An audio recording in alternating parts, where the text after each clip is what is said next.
You are listening to Frankenstein or the Modern Prometheus by Mary Wollstonecraft Godwin Shelley. Letter 1 to Mrs. Saville, England, St. Petersburg, December 11th, sometime in the 18th century. You will rejoice to hear that no disaster has accompanied the commencement of an enterprise which you have regarded with such evil forebodings. I arrived here yesterday, and my first task is to assure my dear sister of my welfare and increasing confidence in the success of my undertaking. I am already far north of London, and as I walk in the streets of Petersburg, I feel a cold northern breeze play upon my cheeks, which braces my nerves and fills me with delight.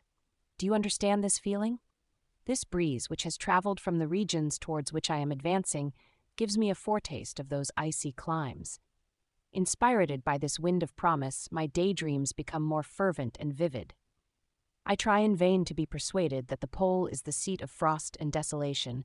It ever presents itself to my imagination as the region of beauty and delight. There, Margaret, the sun is forever visible, its broad disk just skirting the horizon and diffusing a perpetual splendor. There, for with your leave, my sister, I will put some trust in preceding navigators. There snow and frost are banished, and sailing over a calm sea, we may be wafted to a land surpassing in wonders and in beauty every region hitherto discovered on the habitable globe. Its productions and features may be without example, as the phenomena of the heavenly bodies undoubtedly are in those undiscovered solitudes. What may not be expected in a country of eternal light? I may there discover the wondrous power which attracts the needle, and may regulate 1,000 celestial observations that require only this voyage to render their seeming eccentricities consistent forever. I shall satiate my ardent curiosity with the sight of a part of the world never before visited, and may tread a land never before imprinted by the foot of man. These are my enticements, and they are sufficient to conquer all fear of danger or death, and to induce me to commence this laborious voyage with the joy a child feels when he embarks in a little boat with his holiday mates on an expedition of discovery up his native river. But supposing all these conjectures to be false, you cannot contest the inestimable benefit which I shall confer on all mankind, to the last generation, by discovering a passage near the pole to those countries, to reach which at present so many months are requisite, or by ascertaining the secret of the magnet, which, if at all possible, can only be effected by an undertaking such as mine. These reflections have dispelled the agitation with which I began my letter, and I feel my heart glow with an enthusiasm which elevates me to heaven, for nothing contributes so much to tranquilize the mind as a steady purpose, a point on which the soul may fix its intellectual eye. This expedition has been the favorite dream of my early years. I have read with ardor the accounts of the various voyages which have been made in the prospect of arriving at the North Pacific Ocean through the seas which surround the pole. You may remember that a history of all the voyages made for purposes of discovery composed the whole of our good Uncle Thomas's library. My education was neglected, yet I was passionately fond of reading. These volumes were my study day and night, and my familiarity with them increased that regret which I had felt as a child on learning that my father's dying injunction had forbidden my uncle to allow me to embark in a seafaring life. These visions faded when I perused for the first time those poets whose effusions entranced my soul and lifted it to heaven. I also became a poet, and for 1 year lived in a paradise of my own creation. I imagined that I also might obtain a niche in the temple where the names of Homer and Shakespeare are consecrated. You are well acquainted with my failure and how heavily I bore the disappointment. But just at that time I inherited the fortune of my cousin, and my thoughts were turned into the channel of their earlier bent. 6 years have passed since I resolved on my present undertaking. I can, even now, remember the hour from which I dedicated myself to this great enterprise. I commenced by inuring my body to hardship. I accompanied the whale fishers on several expeditions to the North Sea. I voluntarily endured cold, famine, thirst, and want of sleep. I often worked harder than the common sailors during the day, and devoted my nights to the study of mathematics, the theory of medicine, and those branches of physical science from which a naval adventurer might derive the greatest practical advantage. Twice I actually hired myself as an undermate in a Greenland whaler and acquitted myself to admiration. I must own, I felt a little proud when my captain offered me the second dignity in the vessel and entreated me to remain with the greatest earnestness, so valuable did he consider my services. And now, dear Margaret, do I not deserve to accomplish some great purpose? My life might have been passed in ease and luxury, but I preferred glory to every enticement that wealth placed in my path. Oh, that some encouraging voice would answer in the affirmative. My courage and my resolution is firm, but my hopes fluctuate, and my spirits are often depressed. I am about to proceed on a long and difficult voyage, the emergencies of which will demand all my fortitude.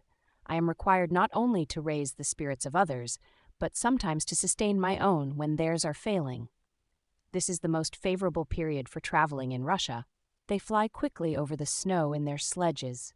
The motion is pleasant, and, in my opinion, far more agreeable than that of an English stagecoach.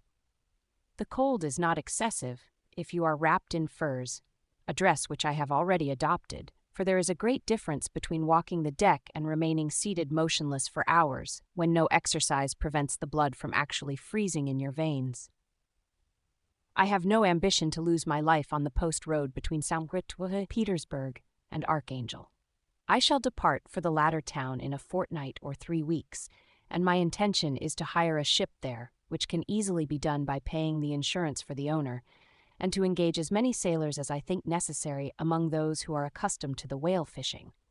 I do not intend to sail until the month of June, and when shall I return? Ah, dear sister, how can I answer this question? If I succeed, many, many months, perhaps years, will pass before you and I may meet. If I fail, you will see me again soon, or never. Farewell, my dear, excellent Margaret. Heaven shower down blessings on you and save me, that I may again and again testify my gratitude for all your love and kindness. Your affectionate brother, R. Walton. Letter 2nd to Mrs. Saville, England. Archangel, 28th March. Sometime in the 18th century. How slowly the time passes here, encompassed as I am by frost and snow. Yet a second step is taken towards my enterprise. I have hired a vessel and am occupied in collecting my sailors.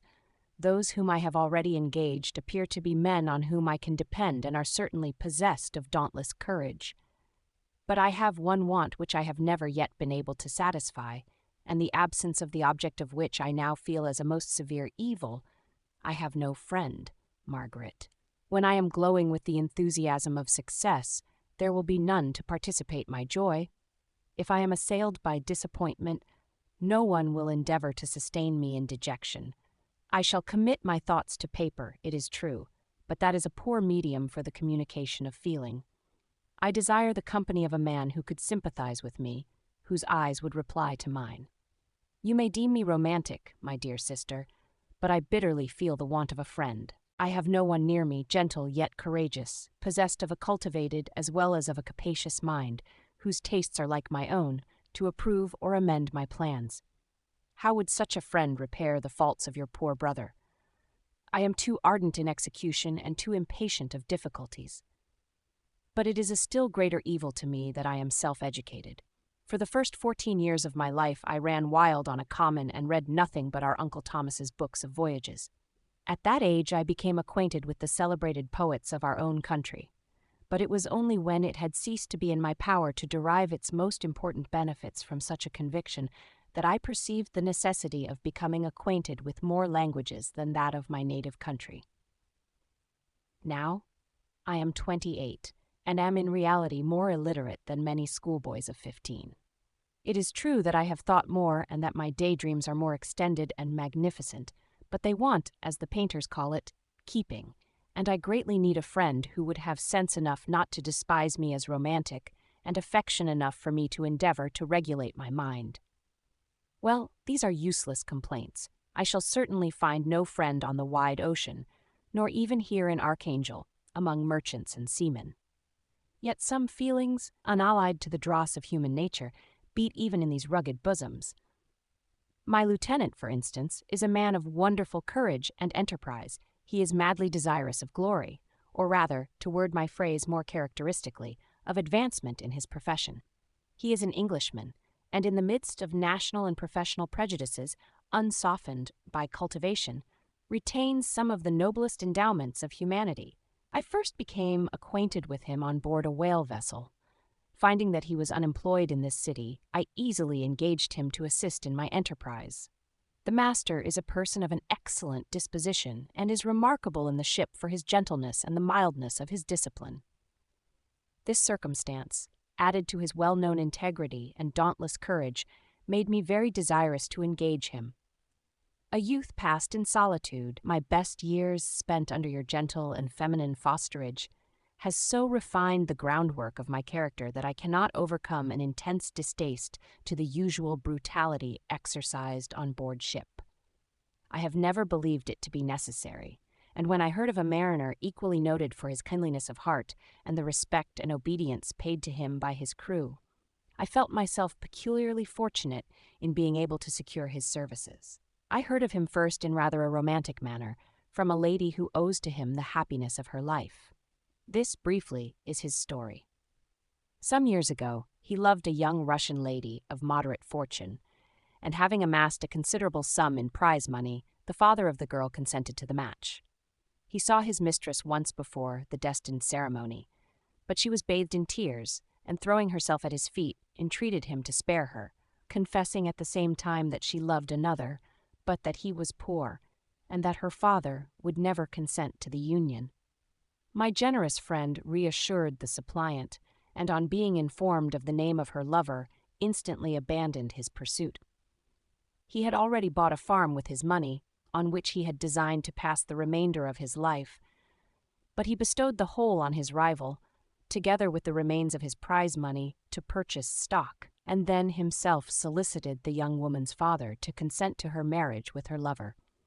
But the old man decidedly refused, thinking himself bound in honor to my friend, who, when he found the father inexorable, quitted his country, nor returned until he heard that his former mistress was married according to her inclinations. "What a noble fellow!" you will exclaim. He is so, but then he is wholly uneducated. He is as silent as a Turk, and a kind of ignorant carelessness attends him, which, while it renders his conduct the more astonishing, detracts from the interest and sympathy which otherwise he would command. Yet do not suppose, because I complain a little, or because I can conceive a consolation for my toils which I may never know, that I am wavering in my resolutions. Those are as fixed as fate, and my voyage is only now delayed until the weather shall permit my embarkation. The winter has been dreadfully severe, but the spring promises well, and it is considered as a remarkably early season, so that perhaps I may sail sooner than I expected. I shall do nothing rashly. You know me sufficiently to confide in my prudence and considerateness whenever the safety of others is committed to my care. I cannot describe to you my sensations on the near prospect of my undertaking. It is impossible to communicate to you a conception of the trembling sensation, half pleasurable and half fearful, with which I am preparing to depart.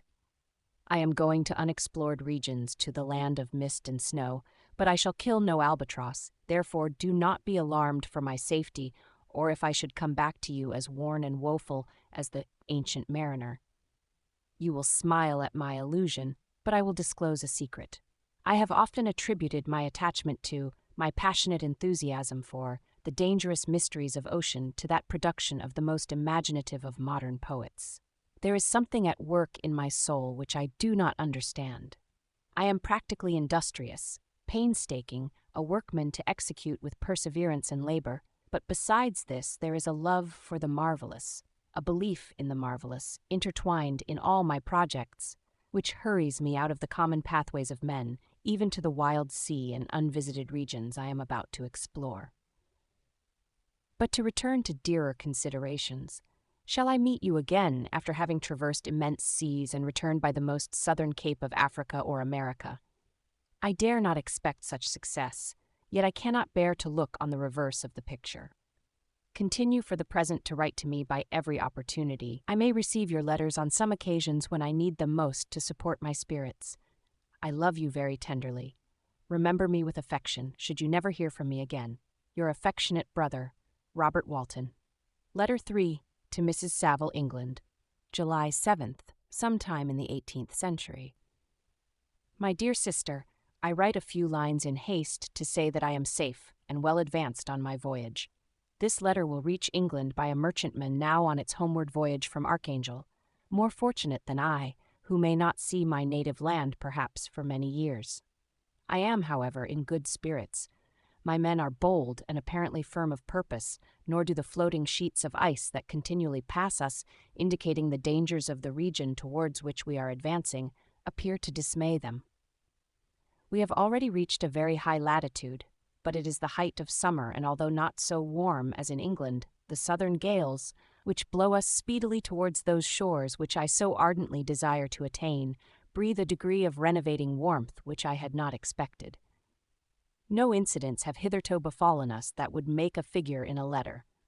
One or two stiff gales and the springing of a leak are accidents which experienced navigators scarcely remember to record, and I shall be well content if nothing worse happen to us during our voyage. Adieu, my dear Margaret. Be assured that for my own sake, as well as yours, I will not rashly encounter danger. I will be cool, persevering, and prudent, but success shall crown my endeavors. Wherefore not? Thus far I have gone, tracing a secure way over the pathless seas, the very stars themselves being witnesses and testimonies of my triumph. Why not still proceed over the untamed yet obedient element? What can stop the determined heart and resolved will of man? My swelling heart involuntarily pours itself out thus. But I must finish. Heaven bless my beloved sister. R.W. Letter 4 to Mrs. Saville, England. August 5th, sometime in the 18th century. So strange an accident has happened to us that I cannot forbear recording it, although it is very probable that you will see me before these papers can come into your possession. Last Monday, July 31st, we were nearly surrounded by ice, which closed in the ship on all sides, scarcely leaving her the sea room in which she floated. Our situation was somewhat dangerous, especially as we were compassed round by a very thick fog. We accordingly lay to, hoping that some change would take place in the atmosphere and weather. About 2 o'clock the mist cleared away, and we beheld, stretched out in every direction, vast and irregular plains of ice which seemed to have no end.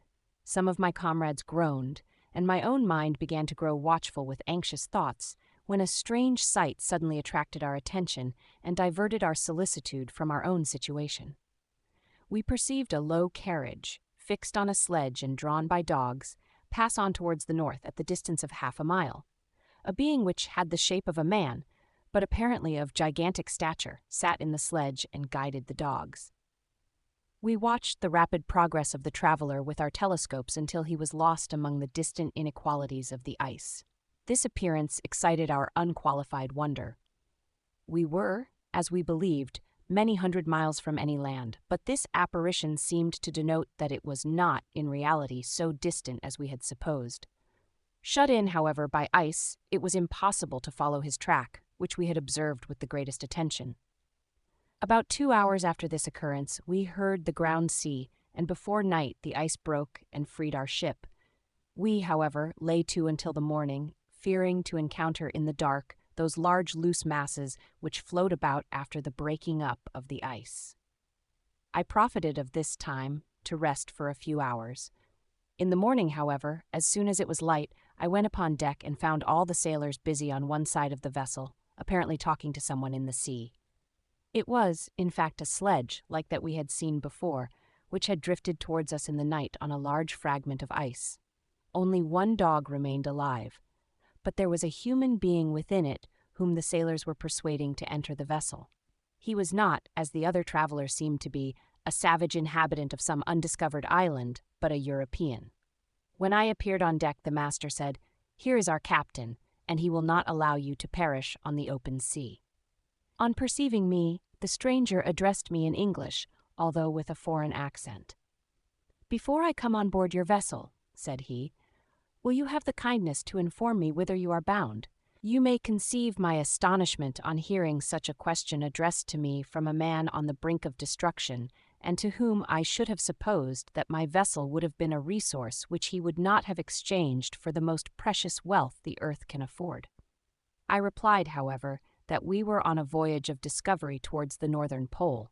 Upon hearing this, he appeared satisfied and consented to come on board. Good God! Margaret, If you had seen the man who thus capitulated for his safety, your surprise would have been boundless. His limbs were nearly frozen, and his body dreadfully emaciated by fatigue and suffering. I never saw a man in so wretched a condition. We attempted to carry him into the cabin, but as soon as he had quitted the fresh air, he fainted. We accordingly brought him back to the deck and restored him to animation by rubbing him with brandy and forcing him to swallow a small quantity. As soon as he showed signs of life, we wrapped him up in blankets and placed him near the chimney of the kitchen stove.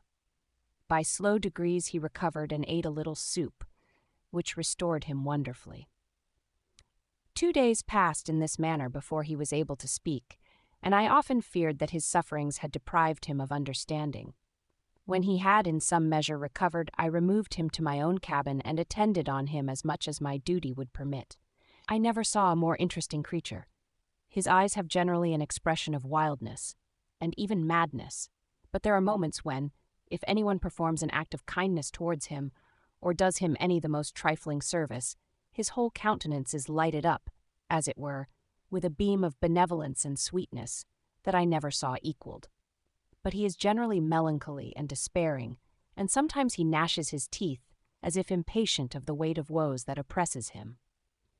When my guest was a little recovered, I had great trouble to keep off the men, who wished to ask him 1,000 questions, but I would not allow him to be tormented by their idle curiosity, in a state of body and mind whose restoration evidently depended upon entire repose. Once, however, the lieutenant asked why he had come so far upon the ice in so strange a vehicle. His countenance instantly assumed an aspect of the deepest gloom, and he replied, "To seek one who fled from me." "And did the man whom you pursued travel in the same fashion?" "Yes." "Then I fancy we have seen him, for the day before we picked you up we saw some dogs drawing a sledge with a man in it across the ice." This aroused the stranger's attention, and he asked a multitude of questions concerning the route which the Damon, as he called him, had pursued.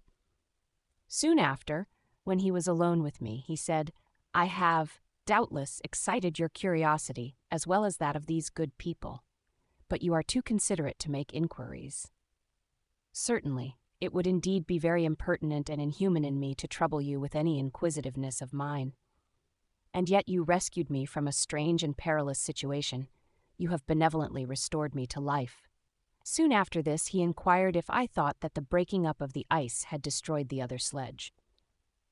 I replied that I could not answer with any degree of certainty, for the ice had not broken until near midnight, and the traveler might have arrived at a place of safety before that time, but of this I could not judge. From this time, a new spirit of life animated the decaying frame of the stranger. He manifested the greatest eagerness to be upon deck to watch for the sledge which had before appeared.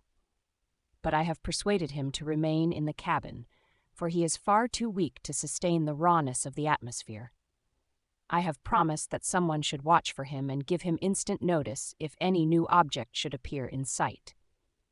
Such is my journal of what relates to this strange occurrence up to the present day. The stranger has gradually improved in health, but is very silent and appears uneasy when anyone except myself enters his cabin. Yet his manners are so conciliating and gentle that the sailors are all interested in him, although they have had very little communication with him. For my own part, I begin to love him as a brother, and his constant and deep grief fills me with sympathy and compassion. He must have been a noble creature in his better days, being even now in wreck so attractive and amiable. I said in one of my letters, my dear Margaret, that I should find no friend on the wide ocean, yet I have found a man who, before his spirit had been broken by misery, I should have been happy to have possessed as the brother of my heart. I shall continue my journal concerning the stranger at intervals, should I have any fresh incidents to record. August 13th, sometime in the 18th century. My affection for my guest increases every day. He excites at once my admiration and my pity to an astonishing degree. How can I see so noble a creature destroyed by misery without feeling the most poignant grief? He is so gentle, yet so wise. His mind is so cultivated, and when he speaks, although his words are culled with the choicest art, yet they flow with rapidity and unparalleled eloquence. He is now much recovered from his illness, and is continually on the deck, apparently watching for the sledge that preceded his own. Yet, although unhappy, he is not so utterly occupied by his own misery, but that he interests himself deeply in the projects of others. He has frequently conversed with me on mine, which I have communicated to him without disguise. He entered attentively into all my arguments in favor of my eventual success and into every minute detail of the measures I had taken to secure it. I was easily led by the sympathy which he evinced to use the language of my heart, to give utterance to the burning ardor of my soul, and to say, with all the fervor that warmed me, how gladly I would sacrifice my fortune, my existence, my every hope, to the furtherance of my enterprise. One man's life or death were but a small price to pay for the acquirement of the knowledge which I sought, for the dominion I should acquire and transmit over the elemental foes of our race. As I spoke, a dark gloom spread over my listener's countenance. At first I perceived that he tried to suppress his emotion. He placed his hands before his eyes, and my voice quivered and failed me as I beheld tears trickle fast from between his fingers. A groan burst from his heaving breast. I paused. At length he spoke, in broken accents. "Unhappy man, do you share my madness? Have you drunk also of the intoxicating draught? Hear me. Let me reveal my tale, and you will dash the cup from your lips." Such words, you may imagine, strongly excited my curiosity. But the paroxysm of grief that had seized the stranger overcame his weakened powers, and many hours of repose and tranquil conversation were necessary to restore his composure. Having conquered the violence of his feelings, he appeared to despise himself for being the slave of passion, and quelling the dark tyranny of despair, he led me again to converse concerning myself personally. He asked me the history of my earlier years. The tale was quickly told, but it awakened various trains of reflection.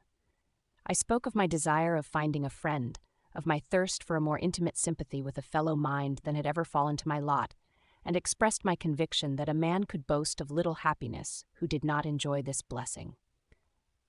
"I agree with you," replied the stranger. "We are unfashioned creatures, but half made up, if one wiser, better, dearer than ourselves. Such a friend ought to be. Do not lend his aid to perfectionate our weak and faulty natures. I once had a friend, the most noble of human creatures, and am entitled, therefore, to judge respecting friendship. You have hope, and the world before you, and have no cause for despair. But I have lost everything, and cannot begin life anew." As he said this, his countenance became expressive of a calm, settled grief that touched me to the heart. But he was silent and presently retired to his cabin. Even broken in spirit as he is, no one can feel more deeply than he does the beauties of nature. The starry sky, the sea, and every sight afforded by these wonderful regions seems still to have the power of elevating his soul from earth. Such a man has a double existence. He may suffer misery and be overwhelmed by disappointments, yet when he has retired into himself, he will be like a celestial spirit that has a halo around him within whose circle no grief or folly ventures. Will you smile at the enthusiasm I express concerning this divine wanderer? You would not if you saw him. You have been tutored and refined by books and retirement from the world, and you are therefore somewhat fastidious, but this only renders you the more fit to appreciate the extraordinary merits of this wonderful man. Sometimes I have endeavored to discover what quality it is which he possesses that elevates him so immeasurably above any other person I ever knew. I believe it to be an intuitive discernment, a quick but never-failing power of judgment, a penetration into the causes of things, unequaled for clearness and precision. Add to this a facility of expression, and a voice whose varied intonations are soul-subduing music. August 19th, sometime in the 18th century. Yesterday the stranger said to me, "You may easily perceive, Captain Walton, that I have suffered great and unparalleled misfortunes. I had determined at one time that the memory of these evils should die with me, but you have won me to alter my determination. You seek for knowledge and wisdom, as I once did, and I ardently hope that the gratification of your wishes may not be a serpent to sting you, as mine has been. I do not know that the relation of my disasters will be useful to you, yet, when I reflect that you are pursuing the same course, exposing yourself to the same dangers which have rendered me what I am, I imagine that you may deduce an apt moral from my tale, one that may direct you if you succeed in your undertaking and console you in case of failure. Prepare to hear of occurrences which are usually deemed marvelous. Were we among the tamer scenes of nature, I might fear to encounter your unbelief, perhaps your ridicule, but many things will appear possible in these wild and mysterious regions which would provoke the laughter of those unacquainted with the ever-varied powers of nature. Nor can I doubt but that my tale conveys in its series internal evidence of the truth of the events of which it is composed. You may easily imagine that I was much gratified by the offered communication. Yet I could not endure that he should renew his grief by a recital of his misfortunes. I felt the greatest eagerness to hear the promised narrative, partly from curiosity and partly from a strong desire to ameliorate his fate if it were in my power. I expressed these feelings in my answer. "I thank you," he replied, "for your sympathy, but it is useless. My fate is nearly fulfilled. I wait but for one event, and then I shall repose in peace.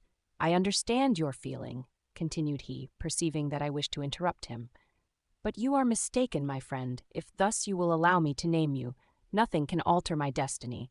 Listen to my history, and you will perceive how irrevocably it is determined." He then told me that he would commence his narrative the next day when I should be at leisure. This promise drew from me the warmest thanks.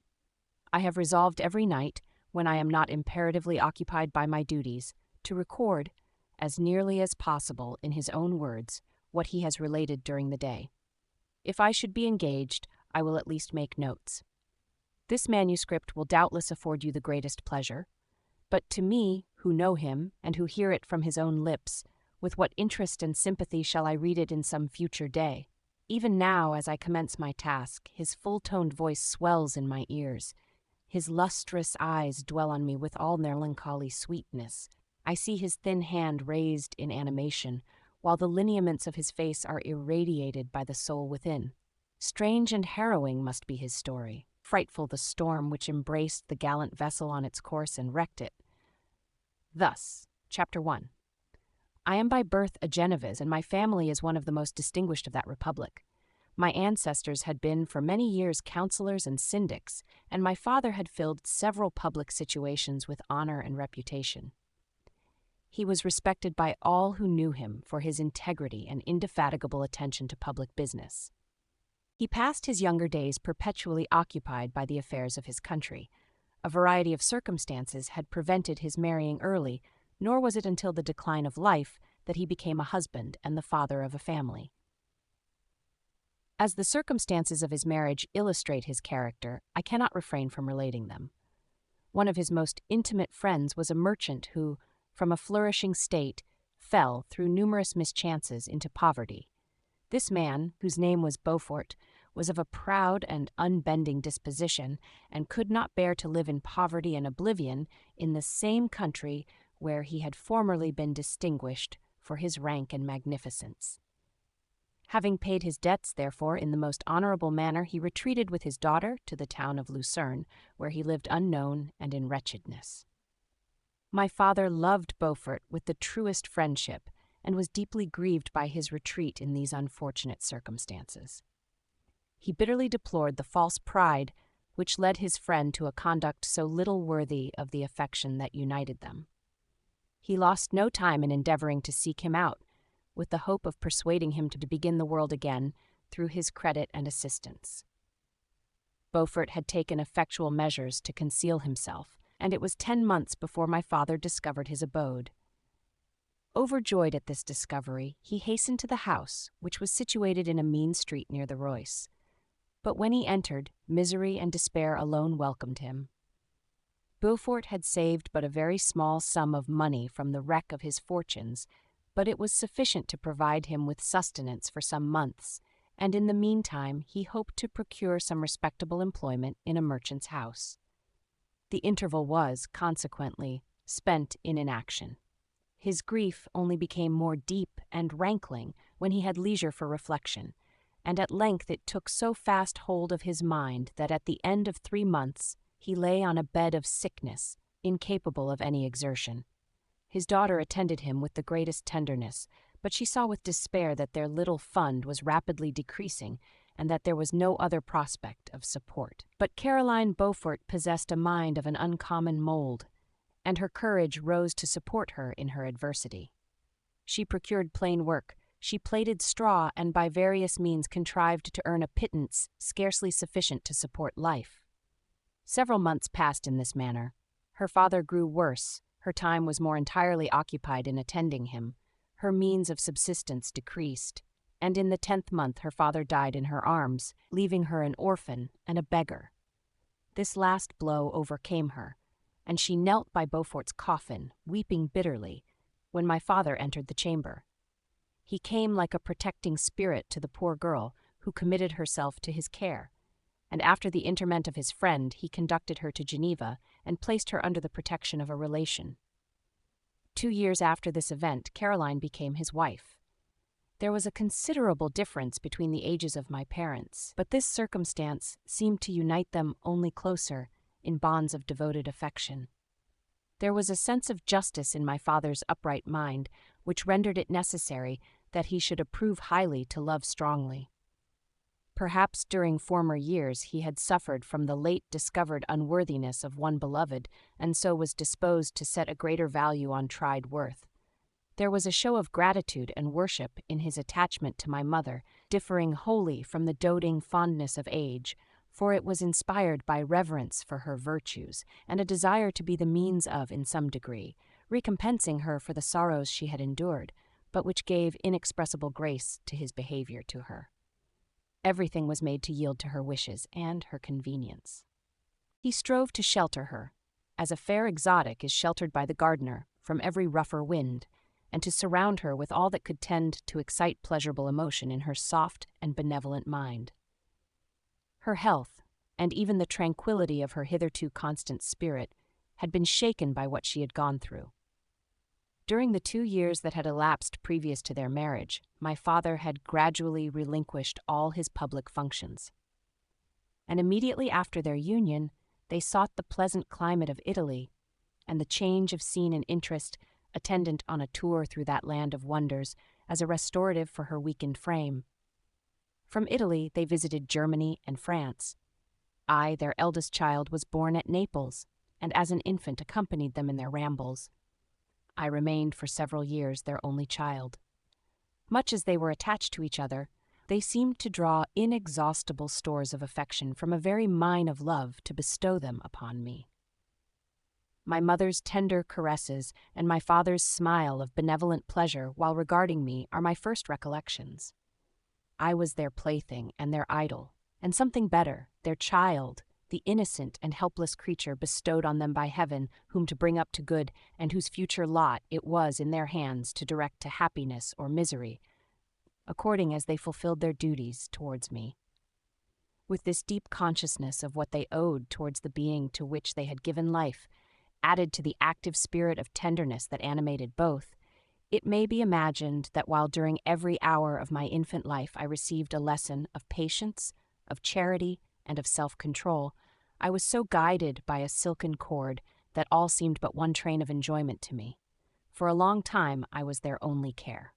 My mother had much desired to have a daughter, but I continued their single offspring. When I was about 5 years old, while making an excursion beyond the frontiers of Italy, they passed a week on the shores of the Lake of Como. Their benevolent disposition often made them enter the cottages of the poor. This to my mother was more than a duty, it was a necessity, a passion.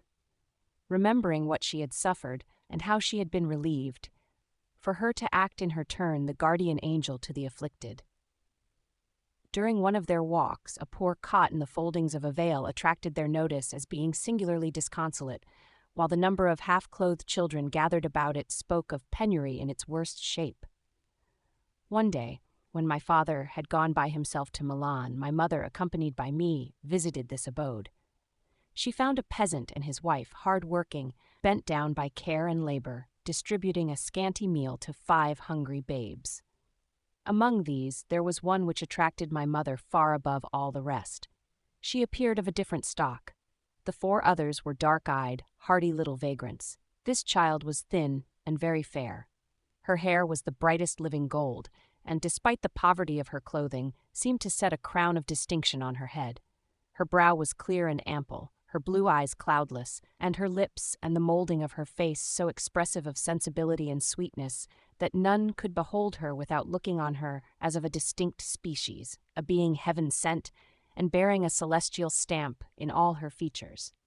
The peasant woman, perceiving that my mother fixed eyes of wonder and admiration on this lovely girl, eagerly communicated her history. She was not her child, but the daughter of a Milanese nobleman. Her mother was a German and had died on giving her birth. The infant had been placed with these good people to nurse. They were better off then.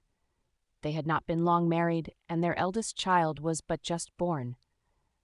The father of their charge was one of those Italians nursed in the memory of the antique glory of Italy, one among the Schiavi Ognor Frementi, who exerted himself to obtain the liberty of his country. He became the victim of its weakness. Whether he had died or still lingered in the dungeons of Austria was not known. His property was confiscated. His child became an orphan and a beggar. She continued with her foster parents and bloomed in their rude abode, fairer than a garden rose among dark-leaved brambles. When my father returned from Milan, he found playing with me in the hall of our villa a child fairer than pictured cherub, a creature who seemed to shed radiance from her looks, and whose form and motions were lighter than the chamois of the hills. The apparition was soon explained. With his permission, my mother prevailed on her rustic guardians to yield their charge to her. They were fond of the sweet orphan. Her presence had seemed a blessing to them, but it would be unfair to her to keep her in poverty and want when Providence afforded her such powerful protection. They consulted their village priest, and the result was that Elizabeth Lavenza became the inmate of my parents' house, my more than sister, the beautiful and adored companion of all my occupations and my pleasures. Everyone loved Elizabeth. The passionate and almost reverential attachment with which all regarded her became, while I shared it, my pride and my delight. On the evening previous to her being brought to my home, my mother had said playfully, "I have a pretty present for my Victor. Tomorrow he shall have it." And when, on the morrow, she presented Elizabeth to me as her promised gift, I, with childish seriousness, interpreted her words literally and looked upon Elizabeth as mine to protect, love, and cherish.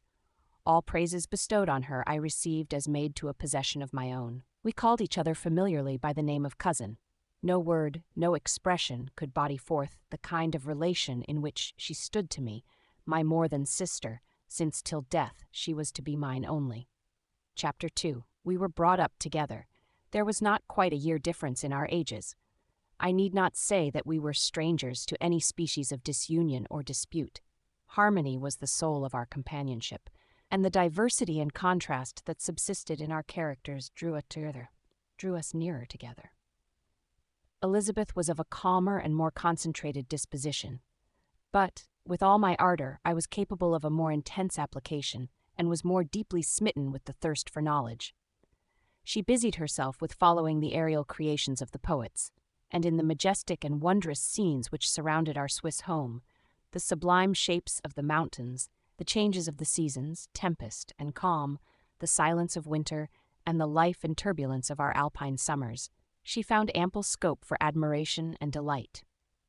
While my companion contemplated with a serious and satisfied spirit the magnificent appearances of things, I delighted in investigating their causes. The world was to me a secret which I desired to divine. Curiosity, earnest research to learn the hidden laws of nature, gladness akin to rapture, as they were unfolded to me, are among the earliest sensations I can remember. On the birth of a second son, my junior by 7 years, my parents gave up entirely their wandering life and fixed themselves in their native country. We possessed a house in Geneva and a campagne on Belle Rive, the eastern shore of the lake, at the distance of rather more than a league from the city. We resided principally in the latter, and the lives of my parents were passed in considerable seclusion. It was my temper to avoid a crowd, and to attach myself fervently to a few. I was indifferent, therefore, to my schoolfellows in general, but I united myself in the bonds of the closest friendship to one among them. Henry Clerval was the son of a merchant of Geneva. He was a boy of singular talent and fancy. He loved enterprise, hardship, and even danger for its own sake. He was deeply read in books of chivalry and romance. He composed heroic songs and began to write many a tale of enchantment and knightly adventure. He tried to make us act plays and to enter into masquerades in which the characters were drawn from the heroes of Roncesvalles, of the Round Table of King Arthur, and the chivalrous train who shed their blood to redeem the Holy Sepulchre from the hands of the infidels. No human being could have passed a happier childhood than myself. My parents were possessed by the very spirit of kindness and indulgence. We felt that they were not the tyrants to rule our lot according to their caprice, but the agents and creators of all the many delights which we enjoyed. When I mingled with other families, I distinctly discerned how peculiarly fortunate my lot was, and gratitude assisted the development of filial love. My temper was sometimes violent and my passions vehement, but by some law in my temperature, they were turned not towards childish pursuits, but to an eager desire to learn, and not to learn all things indiscriminately. I confess that neither the structure of languages, nor the code of governments, nor the politics of various states possessed attractions for me. It was the secrets of heaven and earth that I desired to learn. And whether it was the outward substance of things or the inner spirit of nature and the mysterious soul of man that occupied me, still my inquiries were directed to the metaphysical, or in its highest sense, the physical secrets of the world. Meanwhile, Clerval occupied himself, so to speak, with the moral relations of things. The busy stage of life, the virtues of heroes, and the actions of men were his theme, and his hope and his dream was to become one among those whose names are recorded in story as the gallant and adventurous benefactors of our species. The saintly soul of Elizabeth shone like a shrine-dedicated lamp in our peaceful home. Her sympathy was ours. Her smile, her soft voice, the sweet glance of her celestial eyes were ever there to bless and animate us. She was the living spirit of love to soften and attract. I might have become sullen in my study, rough through the ardor of my nature, but that she was there to subdue me to a semblance of her own gentleness. And Clerval, could aught ill entrench on the noble spirit of Clerval? Yet he might not have been so perfectly humane, so thoughtful in his generosity, so full of kindness and tenderness amidst his passion for adventurous exploit, had she not unfolded to him the real loveliness of beneficence, and made the doing good the end and aim of his soaring ambition. I feel exquisite pleasure in dwelling on the recollections of childhood, before misfortune had tainted my mind and changed its bright visions of extensive usefulness into gloomy and narrow reflections upon self. Besides, in drawing the picture of my early days, I also record those events which led, by insensible steps, to my aftertale of misery, for when I would account to myself for the birth of that passion which afterwards ruled my destiny, I find it arise, like a mountain river, from ignoble and almost forgotten sources. But, swelling as it proceeded, it became the torrent which, in its course, has swept away all my hopes and joys. Natural philosophy is the genius that has regulated my fate. I desire, therefore, in this narration, to state those facts which led to my predilection for that science. When I was 13 years of age, we all went on a party of pleasure to the baths near Thonon. The inclemency of the weather obliged us to remain a day confined to the inn. In this house I chanced to find a volume of the works of Cornelius Agrippa. I opened it with apathy. The theory which he attempts to demonstrate and the wonderful facts which he relates soon changed this feeling into enthusiasm. A new light seemed to dawn upon my mind, and bounding with joy, I communicated my discovery to my father. My father looked carelessly at the title page of my book and said, "Ah, Cornelius Agrippa, my dear Victor, do not waste your time upon this. It is sad trash." If, instead of this remark, my father had taken the pains to explain to me that the principles of Agrippa had been entirely exploded and that a modern system of science had been introduced which possessed much greater powers than the ancient, because the powers of the latter were chimerical, while those of the former were real and practical, under such circumstances I should certainly have thrown Agrippa aside and have contented my imagination, warmed as it was, by returning with greater ardor to my former studies. It is even possible that the train of my ideas would never have received the fatal impulse that led to my ruin.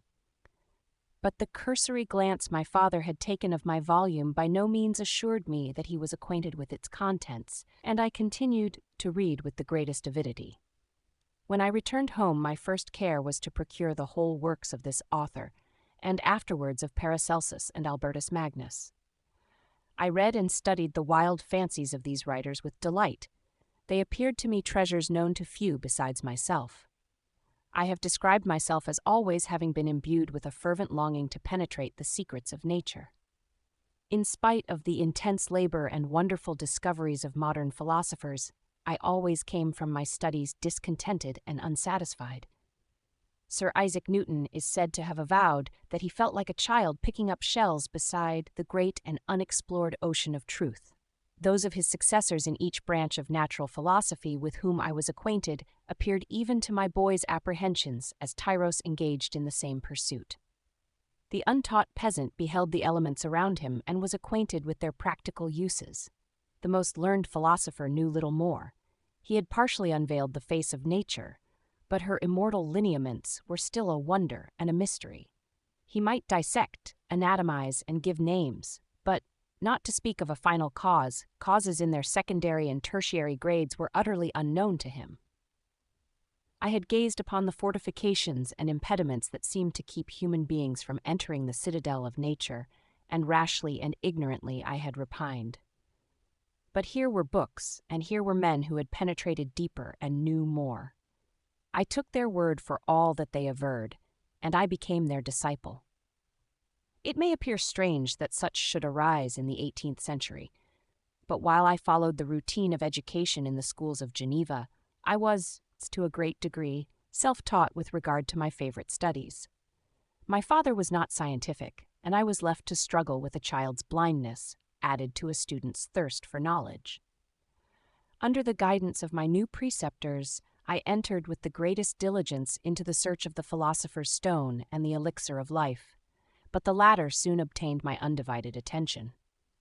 Wealth was an inferior object, but what glory would attend the discovery if I could banish disease from the human frame and render man invulnerable to any but a violent death?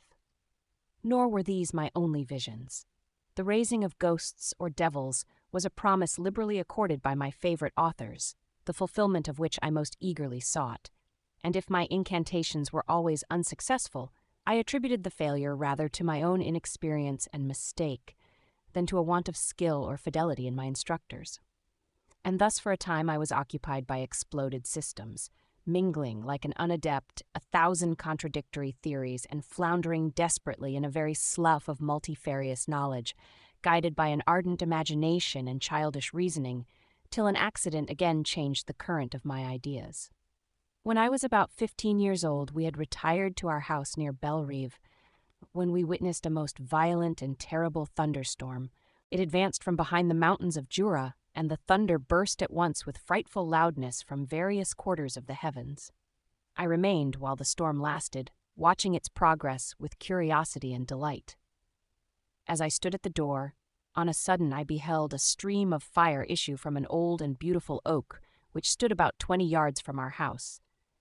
And so soon as the dazzling light vanished, the oak had disappeared, and nothing remained but a blasted stump.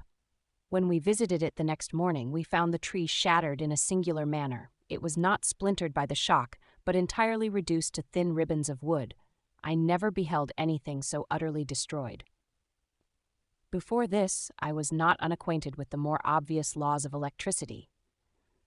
On this occasion, a man of great research in natural philosophy was with us, and excited by this catastrophe, he entered on the explanation of a theory which he had formed on the subject of electricity and galvanism, which was at once new and astonishing to me. All that he said threw greatly into the shade Cornelius Agrippa, Albertus Magnus, and Paracelsus, the lords of my imagination, but by some fatality the overthrow of these men disinclined me to pursue my accustomed studies. It seemed to me as if nothing would or could ever be known. All that had so long engaged my attention suddenly grew despicable. By one of those caprices of the mind which we are perhaps most subject to in early youth, I at once gave up my former occupations, set down natural history and all its progeny as a deformed and abortive creation, and entertained the greatest disdain for a would-be science which could never even step within the threshold of real knowledge. In this mood of mind, I betook myself to the mathematics and the branches of study appertaining to that science as being built upon secure foundation and so worthy of my consideration. Thus, strangely, are our souls constructed, and by such slight ligaments are we bound to prosperity or ruin. When I look back, it seems to me as if this almost miraculous change of inclination and will was the immediate suggestion of the guardian angel of my life, the last effort made by the spirit of preservation to avert the storm that was even then hanging in the stars and ready to envelop me. Her victory was announced by an unusual tranquility and gladness of soul which followed the relinquishing of my ancient and latterly tormenting studies. It was thus that I was to be taught to associate evil with their prosecution, happiness with their disregard. It was a strong effort of the spirit of good, but it was ineffectual. Destiny was too potent, and her immutable laws had decreed my utter and terrible destruction. Chapter 3. When I had attained the age of 17, my parents resolved that I should become a student at the University of Ingolstadt.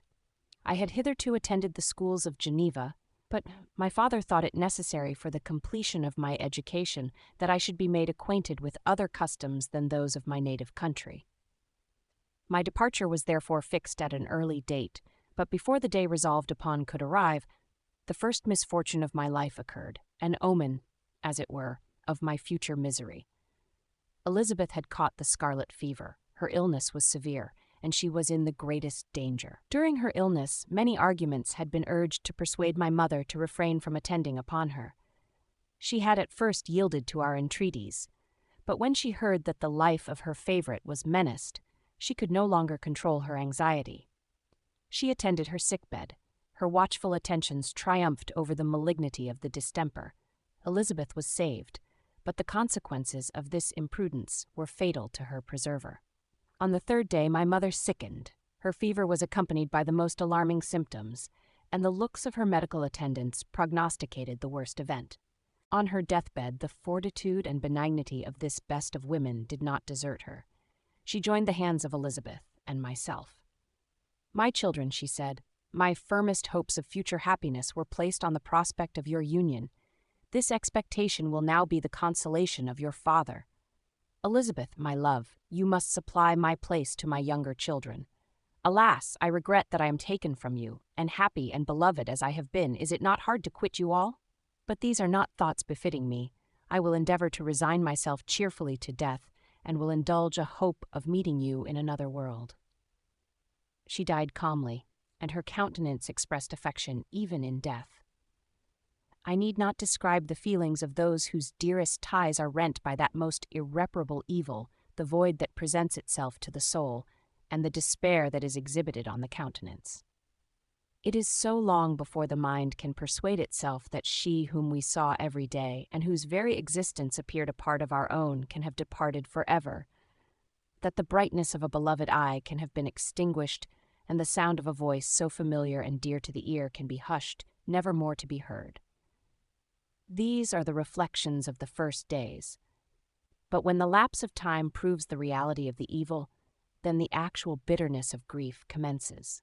Yet from whom has not that rude hand rent away some dear connection? And why should I describe a sorrow which all have felt and must feel? The time at length arrives when grief is rather an indulgence than a necessity, and the smile that plays upon the lips, although it may be deemed a sacrilege, is not banished. My mother was dead, but we had still duties which we ought to perform. We must continue our course with the rest, and learn to think ourselves fortunate, whilst one remains whom the spoiler has not seized. My departure for Ingolstadt, which had been deferred by these events, was now again determined upon. I obtained from my father a respite of some weeks. It appeared to me sacrilege so soon to leave the repose, akin to death, of the house of mourning, and to rush into the thick of life. I was new to sorrow, but it did not the less alarm me. I was unwilling to quit the sight of those that remained to me, and above all, I desired to see my sweet Elizabeth in some degree consoled. She indeed veiled her grief and strove to act the comforter to us all. She looked steadily on life and assumed its duties with courage and zeal.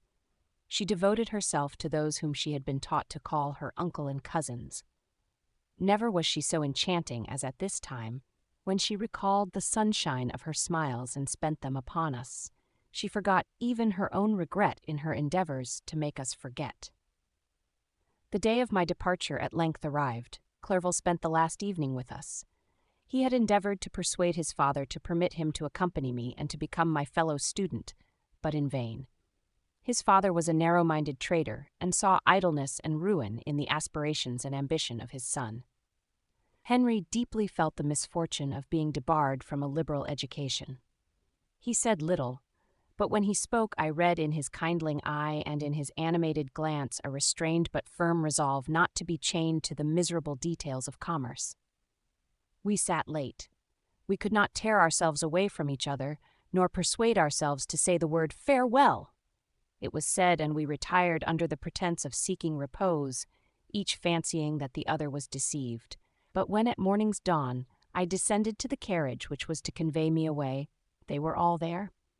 My father again to bless me, Clerval to press my hand once more, my Elizabeth to renew her entreaties that I would write often, and to bestow the last feminine attentions on her playmate and friend. I threw myself into the chaise that was to convey me away, and indulged in the most melancholy reflections. I, who had ever been surrounded by amiable companions, continually engaged in endeavoring to bestow mutual pleasure, I was now alone. In the university whither I was going, I must form my own friends and be my own protector. My life had hitherto been remarkably secluded and domestic, and this had given me invincible repugnance to new countenances. I loved my brothers, Elizabeth and Clerval. These were old familiar faces, but I believed myself totally unfitted for the company of strangers. Such were my reflections as I commenced my journey, but as I proceeded, my spirits and hopes rose. I ardently desired the acquisition of knowledge. I had often, when at home, thought it hard to remain during my youth cooped up in one place, and had longed to enter the world and take my station among other human beings. Now my desires were complied with, and it would, indeed, have been folly to repent. I had sufficient leisure for these and many other reflections during my journey to Ingolstadt, which was long and fatiguing. At length the high white steeple of the town met my eyes. I alighted and was conducted to my solitary apartment to spend the evening as I pleased. The next morning I delivered my letters of introduction and paid a visit to some of the principal professors. Chance, or rather the evil influence, the angel of destruction, which asserted omnipotent sway over me from the moment I turned my reluctant steps from my father's door, led me first to M. Krempe, professor of natural philosophy. He was an uncouth man, but deeply imbued in the secrets of his science. He asked me several questions concerning my progress in the different branches of science appertaining to natural philosophy. I replied carelessly, and partly in contempt, mentioned the names of my alchemists as the principal authors I had studied. The professor stared. "Have you," he said, "really spent your time in studying such nonsense?" I replied in the affirmative. "Every minute," continued M. Krempe with warmth, "every instant that you have wasted on those books is utterly and entirely lost. You have burdened your memory with exploded systems and useless names. Good God! In what desert land have you lived, where no one was kind enough to inform you that these fancies which you have so greedily imbibed are 1,000 years old and as musty as they are ancient? I little expected, in this enlightened and scientific age, to find a disciple of Albertus Magnus and Paracelsus. My dear sir, you must begin your studies entirely anew." So saying, he stepped aside and wrote down a list of several books treating of natural philosophy which he desired me to procure, and dismissed me after mentioning that in the beginning of the following week he intended to commence a course of lectures upon natural philosophy in its general relations, and that M. Waldman, a fellow professor, would lecture upon chemistry the alternate days that he omitted. I returned home not disappointed, for I have said that I had long considered those authors useless whom the professor reprobated, but I returned not at all the more inclined to recur to these studies in any shape. M. Krempe was a little squat man with a gruff voice and a repulsive countenance. The teacher, therefore, did not prepossess me in favor of his pursuits. In rather a too philosophical and connected a strain, perhaps, I have given an account of the conclusions I had come to concerning them in my early years. As a child, I had not been content with the results promised by the modern professors of natural science. With a confusion of ideas only to be accounted for by my extreme youth and my want of a guide on such matters, I had retrode the steps of knowledge along the paths of time and exchanged the discoveries of recent inquirers for the dreams of forgotten alchemists. Besides, I had a contempt for the uses of modern natural philosophy. It was very different when the masters of the science sought immortality and power. Such views, although futile, were grand. But now the scene was changed. The ambition of the inquirer seemed to limit itself to the annihilation of those visions on which my interest in science chiefly founded. I was required to exchange chimeras of boundless grandeur for realities of little worth. Such were my reflections during the first 2 or 3 days of my residence at Ingolstadt, which were chiefly spent in becoming acquainted with the localities and the principal residents in my new abode. But as the ensuing week commenced, I thought of the information which M. Krempe had given me concerning the lectures. And although I could not consent to go and hear that little conceited fellow deliver sentences out of a pulpit, I recollected what he had said of M. Waldman, whom I had never seen, as he had hitherto been out of town. Partly from curiosity and partly from idleness, I went into the lecturing room, which M. Waldman entered shortly after. This professor was very unlike his colleague. He appeared about 50 years of age, but with an aspect expressive of the greatest benevolence. A few gray hairs covered his temples, but those at the back of his head were nearly black.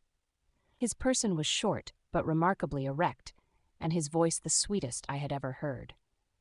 He began his lecture by a recapitulation of the history of chemistry and the various improvements made by different men of learning, pronouncing with fervor the names of the most distinguished discoverers. He then took a cursory view of the present state of the science and explained many of its elementary terms. After having made a few preparatory experiments, he concluded with a panegyric upon modern chemistry, the terms of which I shall never forget. "The ancient teachers of this science," said he, "promised impossibilities and performed nothing. The modern masters promise very little. They know that metals cannot be transmuted and that the elixir of life is a chimera. But these philosophers, whose hands seem only to dabble in dirt and their eyes to pore over the microscope or crucible, have indeed performed miracles. They penetrate into the recesses of nature and show how she works in her hiding places. They ascend into the heavens. They have discovered how the blood circulates and the nature of the air we breathe. They have acquired new and almost unlimited powers. They can command the thunders of heaven, mimic the earthquake, and even mock the invisible world with its own shadows." Such were the professor's words, rather let me say such the words of the fate, announced to destroy me. As he went on, I felt as if my soul were grappling with a palpable enemy. One by one the various keys were touched which formed the mechanism of my being. Chord after chord was sounded, and soon my mind was filled with one thought, one conception, one purpose. "So much has been done," exclaimed the soul of Frankenstein. "More, far more will I achieve. Treading in the steps already marked, I will pioneer a new way, explore unknown powers, and unfold to the world the deepest mysteries of creation." I closed not my eyes that night. My internal being was in a state of insurrection and turmoil. I felt that order would thence arise, but I had no power to produce it. By degrees, after the morning's dawn, sleep came. I awoke, and my yesternight's thoughts were as a dream. There only remained a resolution to return to my ancient studies and to devote myself to a science for which I believed myself to possess a natural talent. On the same day I paid M. Waldman a visit. His manners in private were even more mild and attractive than in public, for there was a certain dignity in his mien during his lecture, which in his own house was replaced by the greatest affability and kindness. I gave him pretty nearly the same account of my former pursuits as I had given to his fellow professor. He heard with attention the little narration concerning my studies, and smiled at the names of Cornelius Agrippa and Paracelsus, but without the contempt that M. Krempe had exhibited. He said that these were men to whose indefatigable zeal modern philosophers were indebted for most of the foundations of their knowledge. They had left to us, as an easier task, to give new names and arrange in connected classifications the facts which they, in a great degree, had been the instruments of bringing to light. The labors of men of genius, however erroneously directed, scarcely ever fail in ultimately turning to the solid advantage of mankind. I listened to his statement, which was delivered without any presumption or affectation, and then added that his lecture had removed my prejudices against modern chemists. I expressed myself in measured terms, with the modesty and deference due from a youth to his instructor, without letting escape. Inexperience in life would have made me ashamed any of the enthusiasm which stimulated my intended labors. I requested his advice concerning the books I ought to procure. "I am happy," said M. Waldman, "to have gained a disciple, and if your application equals your ability, I have no doubt of your success. Chemistry is that branch of natural philosophy in which the greatest improvements have been and may be made. It is on that account that I have made it my peculiar study, but at the same time, I have not neglected the other branches of science. A man would make but a very sorry chemist if he attended to that department of human knowledge alone. If your wish is to become really a man of science, and not merely a petty experimentalist, I should advise you to apply to every branch of natural philosophy, including mathematics." He then took me into his laboratory and explained to me the uses of his various machines, instructing me as to what I ought to procure, and promising me the use of his own when I should have advanced far enough in the science not to derange their mechanism. He also gave me the list of books which I had requested, and I took my leave. Thus ended a day memorable to me. It decided my future destiny. Chapter 4. From this day, natural philosophy, and particularly chemistry, in the most comprehensive sense of the term, became nearly my sole occupation.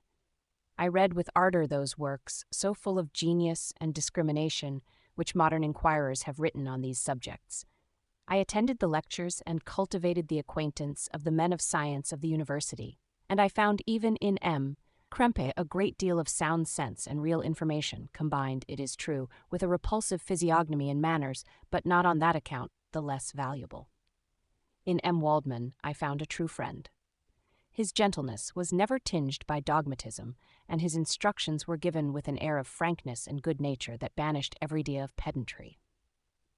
In 1,000 ways he smoothed for me the path of knowledge and made the most abstruse inquiries clear and facile to my apprehension. My application was at first fluctuating and uncertain. It gained strength as I proceeded, and soon became so ardent and eager that the stars often disappeared in the light of morning whilst I was yet engaged in my laboratory. As I applied so closely, it may be easily conceived that my progress was rapid. My ardor was indeed the astonishment of the students, and my proficiency that of the masters. Professor Krempe often asked me, with a sly smile, how Cornelius Agrippa went on, whilst M. Waldman expressed the most heartfelt exultation in my progress. 2 years passed in this manner, during which I paid no visit to Geneva, but was engaged heart and soul in the pursuit of some discoveries which I hoped to make. None but those who have experienced them can conceive of the enticements of science. In other studies you go as far as others have gone before you, and there is nothing more to know. But in a scientific pursuit there is continual food for discovery and wonder.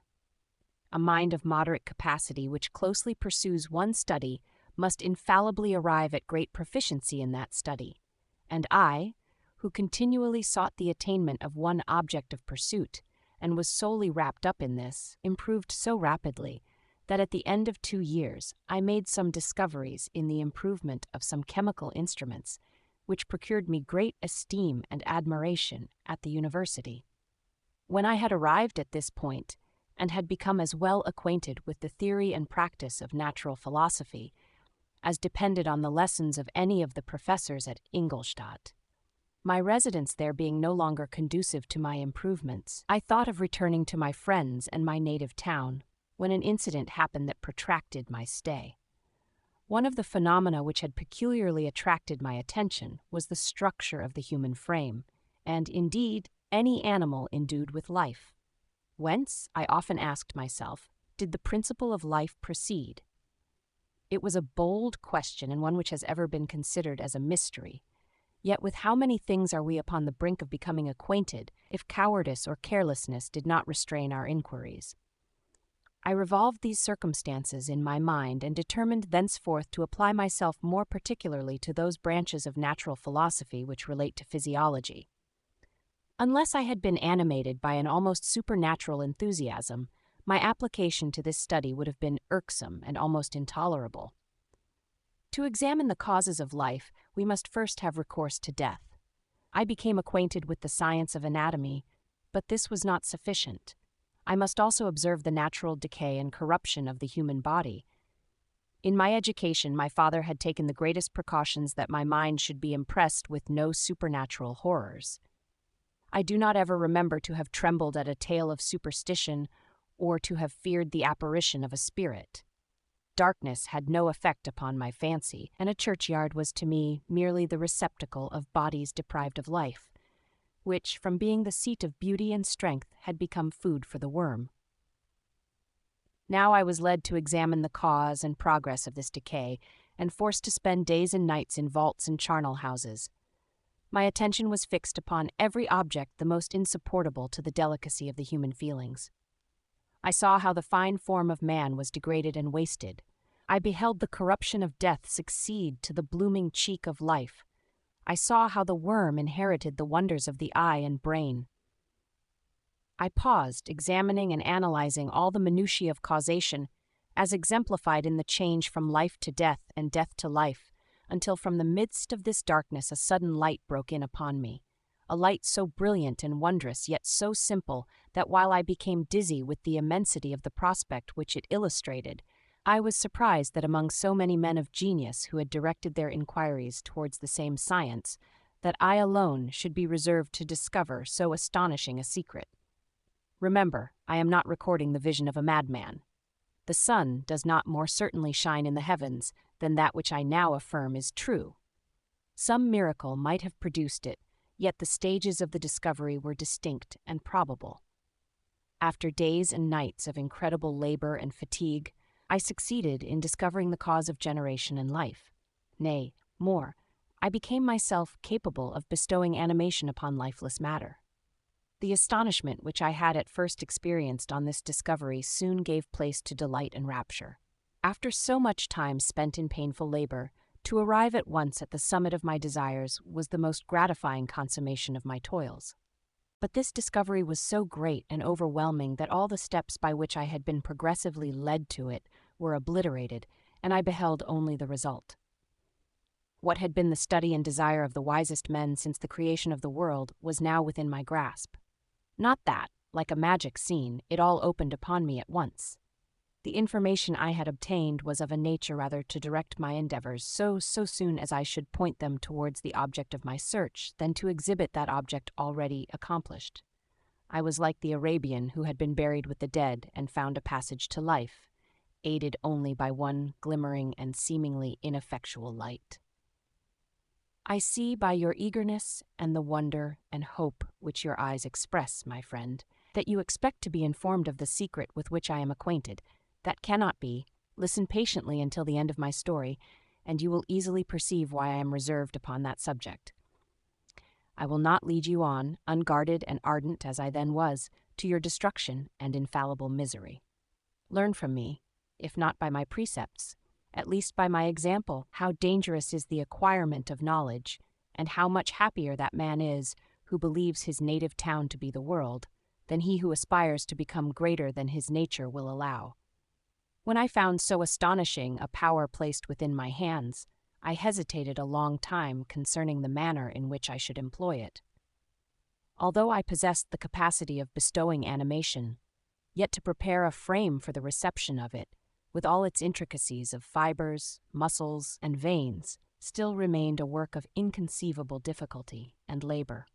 I doubted at first whether I should attempt the creation of a being like myself, or one of simpler organization, but my imagination was too much exalted by my first success to permit me to doubt of my ability to give life to an animal as complex and wonderful as man. The materials at present within my command hardly appeared adequate to so arduous an undertaking, but I doubted not that I should ultimately succeed. I prepared myself for a multitude of reverses. My operations might be incessantly baffled, and at last my work be imperfect. Yet when I considered the improvement which every day takes place in science and mechanics, I was encouraged to hope my present attempts would at least lay the foundations of future success. Nor could I consider the magnitude and complexity of my plan as any argument of its impracticability. It was with these feelings that I began the creation of a human being.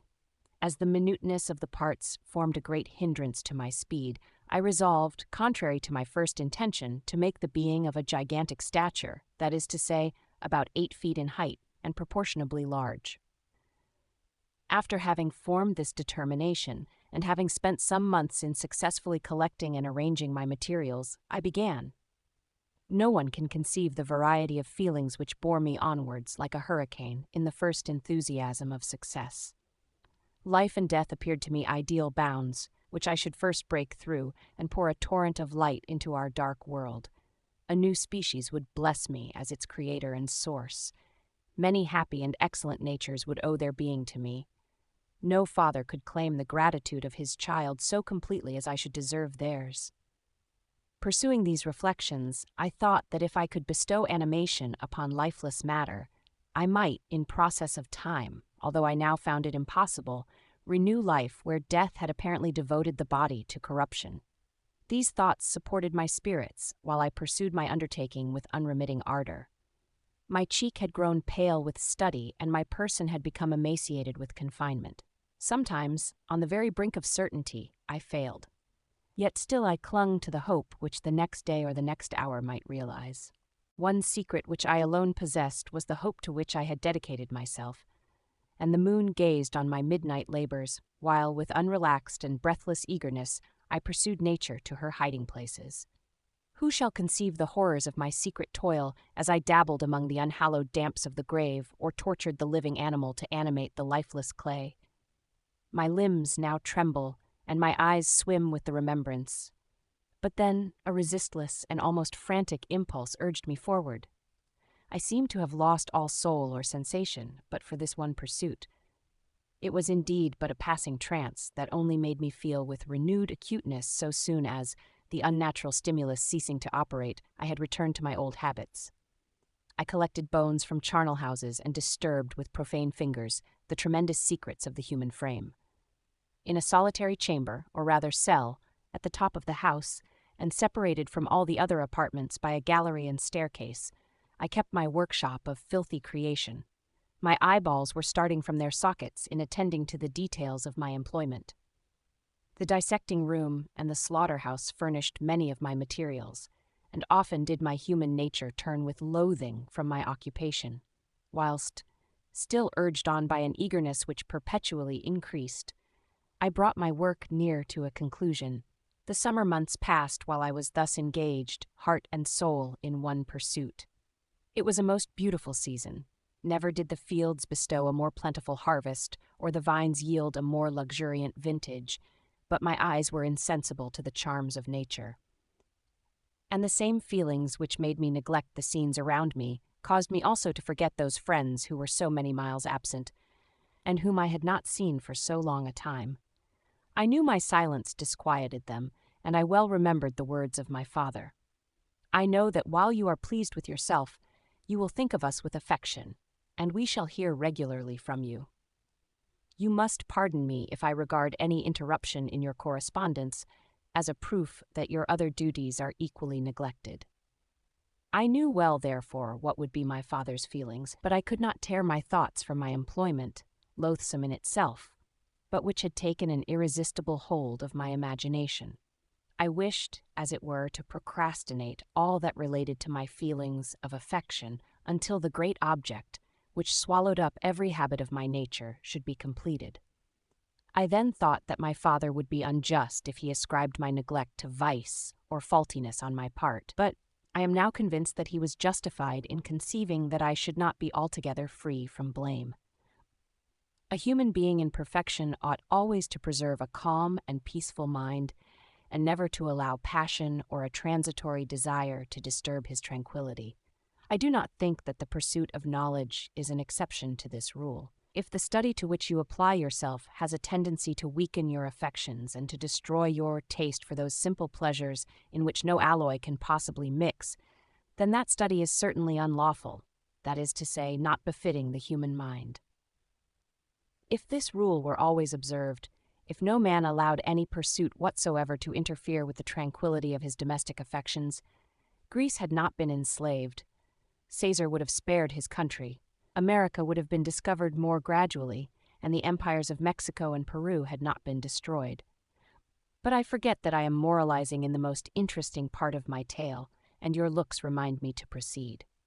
My father made no reproach in his letters, and only took notice of my silence by inquiring into my occupations more particularly than before. Winter, spring, and summer passed away during my labors, but I did not watch the blossom or the expanding leaves, sights which before always yielded me supreme delight, so deeply was I engrossed in my occupation. The leaves of that year had withered before my work drew near to a close, and now every day showed me more plainly how well I had succeeded. But my enthusiasm was checked by my anxiety, and I appeared rather like one doomed by slavery to toil in the mines or any other unwholesome trade than an artist occupied by his favorite employment. Every night I was oppressed by a slow fever, and I became nervous to a most painful degree. The fall of a leaf startled me, and I shunned my fellow creatures as if I had been guilty of a crime. Sometimes I grew alarmed at the wreck I perceived that I had become. The energy of my purpose alone sustained me.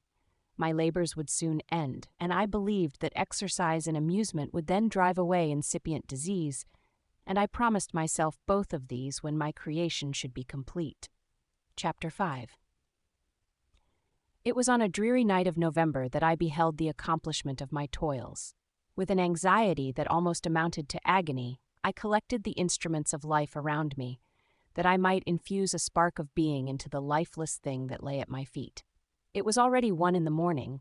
The rain pattered dismally against the panes, and my candle was nearly burnt out, when, by the glimmer of the half-extinguished light, I saw the dull yellow eye of the creature open. It breathed hard, and a convulsive motion agitated its limbs. How can I describe my emotions at this catastrophe, or how delineate the wretch whom with such infinite pains and care I had endeavored to form? His limbs were in proportion, and I had selected his features as beautiful. Beautiful! Great God! His yellow skin scarcely covered the work of muscles and arteries beneath. His hair was of a lustrous black and flowing, his teeth of a pearly whiteness, but these luxuriances only formed a more horrid contrast with his watery eyes, that seemed almost of the same color as the dun-white sockets in which they were set, his shriveled complexion and straight black lips. The different accidents of life are not so changeable as the feelings of human nature. I had worked hard for nearly 2 years for the sole purpose of infusing life into an inanimate body. For this I had deprived myself of rest and health. I had desired it with an ardor that far exceeded moderation, but now that I had finished, the beauty of the dream vanished, and breathless horror and disgust filled my heart. Unable to endure the aspect of the being I had created, I rushed out of the room and continued a long time traversing my bedchamber, unable to compose my mind to sleep. At length, lassitude succeeded to the tumult I had before endured, and I threw myself on the bed in my clothes, endeavoring to seek a few moments of forgetfulness. But it was in vain. I slept, indeed, but I was disturbed by the wildest dreams. I thought I saw Elizabeth, in the bloom of health, walking in the streets of Ingolstadt. Delighted and surprised, I embraced her. But as I imprinted the first kiss on her lips, they became livid with the hue of death. Her features appeared to change, and I thought that I held the corpse of my dead mother in my arms. A shroud enveloped her form, and I saw the grave worms crawling in the folds of the flannel. I started from my sleep with horror. A cold dew covered my forehead, my teeth chattered, and every limb became convulsed. When, by the dim and yellow light of the moon, as it forced its way through the window shutters, I beheld the wretch, the miserable monster whom I had created, he held up the curtain of the bed, and his eyes, if eyes they may be called, were fixed on me. His jaws opened, and he muttered some inarticulate sounds, while a grin wrinkled his cheeks. He might have spoken, but I did not hear. One hand was stretched out, seemingly to detain me, but I escaped and rushed downstairs. I took refuge in the courtyard belonging to the house which I inhabited, where I remained during the rest of the night, walking up and down in the greatest agitation, listening attentively, catching and fearing each sound as if it were to announce the approach of the demoniacal corpse to which I had so miserably given life. Oh, no mortal could support the horror of that countenance. A mummy again endued with animation could not be so hideous as that wretch. I had gazed on him while unfinished. He was ugly then, but when those muscles and joints were rendered capable of motion, it became a thing such as even Dante could not have conceived. I passed the night wretchedly. Sometimes my pulse beat so quickly and hardly that I felt the palpitation of every artery. At others, I nearly sank to the ground through languor and extreme weakness. Mingled with this horror, I felt the bitterness of disappointment. Dreams that had been my food and pleasant rest for so long a space were now become a hell to me, and the change was so rapid, the overthrow so complete. Morning, dismal and wet, at length dawned and discovered to my sleepless and aching eyes the church of Ingolstadt, its white steeple and clock, which indicated the 6th hour. The porter opened the gates of the court, which had that night been my asylum, and I issued into the streets, pacing them with quick steps, as if I sought to avoid the wretch, whom I feared every turning of the street would present to my view.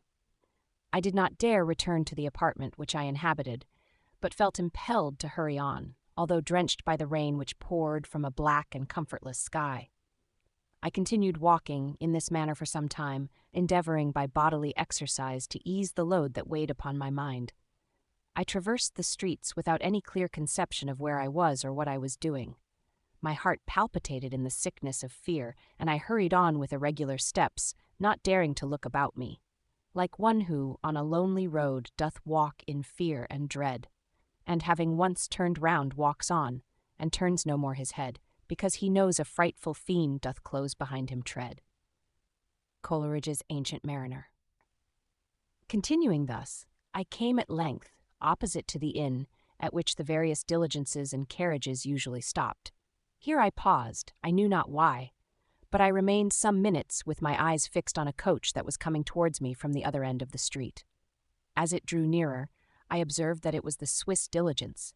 It stopped just where I was standing, and on the door being opened, I perceived Henry Clerval, who, on seeing me, instantly sprung out. "My dear Frankenstein," exclaimed he, "how glad I am to see you! How fortunate that you should be here at the very moment of my alighting!" Nothing could equal my delight on seeing Clerval. His presence brought back to my thoughts my father, Elizabeth, and all those scenes of home so dear to my recollection. I grasped his hand, and in a moment forgot my horror and misfortune. I felt suddenly, and for the first time during many months, calm and serene joy. I welcomed my friend, therefore, in the most cordial manner, and we walked towards my college. Clerval continued talking for some time about our mutual friends and his own good fortune in being permitted to come to Ingolstadt. "You may easily believe," said he, "how great was the difficulty to persuade my father that all necessary knowledge was not comprised in the noble art of bookkeeping, and, indeed, I believe I left him incredulous to the last, for his constant answer to my unwearied entreaties was the same as that of the Dutch schoolmaster in The Vicar of Wakefield. 'I have 10,000 florins a year without Greek. I eat heartily without Greek.' But his affection for me at length overcame his dislike of learning, and he has permitted me to undertake a voyage of discovery to the land of knowledge. It gives me the greatest delight to see you, but tell me how you left my father, brothers, and Elizabeth." "Very well and very happy, only a little uneasy that they hear from you so seldom. By the by, I mean to lecture you a little upon their account myself. But, my dear Frankenstein," continued he, stopping short and gazing full in my face, "I did not before remark how very ill you appear. So thin and pale, you look as if you had been watching for several nights." "You have guessed right. I have lately been so deeply engaged in one occupation that I have not allowed myself sufficient rest, as you see. But I sincerely hope, that all these employments are now at an end and that I am at length free." I trembled excessively. I could not endure to think of, and far less to allude to, the occurrences of the preceding night. I walked with a quick pace, and we soon arrived at my college. I then reflected, and the thought made me shiver, that the creature whom I had left in my apartment might still be there, alive and walking about. I dreaded to behold this monster, but I feared still more that Henry should see him. Entreating him, therefore, to remain a few minutes at the bottom of the stairs, I darted up towards my own room. My hand was already on the lock of the door before I recollected myself. I then paused, and a cold shivering came over me. I threw the door forcibly open, as children are accustomed to do when they expect a spectre to stand in waiting for them on the other side, but nothing appeared. I stepped fearfully in. The apartment was empty, and my bedroom was also freed from its hideous guest. I could hardly believe that so great a good fortune could have befallen me, but when I became assured that my enemy had indeed fled, I clapped my hands for joy and ran down to Clerval. We ascended into my room, and the servant presently brought breakfast, but I was unable to contain myself. It was not joy only that possessed me. I felt my flesh tingle with excess of sensitiveness, and my pulse beat rapidly. I was unable to remain for a single instant in the same place. I jumped over the chairs, clapped my hands, and laughed aloud. Clerval at first attributed my unusual spirits to joy on his arrival, but when he observed me more attentively, he saw a wildness in my eyes for which he could not account, and my loud, unrestrained, heartless laughter frightened and astonished him. "My dear Victor," cried he, "what, for God's sake, is the matter? Do not laugh in that manner. How ill you are! What is the cause of all this?" "Do not ask me," cried I, putting my hands before my eyes, for I thought I saw the dreaded spectre glide into the room. "He can tell! Oh, save me! Save me!" I imagined that the monster seized me. I struggled furiously and fell down in a fit. Poor Clerval! What must have been his feelings? A meeting, which he anticipated with such joy, so strangely turned to bitterness. But I was not the witness of his grief, for I was lifeless and did not recover my senses for a long, long time. This was the commencement of a nervous fever which confined me for several months. During all that time, Henry was my only nurse.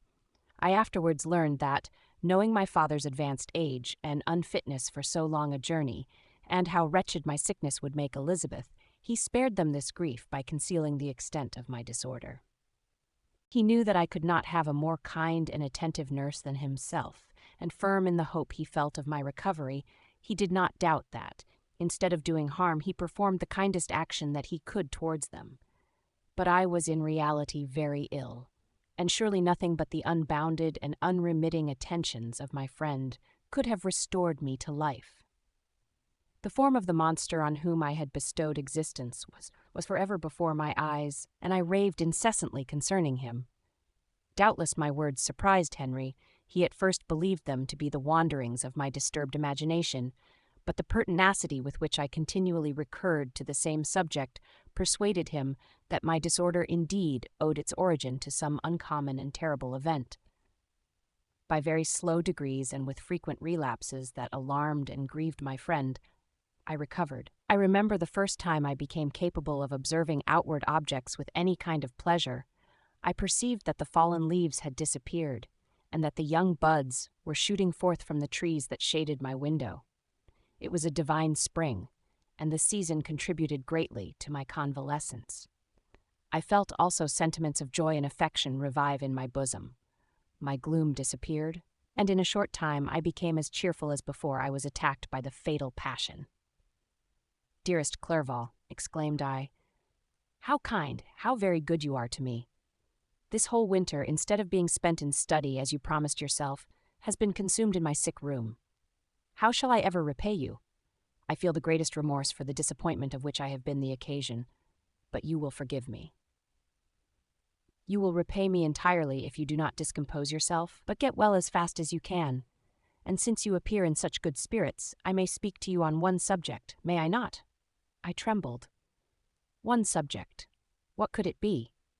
Could he allude to an object on whom I dared not even think? "Compose yourself," said Clerval, who observed my change of color. "I will not mention it if it agitates you, but your father and cousin would be very happy if they received a letter from you in your own handwriting. They hardly know how ill you have been and are uneasy at your long silence." "Is that all, my dear Henry?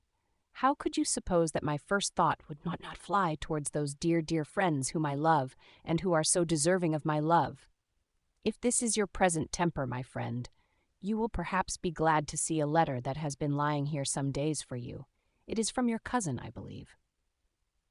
Chapter 6. Clerval then put the following letter into my hands. It was from my own Elizabeth. My dearest cousin, you have been ill, very ill, and even the constant letters of dear kind Henry are not sufficient to reassure me on your account. You are forbidden to write, to hold a pen, yet one word from you, dear Victor, is necessary to calm our apprehensions. For a long time I have thought that each post would bring this line, and my persuasions have restrained my uncle from undertaking a journey to Ingolstadt. I have prevented his encountering the inconveniences and perhaps dangers of so long a journey, yet how often have I regretted not being able to perform it myself. I figure to myself that the task of attending on your sick bed has devolved on some mercenary old nurse who could never guess your wishes nor minister to them with the care and affection of your poor cousin. Yet that is over now. Clerval writes that indeed you are getting better. I eagerly hope that you will confirm this intelligence soon in your own handwriting. Get well and return to us. You will find a happy, cheerful home and friends who love you dearly. Your father's health is vigorous, and he asks but to see you, but to be assured that you are well, and not a care will ever cloud his benevolent countenance. How pleased you would be to remark the improvement of our Ernest! He is now 16 and full of activity and spirit. He is desirous to be a true Swiss and to enter into foreign service, but we cannot part with him, at least until his elder brother returns to us. My uncle is not pleased with the idea of a military career in a distant country, but Ernest never had your powers of application. He looks upon study as an odious fetter. His time is spent in the open air, climbing the hills or rowing on the lake.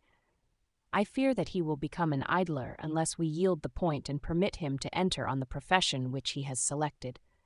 Little alteration, except the growth of our dear children, has taken place since you left us. The blue lake and snow-clad mountains, they never change, and I think our placid home and our contented hearts are regulated by the same immutable laws. My trifling occupations take up my time and amuse me, and I am rewarded for any exertions by seeing none but happy, kind faces around me. Since you left us, but one change has taken place in our little household. Do you remember on what occasion Justine Moritz entered our family? Probably you do not. I will relate her history, therefore in a few words. Madame Moritz, her mother, was a widow with 4 children, of whom Justine was the third. This girl had always been the favorite of her father, but through a strange perversity, her mother could not endure her, and after the death of M. Moritz, treated her very ill. My aunt observed this, and when Justine was 12 years of age, prevailed on her mother to allow her to live at our house. The republican institutions of our country have produced simpler and happier manners than those which prevail in the great monarchies that surround it. Hence there is less distinction between the several classes of its inhabitants, and the lower orders, being neither so poor nor so despised, their manners are more refined and moral. A servant in Geneva does not mean the same thing as a servant in France and England. Justine, thus received in our family, learned the duties of a servant, a condition which, in our fortunate country, does not include the idea of ignorance and a sacrifice of the dignity of a human being. Justine, you may remember, was a great favorite of yours, and I recollect you once remarked that if you were in an ill humor, one glance from Justine could dissipate it, for the same reason that Ariosto gives concerning the beauty of Angelica. She looked so frank-hearted and happy. My aunt conceived a great attachment for her, by which she was induced to give her an education superior to that which she had at first intended. This benefit was fully repaid. Justine was the most grateful little creature in the world. I do not mean that she made any professions. I never heard one pass her lips, but you could see by her eyes that she almost adored her protectress. Although her disposition was gay and in many respects inconsiderate, yet she paid the greatest attention to every gesture of my aunt. She thought her the model of all excellence, and endeavored to imitate her phraseology and manners, so that even now she often reminds me of her. When my dearest aunt died, everyone was too much occupied in their own grief to notice poor Justine, who had attended her during her illness with the most anxious affection. Poor Justine was very ill, but other trials were reserved for her. One by one, her brothers and sister died, and her mother, with the exception of her neglected daughter, was left childless. The conscience of the woman was troubled. She began to think that the deaths of her favorites was a judgment from heaven to chastise her partiality. She was a Roman Catholic, and I believe her confessor confirmed the idea which she had conceived. Accordingly, a few months after your departure for Ingolstadt, Justine was called home by her repentant mother. Poor girl! She wept when she quitted our house. She was much altered since the death of my aunt. Grief had given softness and a winning mildness to her manners, which had before been remarkable for vivacity. Nor was her residence at her mother's house of a nature to restore her gaiety. The poor woman was very vacillating in her repentance. She sometimes begged Justine to forgive her unkindness, but much oftener accused her of having caused the deaths of her brothers and sister. Perpetual fretting at length threw Madame Moritz into a decline, which at first increased her irritability, but she is now at peace forever. She died on the first approach of cold weather, at the beginning of this last winter. Justine has just returned to us, and I assure you I love her tenderly. She is very clever and gentle, and extremely pretty. As I mentioned before, her mien and her expression continually remind me of my dear aunt. I must say also a few words to you, my dear cousin, of little darling William. I wish you could see him. He is very tall of his age, with sweet laughing blue eyes, dark eyelashes, and curling hair. When he smiles, 2 little dimples appear on each cheek, which are rosy with health. He has already had 1 or 2 little wives, but Louisa Byron is his favorite, a pretty little girl of 5 years of age.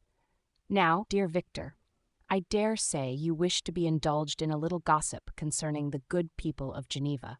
The pretty Miss Mansfield has already received the congratulatory visits on her approaching marriage with a young Englishman, John Melbourne, Esq. Her ugly sister, Manon, married M. Duvillard, the rich banker, last autumn. Your favorite schoolfellow, Louis Manoir, has suffered several misfortunes since the departure of Clerval from Geneva, but he has already recovered his spirits and is reported to be on the point of marrying a lively, pretty Frenchwoman, Madame Tavernier. She is a widow and much older than Manoir, but she is very much admired and a favorite with everybody. I have written myself into better spirits, dear cousin, but my anxiety returns upon me as I conclude. Write, dearest Victor, 1 line. 1 word will be a blessing to us. 10,000 thanks to Henry for his kindness, his affection, and his many letters. We are sincerely grateful. Adieu, my cousin. Take care of yourself, and I entreat you, write. Elizabeth Lavenza, Geneva, March 18th, sometime in the 18th century. Dear, dear Elizabeth, I exclaimed when I had read her letter, I will write instantly and relieve them from the anxiety they must feel. I wrote, and this exertion greatly fatigued me, but my convalescence had commenced and proceeded regularly. In another fortnight I was able to leave my chamber. One of my first duties on my recovery was to introduce Clerval to the several professors of the university. In doing this, I underwent a kind of rough usage, ill-befitting the wounds that my mind had sustained. Ever since the fatal night, the end of my labors, and the beginning of my misfortunes, I had conceived a violent antipathy even to the name of natural philosophy. When I was otherwise quite restored to health, the sight of a chemical instrument would renew all the agony of my nervous symptoms. Henry saw this, and had removed all my apparatus from my view. He had also changed my apartment, for he perceived that I had acquired a dislike for the room which had previously been my laboratory. But these cares of Clerval were made of no avail when I visited the professors. M. Waldman inflicted torture when he praised, with kindness and warmth, the astonishing progress I had made in the sciences. He soon perceived that I disliked the subject, but not guessing the real cause, he attributed my feelings to modesty, and changed the subject from my improvement to the science itself, with a desire, as I evidently saw, of drawing me out. What could I do? He meant to please, and he tormented me. I felt as if he had placed carefully, 1 by 1, in my view those instruments which were to be afterwards used in putting me to a slow and cruel death. I writhed under his words, yet dared not exhibit the pain I felt. Clerval, whose eyes and feelings were always quick in discerning the sensations of others, declined the subject, alleging, in excuse, his total ignorance, and the conversation took a more general turn. I thanked my friend from my heart, but I did not speak. I saw plainly that he was surprised, but he never attempted to draw my secret from me, and although I loved him with a mixture of affection and reverence that knew no bounds, yet I could never persuade myself to confide in him that event which was so often present to my recollection, but which I feared the detail to another would only impress more deeply. M. Krempe was not equally docile, and in my condition at that time of almost insupportable sensitiveness, his harsh, blunt encomiums gave me even more pain than the benevolent approbation of M. Waldman. "Den the fellow," cried he. "Why, M. Clerval, I assure you he has outstripped us all. Stare if you please, but it is nevertheless true. A youngster who, but a few years ago, believed in Cornelius Agrippa as firmly as in the gospel, has now set himself at the head of the university, and if he is not soon pulled down, we shall all be out of countenance. Continued he, observing my face expressive of suffering, M. Frankenstein is modest, an excellent quality in a young man. Young men should be diffident of themselves. You know, Clerval, I was myself when young, but that wears out in a very short time." M. Krempe had now commenced an eulogy on himself, which happily turned the conversation from a subject that was so annoying to me. Clerval had never sympathized in my tastes for natural science, and his literary pursuits differed wholly from those which had occupied me. He came to the university with the design of making himself complete master of the Oriental languages, and thus he should open a field for the plan of life he had marked out for himself. Resolved to pursue no inglorious career, he turned his eyes toward the east as affording scope for his spirit of enterprise. The Persian, Arabic, and Sanskrit languages engaged his attention, and I was easily induced to enter on the same studies. Idleness had ever been irksome to me, and now that I wished to fly from reflection, and hated my former studies, I felt great relief in being the fellow pupil with my friend, and found not only instruction but consolation in the works of the Orientalists. I did not, like him, attempt a critical knowledge of their dialects, for I did not contemplate making any other use of them than temporary amusement. I read merely to understand their meaning, and they well repaid my labors. Their melancholy is soothing, and their joy elevating, to a degree I never experienced in studying the authors of any other country. When you read their writings, life appears to consist in a warm sun and a garden of roses, in the smiles and frowns of a fair enemy and the fire that consumes your own heart. How different from the manly and heroical poetry of Greece and Rome. Summer passed away in these occupations, and my return to Geneva was fixed for the latter end of autumn. But being delayed by several accidents, winter and snow arrived, the roads were deemed impassable, and my journey was retarded until the ensuing spring. I felt this delay very bitterly, for I longed to see my native town and my beloved friends. My return had only been delayed so long, from an unwillingness to leave Clerval in a strange place, before he had become acquainted with any of its inhabitants. The winter, however, was spent cheerfully, and although the spring was uncommonly late, when it came its beauty compensated for its dilatoriness. The month of May had already commenced, and I expected the letter daily which was to fix the date of my departure, when Henry proposed a pedestrian tour in the environs of Ingolstadt, that I might bid a personal farewell to the country I had so long inhabited. I acceded with pleasure to this proposition. I was fond of exercise, and Clerval had always been my favorite companion in the ramble of this nature that I had taken among the scenes of my native country.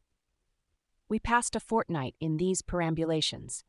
My health and spirits had long been restored, and they gained additional strength from the salubrious air I breathed, the natural incidents of our progress, and the conversation of my friend.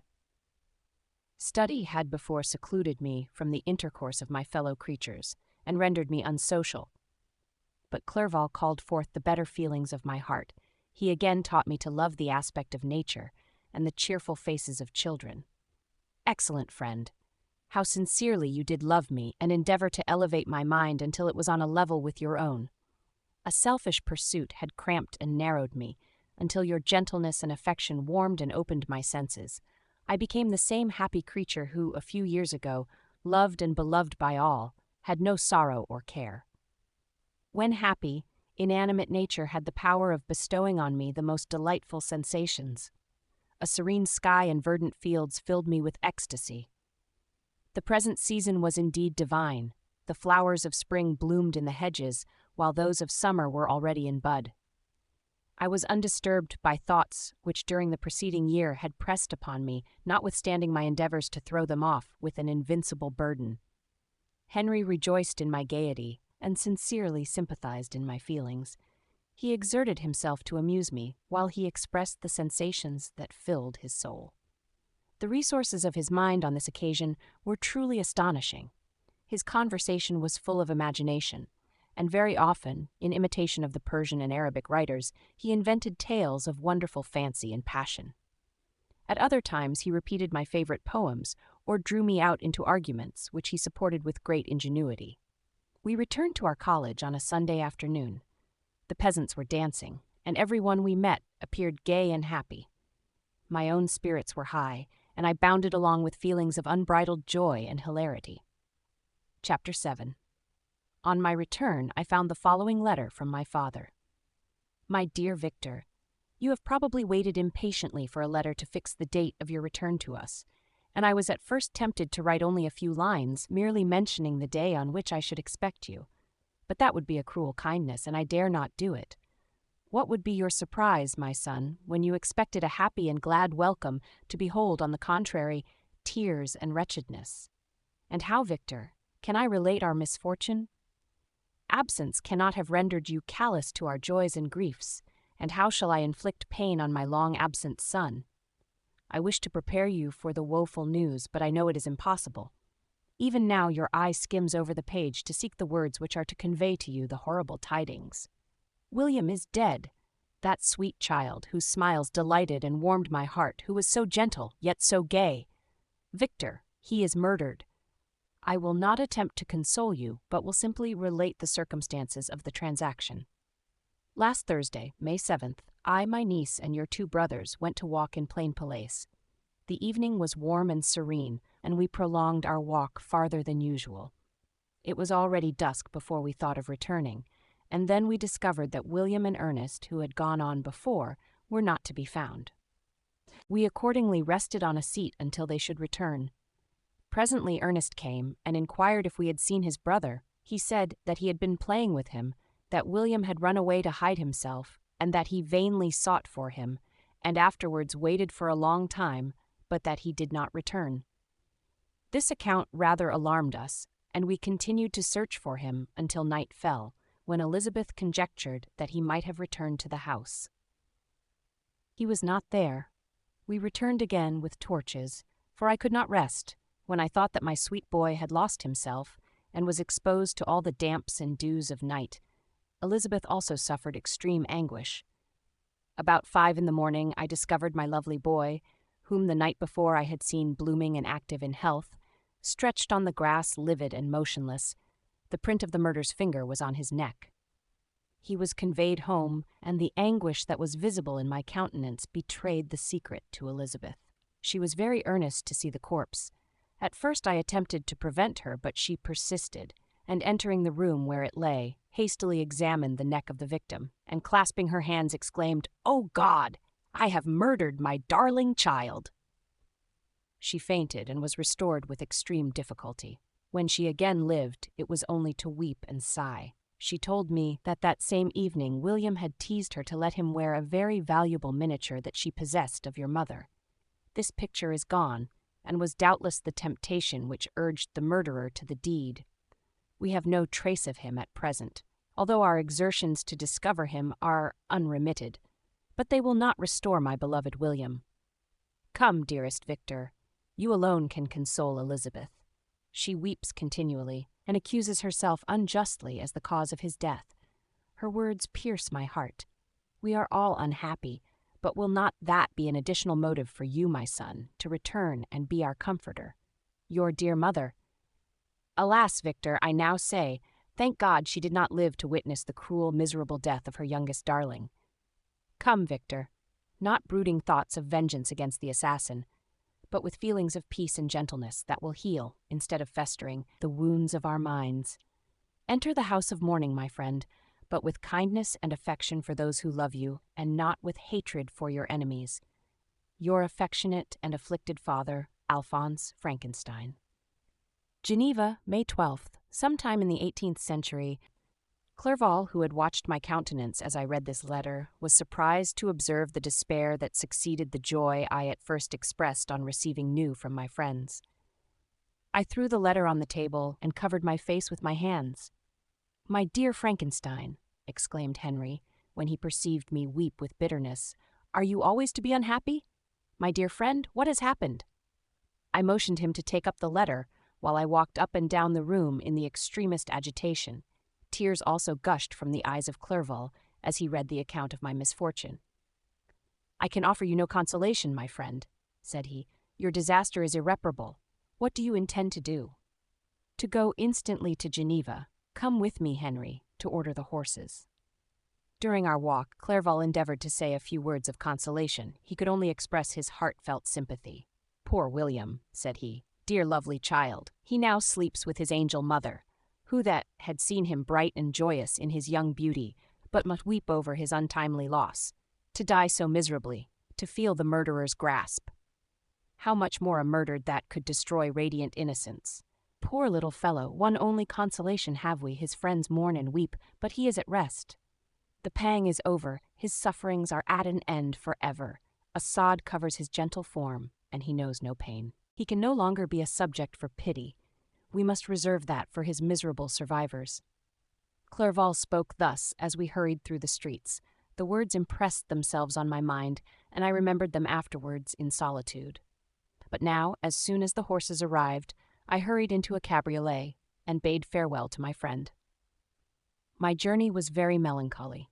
At first I wished to hurry on, for I longed to console and sympathize with my loved and sorrowing friends, but when I drew near my native town, I slackened my progress. I could hardly sustain the multitude of feelings that crowded into my mind. I passed through scenes familiar to my youth, but which I had not seen for nearly 6 years. How altered everything might be during that time! One sudden and desolating change had taken place, but 1,000 little circumstances might have by degrees worked other alterations, which, although they were done more tranquilly, might not be the less decisive. Fear overcame me. I dared no advance, dreading 1,000 nameless evils that made me tremble, although I was unable to define them. I remained 2 days at Lausanne, in this painful state of mind. I contemplated the lake. The waters were placid, all around was calm, and the snowy mountains, the palaces of nature, were not changed.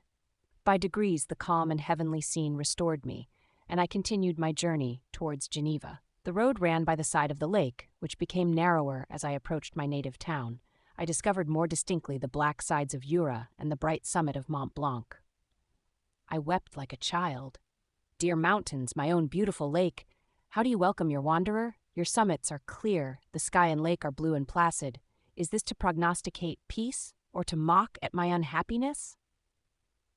I fear, my friend, that I shall render myself tedious by dwelling on these preliminary circumstances, but they were days of comparative happiness, and I think of them with pleasure.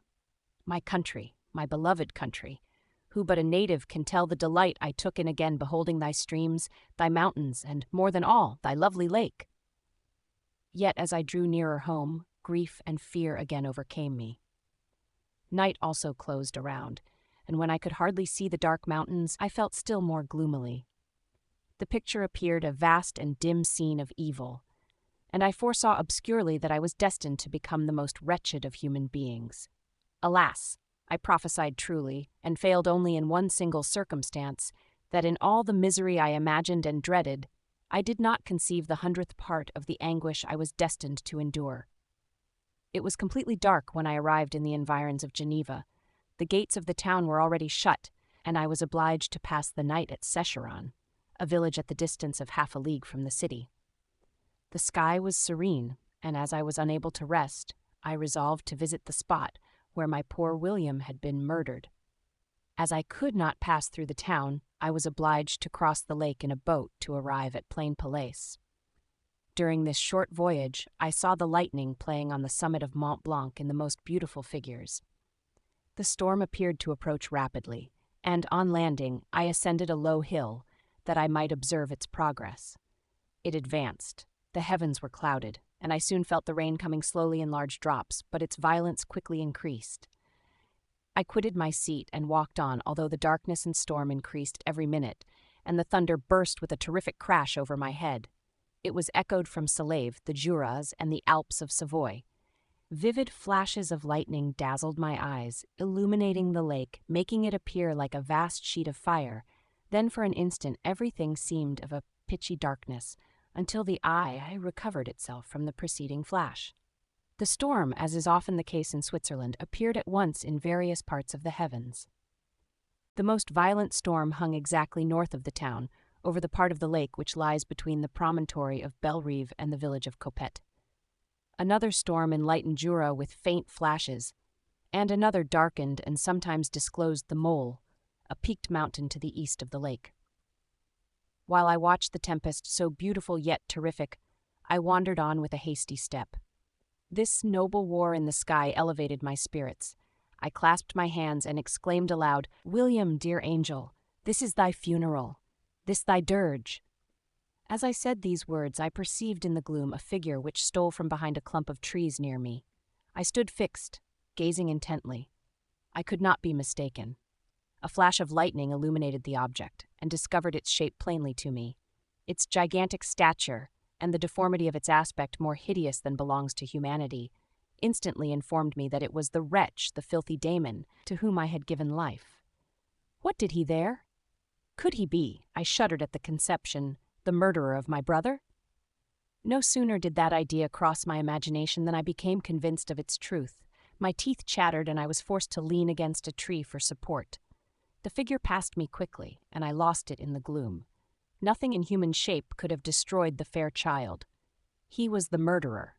I could not doubt it. The mere presence of the idea was an irresistible proof of the fact. I thought of pursuing the devil, but it would have been in vain, for another flash discovered him to me hanging among the rocks of the nearly perpendicular ascent of Mont Salève, a hill that bounds Plainpalais on the south. He soon reached the summit and disappeared. I remained motionless. The thunder ceased, but the rain still continued, and the scene was enveloped in an impenetrable darkness. I revolved in my mind the events which I had until now sought to forget, the whole train of my progress toward the creation, the appearance of the works of my own hands at my bedside, its departure. 2 years had now nearly elapsed since the night on which he first received life, and was this his first crime? Alas, I had turned loose into the world a depraved wretch, whose delight was in carnage and misery. Had he not murdered my brother? No one can conceive the anguish I suffered during the remainder of the night, which I spent, cold and wet, in the open air. But I did not feel the inconvenience of the weather. My imagination was busy in scenes of evil and despair. I considered the being whom I had cast among mankind and endowed with the will and power to effect purposes of horror, such as the deed which he had now done, nearly in the light of my own vampire, my own spirit let loose from the grave, and forced to destroy all that was dear to me. Day dawned, and I directed my steps towards the town. The gates were open, and I hastened to my father's house.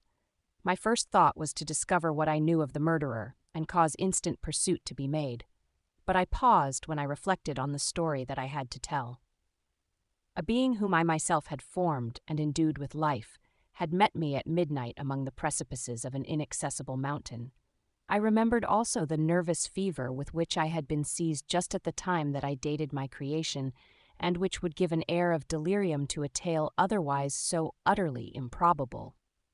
I well knew that if any other had communicated such a relation to me, I should have looked upon it as the ravings of insanity. Besides, the strange nature of the animal would elude all pursuit, even if I were so far credited as to persuade my relatives to commence it. And then of what use would be pursuit? Who could arrest a creature capable of scaling the overhanging sides of Mont Salève? These reflections determined me, and I resolved to remain silent. It was about 5 in the morning when I entered my father's house. I told the servants not to disturb the family and went into the library to attend their usual hour of rising. 6 years had elapsed, passed in a dream, but for one indelible trace, and I stood in the same place where I had last embraced my father before my departure for Ingolstadt. Beloved and venerable parent, he still remained to me. I gazed on the picture of my mother which stood over the mantelpiece. It was an historical subject, painted at my father's desire, and represented Caroline Beaufort in an agony of despair, kneeling by the coffin of her dead father. Her garb was rustic, and her cheek pale, but there was an air of dignity and beauty that hardly permitted the sentiment of pity. Below this picture was a miniature of William, and my tears flowed when I looked upon it. While I was thus engaged, Ernest entered. He had heard me arrive and hastened to welcome me. "Welcome, my dearest Victor," said he. "Ah! I wish you had come 3 months ago, and then you would have found us all joyous and delighted. You come to us now to share a misery which nothing can alleviate. Yet your presence will, I hope, revive our father, who seems sinking under his misfortune, and your persuasions will induce poor Elizabeth to cease her vain and tormenting self-accusations. Poor William! He was our darling and our pride." Tears, unrestrained, fell from my brother's eyes. A sense of mortal agony crept over my frame. Before, I had only imagined the wretchedness of my desolated home. The reality came on me as a new and a not less terrible disaster. I tried to calm Ernest. I inquired more minutely concerning my father, and here I named my cousin. "She most of all," said Ernest, "requires consolation. She accused herself of having caused the death of my brother, and that made her very wretched. But since the murderer has been discovered—" "The murderer discovered? Good God! How can that be? Who could attempt to pursue him? It is impossible. One might as well try to overtake the winds, or confine a mountain stream with a straw. I saw him too. He was free last night." "I do not know what you mean," replied my brother, in accents of wonder, "but to us the discovery we have made completes our misery. No one would believe it at first, and even now Elizabeth will not be convinced, notwithstanding all the evidence. Indeed, who would credit that Justine Moritz, who was so amiable and fond of all the family, could suddenly become so capable of so frightful, so appalling a crime?" "Justine Moritz, poor girl. Is she the accused? But it is wrongfully. Everyone knows that. No one believes it, surely, Ernest?" "No one did at first, but several circumstances came out that have almost forced conviction upon us, and her own behavior has been so confused as to add to the evidence of facts a weight that, I fear, leaves no hope for doubt. But she will be tried today, and you will then hear all." He then related that, the morning on which the murder of poor William had been discovered, Justine had been taken ill and confined to her bed for several days. During this interval, one of the servants, happening to examine the apparel she had worn on the night of the murder, had discovered in her pocket the picture of my mother, which had been judged to be the temptation of the murderer. The servant instantly showed it to one of the others, who, without saying a word to any of the family, went to a magistrate, and, upon their deposition, Justine was apprehended. On being charged with the fact, the poor girl confirmed the suspicion in a great measure by her extreme confusion of manner. This was a strange tale, but it did not shake my faith, and I replied earnestly, "You are all mistaken. I know the murderer, Justine, poor good Justine, is innocent." At that instant my father entered.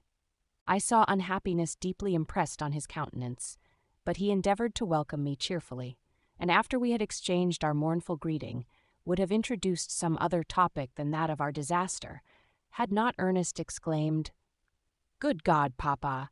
Victor says that he knows who was the murderer of poor William."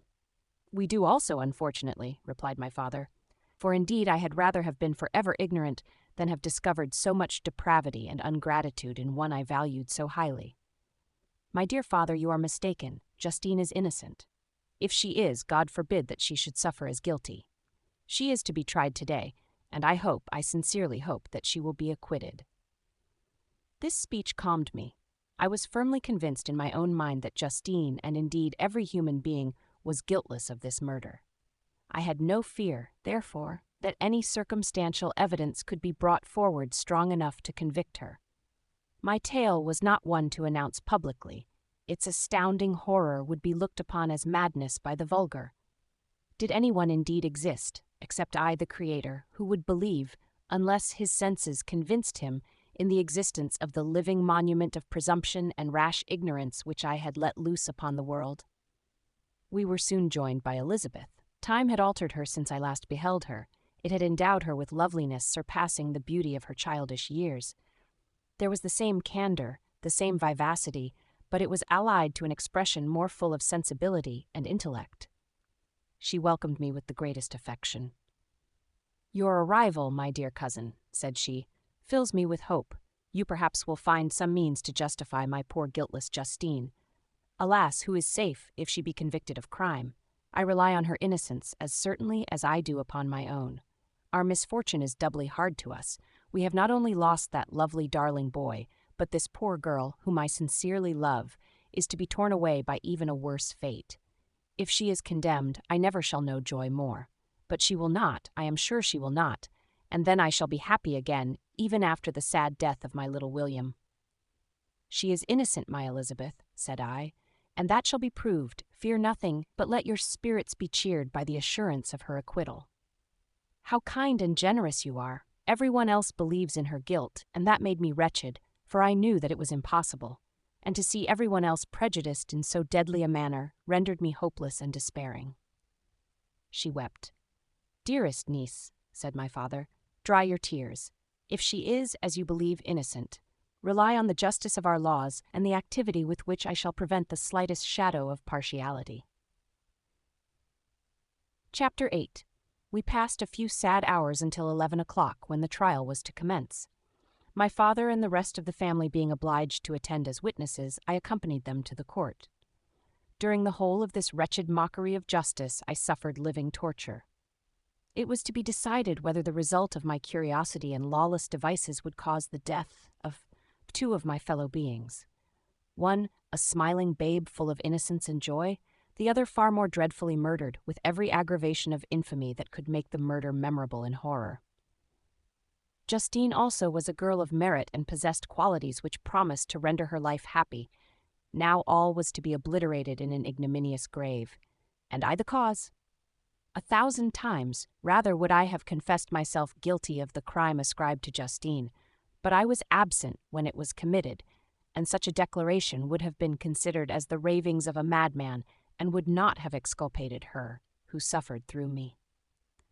The appearance of Justine was calm. She was dressed in mourning, and her countenance, always engaging, was rendered, by the solemnity of her feelings, exquisitely beautiful. Yet she appeared confident in innocence, and did not tremble, although gazed on and execrated by thousands, for all the kindness which her beauty might otherwise have excited was obliterated in the minds of the spectators by the imagination of the enormity she was supposed to have committed. She was tranquil, yet her tranquillity was evidently constrained, and as her confusion had before been adduced as a proof of her guilt, she worked up her mind to an appearance of courage. When she entered the court, she threw her eyes round it and quickly discovered where we were seated. A tear seemed to dim her eye when she saw us, but she quickly recovered herself, and a look of sorrowful affection seemed to attest her utter guiltlessness. The trial began, and after the advocate against her had stated the charge, several witnesses were called. Several strange facts combined against her, which might have staggered anyone who had not such proof of her innocence as I had. She had been out the whole of the night on which the murder had been committed, and towards morning had been perceived by a market woman not far from the spot where the body of the murdered child had been afterwards found. The woman asked her what she did there, but she looked very strangely, and only returned a confused and unintelligible answer.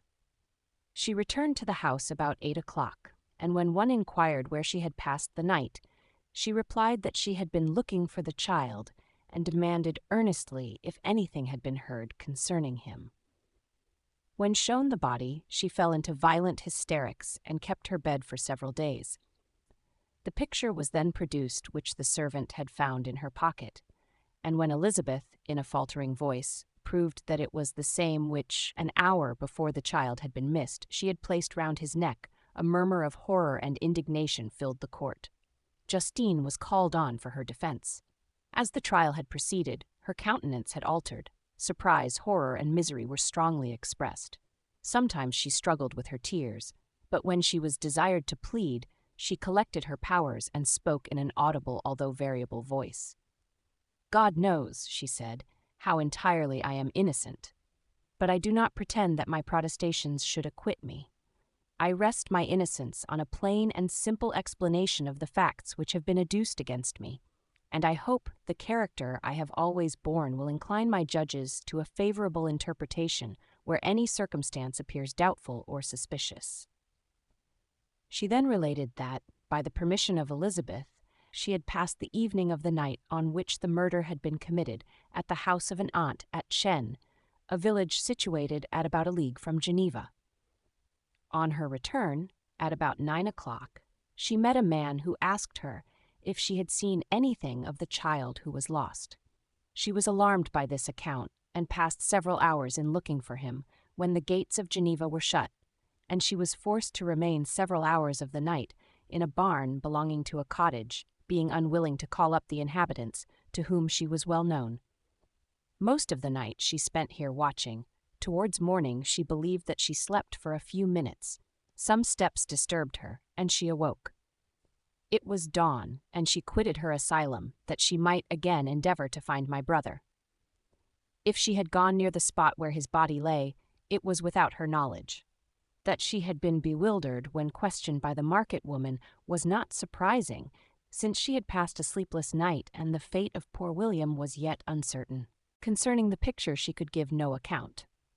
"I know," continued the unhappy victim, "how heavily and fatally this one circumstance weighs against me, but I have no power of explaining it, and when I have expressed my utter ignorance, I am only left to conjecture concerning the probabilities by which it might have been placed in my pocket. But here also I am checked. I believe that I have no enemy on earth, and none surely would have been so wicked as to destroy me wantonly. Did the murderer place it there? I know of no opportunity afforded him for so doing, or, if I had, why should he have stolen the jewel to part with it again so soon? I commit my cause to the justice of my judges, yet I see no room for hope. I beg permission to have a few witnesses examined concerning my character, and if their testimony shall not overweigh my supposed guilt, I must be condemned, although I would pledge my salvation on my innocence." Several witnesses were called who had known her for many years, and they spoke well of her. But fear and hatred of the crime of which they supposed her guilty rendered them timorous and unwilling to come forward. Elizabeth saw even this last resource, her excellent dispositions and irreproachable conduct, about to fail the accused, when, although violently agitated, she desired permission to address the court. "I am," said she, "the cousin of the unhappy child who was murdered, or rather his sister. For I was educated by and have lived with his parents ever since, and even long before his birth. It may therefore be judged indecent in me to come forward on this occasion, but when I see a fellow creature about to perish through the cowardice of her pretended friends, I wish to be allowed to speak, that I may say what I know of her character. I am well acquainted with the accused. I have lived in the same house with her, at one time for 5 and at another for nearly 2 years. During all that period she appeared to me the most amiable and benevolent of human creatures.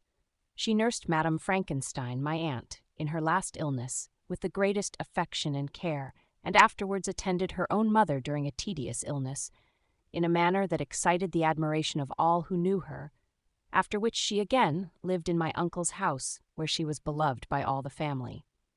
She was warmly attached to the child who is now dead, and acted towards him like a most affectionate mother. For my own part, I do not hesitate to say that, notwithstanding all the evidence produced against her, I believe and rely on her perfect innocence. She had no temptation for such an action. As to the bauble on which the chief proof rests, if she had earnestly desired it, I should have willingly given it to her, so much do I esteem and value her."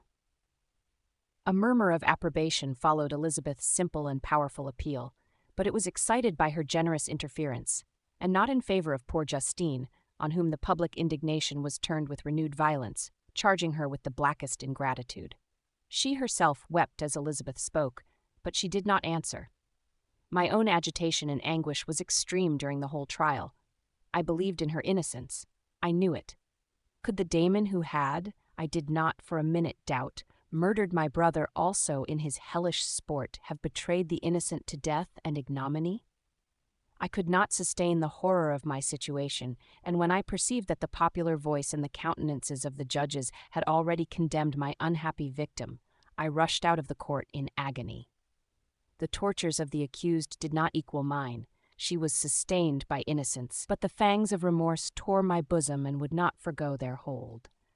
I passed a night of unmingled wretchedness. In the morning I went to the court. My lips and throat were parched. I dared not ask the fatal question, but I was known, and the officer guessed the cause of my visit. The ballots had been thrown. They were all black, and Justine was condemned. I cannot pretend to describe what I then felt.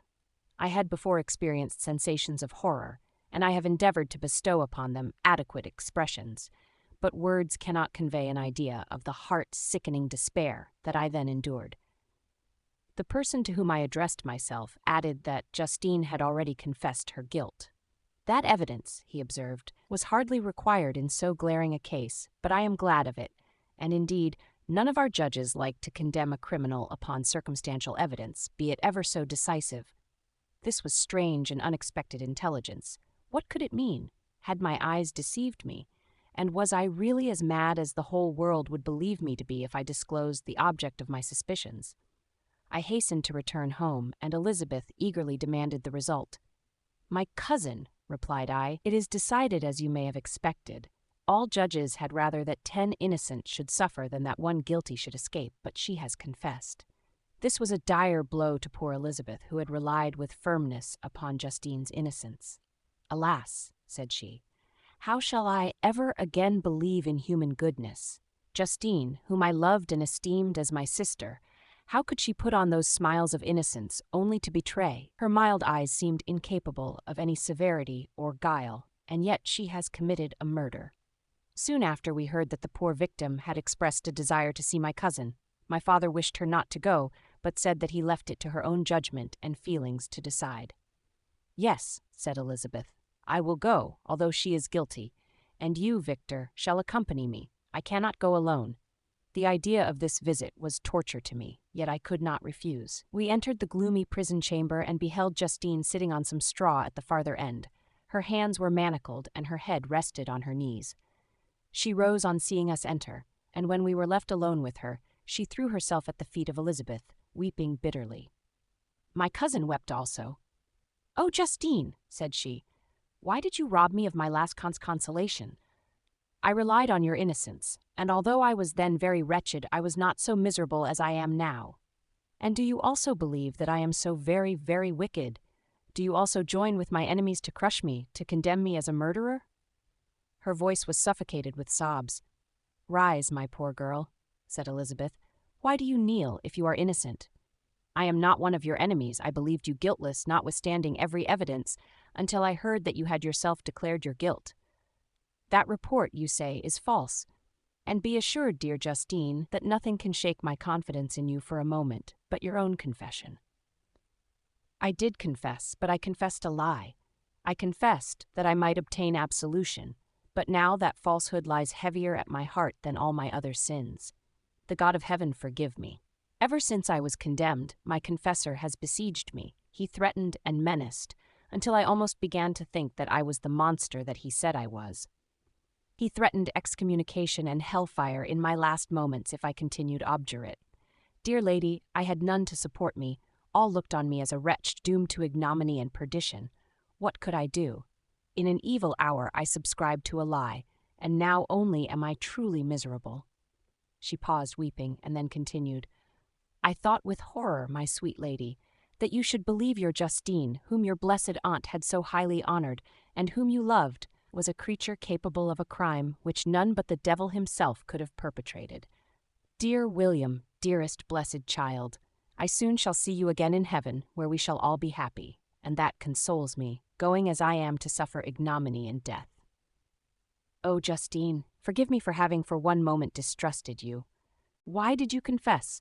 But do not mourn, dear girl, do not fear. I will proclaim, I will prove your innocence. I will melt the stony hearts of your enemies by my tears and prayers. You shall not die. You, my playfellow, my companion, my sister, perish on the scaffold. No, no, I never could survive so horrible a misfortune."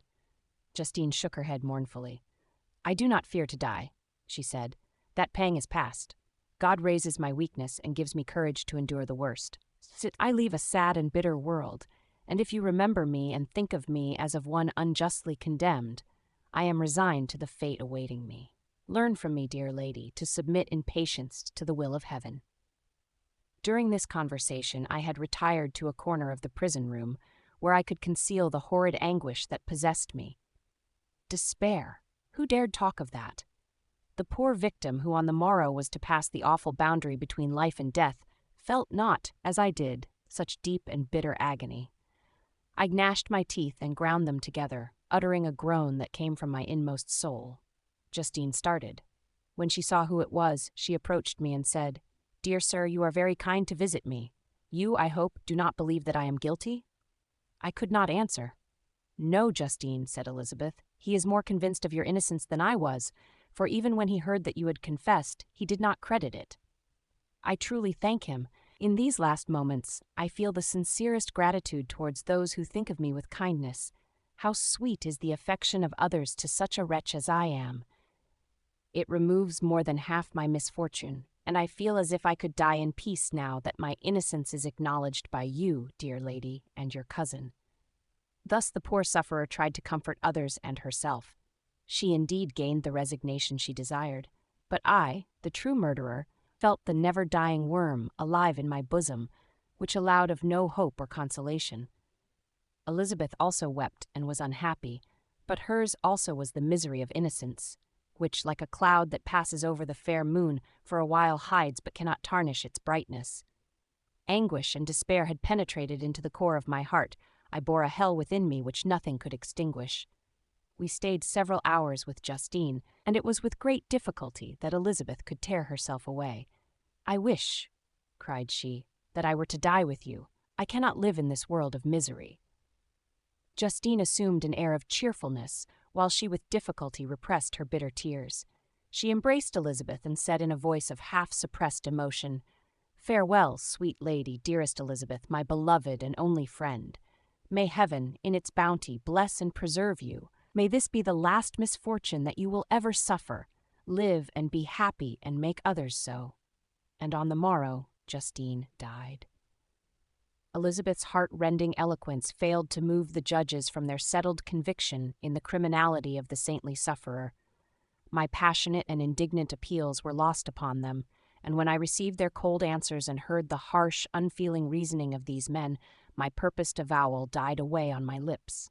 Thus I might proclaim myself a madman, but not revoke the sentence passed upon my wretched victim. She perished on the scaffold as a murderess. From the tortures of my own heart, I turned to contemplate the deep and voiceless grief of my Elizabeth. This also was my doing, and my father's woe, and the desolation of that late so smiling home, all was the work of my thrice accursed hands. Ye weep, unhappy ones, but these are not your last tears. Again shall you raise the funeral wail, and the sound of your lamentations shall again and again be heard. Frankenstein, your son, your kinsman, your early, much-loved friend, he who would spend each vital drop of blood for your sakes, who has no thought nor sense of joy, except as it is mirrored also in your dear countenances, who would fill the air with blessings and spend his life in serving you. He bids you weep, to shed countless tears, happy beyond his hopes, if thus inexorable fate be satisfied, and if the destruction pause before the peace of the grave have succeeded to your sad torments. Thus spoke my prophetic soul, as, torn by remorse, horror, and despair, I beheld those I loved spend vain sorrow upon the graves of William and Justine, the first hapless victims to my unhallowed arts. Chapter 9. Nothing is more painful to the human mind than, after the feelings have been worked up by a quick succession of events, the dead calmness of inaction and certainty which follows and deprives the soul both of hope and fear. Justine died, she rested, and I was alive. The blood flowed freely in my veins, but a weight of despair and remorse pressed on my heart, which nothing could remove. Sleep fled from my eyes. I wandered like an evil spirit, for I had committed deeds of mischief beyond description horrible, and more, much more, I persuaded myself, was yet behind. Yet my heart overflowed with kindness and the love of virtue. I had begun life with benevolent intentions, and thirsted for the moment when I should put them in practice and make myself useful to my fellow beings. Now all was blasted. Instead of that serenity of conscience which allowed me to look back upon the past with self-satisfaction, and from thence to gather promise of new hopes, I was seized by remorse and the sense of guilt, which hurried me away to a hell of intense tortures such as no language can describe. This state of mind preyed upon my health, which had perhaps never entirely recovered from the first shock it had sustained. I shunned the face of man. All sound of joy or complacency was torture to me. Solitude was my only consolation, deep, dark, death-like solitude. My father observed with pain the alteration perceptible in my disposition and habits, and endeavored by arguments deduced from the feelings of his serene conscience and guiltless life to inspire me with fortitude and awaken in me the courage to dispel the dark cloud which brooded over me.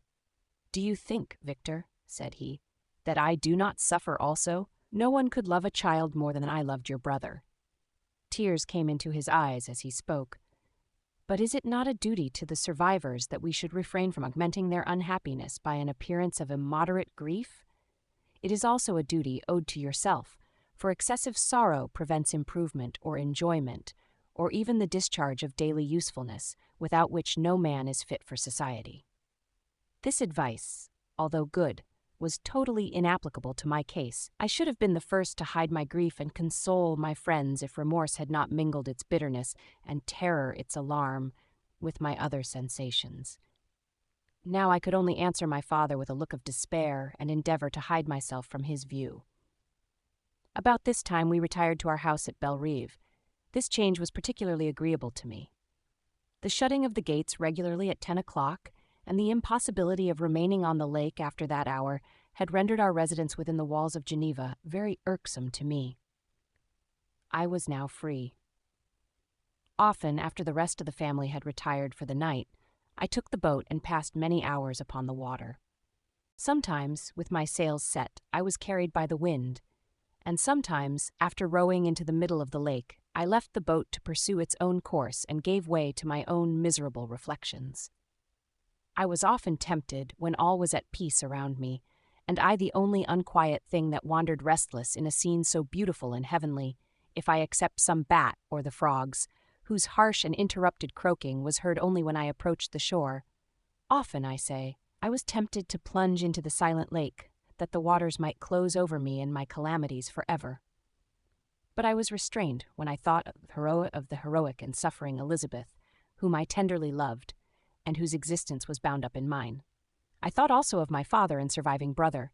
Should I, by my base desertion, leave them exposed and unprotected to the malice of the fiend whom I had let loose among them?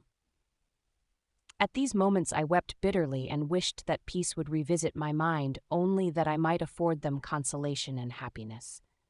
But that could not be. Remorse extinguished every hope. I had been the author of unalterable evils, and I lived in daily fear lest the monster whom I had created should perpetrate some new wickedness. I had an obscure feeling that all was not over and that he would still commit some signal crime, which by its enormity should almost efface the recollection of the past. There was always scope for fear so long as anything I loved remained behind. My abhorrence of this fiend cannot be conceived. When I thought of him, I gnashed my teeth, my eyes became inflamed, and I ardently wished to extinguish that life which I had so thoughtlessly bestowed. When I reflected on his crimes and malice, my hatred and revenge burst all bounds of moderation. I would have made a pilgrimage to the highest peak of the Andes, could I, when there, have precipitated him to their base. I wished to see him again, that I might wreak the utmost extent of abhorrence on his head and avenge the deaths of William and Justine. Our house was the house of mourning. My father's health was deeply shaken by the horror of the recent events. Elizabeth was sad and desponding. She no longer took delight in her ordinary occupations. All pleasure seemed to her sacrilege toward the dead. Eternal woe and tears, she then thought, was the just tribute she should pay to innocence so blasted and destroyed. She was no longer that happy creature who in earlier youth wandered with me on the banks of the lake and talked with ecstasy of our future prospects. The first of those sorrows which are sent to wean us from the earth had visited her, and its dimming influence quenched her dearest smiles. "When I reflect, my dear cousin," said she, "on the miserable death of Justine Moritz, I no longer see the world and its works as they before appeared to me. Before, I looked upon the accounts of vice and injustice that I read in books or heard from others as tales of ancient days or imaginary evils. At least they were remote and more familiar to reason than to the imagination.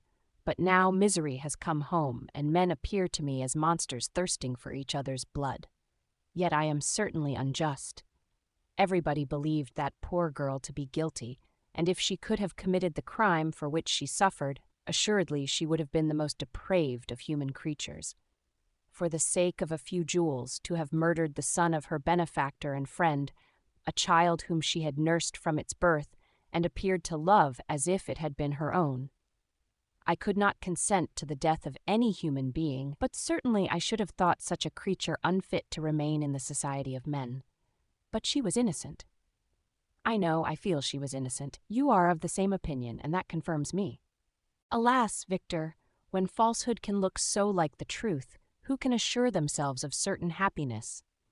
I feel as if I were walking on the edge of a precipice towards which thousands are crowding and endeavoring to plunge me into the abyss. William and Justine were assassinated, and the murderer escapes. He walks about the world free and perhaps respected. But even if I were condemned to suffer on the scaffold for the same crimes, I would not change places with such a wretch. I listened to this discourse with the extremest agony. I, not in deed, but in effect, was the true murderer. Elizabeth read my anguish in my countenance, and kindly taking my hand, said, "My dearest friend, you must calm yourself. These events have affected me, God knows how deeply, but I am not so wretched as you are. There is an expression of despair and sometimes of revenge in your countenance that makes me tremble. Dear Victor, banish these dark passions. Remember the friends around you who center all their hopes in you. Have we lost the power of rendering you happy? Ah, while we love, while we are true to each other, here in this land of peace and beauty, your native country, we may reap every tranquil blessing. What can disturb our peace?" And could not such words from her, whom I fondly prized before every other gift of fortune, suffice to chase away the fiend that lurked in my heart? Even as she spoke, I drew near to her, as if in terror, lest at that very moment the destroyer had been near to rob me of her. Thus, not the tenderness of friendship, nor the beauty of earth, nor of heaven could redeem my soul from woe.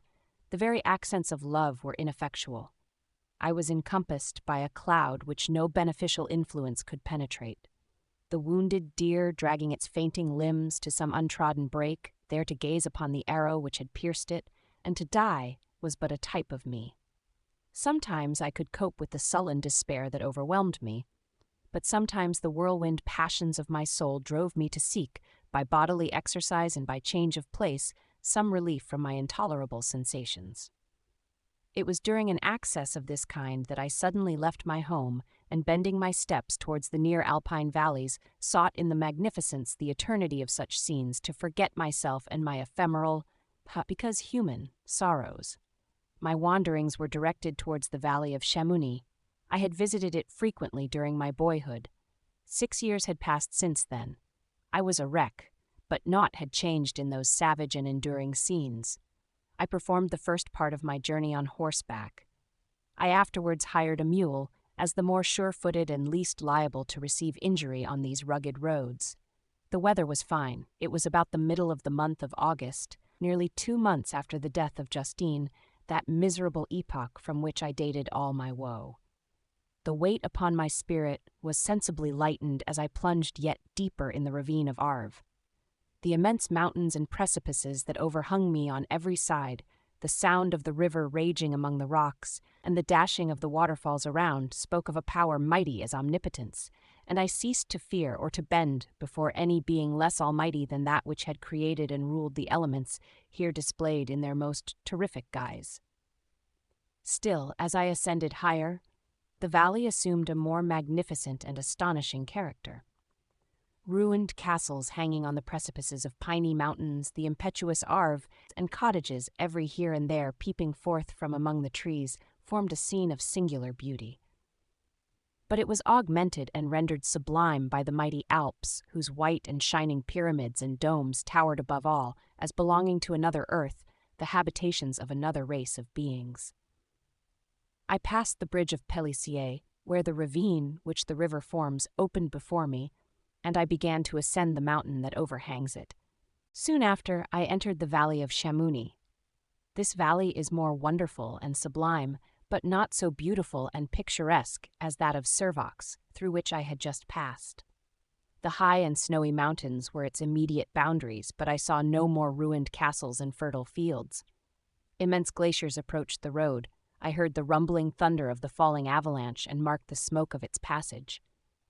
Mont Blanc, the supreme and magnificent Mont Blanc, raised itself from the surrounding aiguille, and its tremendous dome overlooked the valley. A tingling, long-lost sense of pleasure often came across me during this journey. Some turn in the road, some new object suddenly perceived and recognized, reminded me of days gone by, and were associated with the light-hearted gaiety of boyhood. The very winds whispered in soothing accents, and maternal nature bade me weep no more. Then again, the kindly influence ceased to act. I found myself fettered again to grief and indulging in all the misery of reflection. Then I spurred on my animal, striving so to forget the world, my fears, and more than all, myself.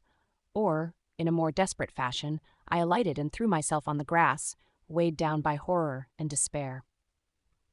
At length I arrived at the village of Chamouni. Exhaustion succeeded to the extreme fatigue both of body and of mind which I had endured. For a short space of time I remained at the window, watching the pallid lightnings that played above Mont Blanc, and listening to the rushing of the Arve, which pursued its noisy way beneath. The same lulling sounds acted as a lullaby to my too keen sensations. When I placed my head upon my pillow, sleep crept over me. I felt it as it came and blessed the giver of oblivion. Chapter 10. I spent the following day roaming through the valley. I stood beside the sources of the Arveyron, which take their rise in a glacier that with slow pace is advancing down from the summit of the hills to barricade the valley. The abrupt sides of vast mountains were before me. The icy wall of the glacier overhung me. A few shattered pines were scattered around, and the solemn silence of this glorious presence chamber of imperial nature was broken only by the brawling waves or the fall of some vast fragment. The thunder sound of the avalanche or the cracking reverberated along the mountains of the accumulated ice, which through the silent working of immutable laws was ever and anon rent and torn, as if it had been but a plaything in their hands. These sublime and magnificent scenes afforded me the greatest consolation that I was capable of receiving. They elevated me from all littleness of feeling, and although they did not remove my grief, they subdued and tranquilized it. In some degree, also, they diverted my mind from the thoughts over which it had brooded for the last month. I retired to rest at night, my slumbers, as it were, waited on and ministered to by the assemblance of grand shapes which I had contemplated during the day.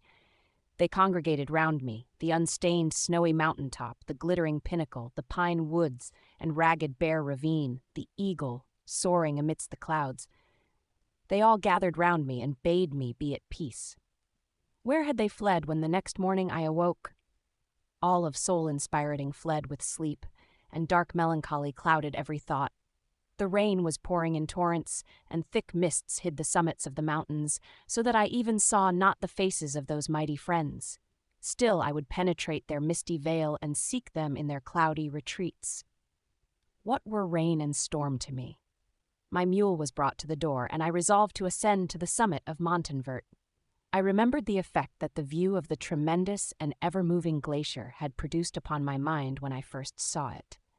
It had then filled me with a sublime ecstasy that gave wings to the soul and allowed it to soar from the obscure world to light and joy.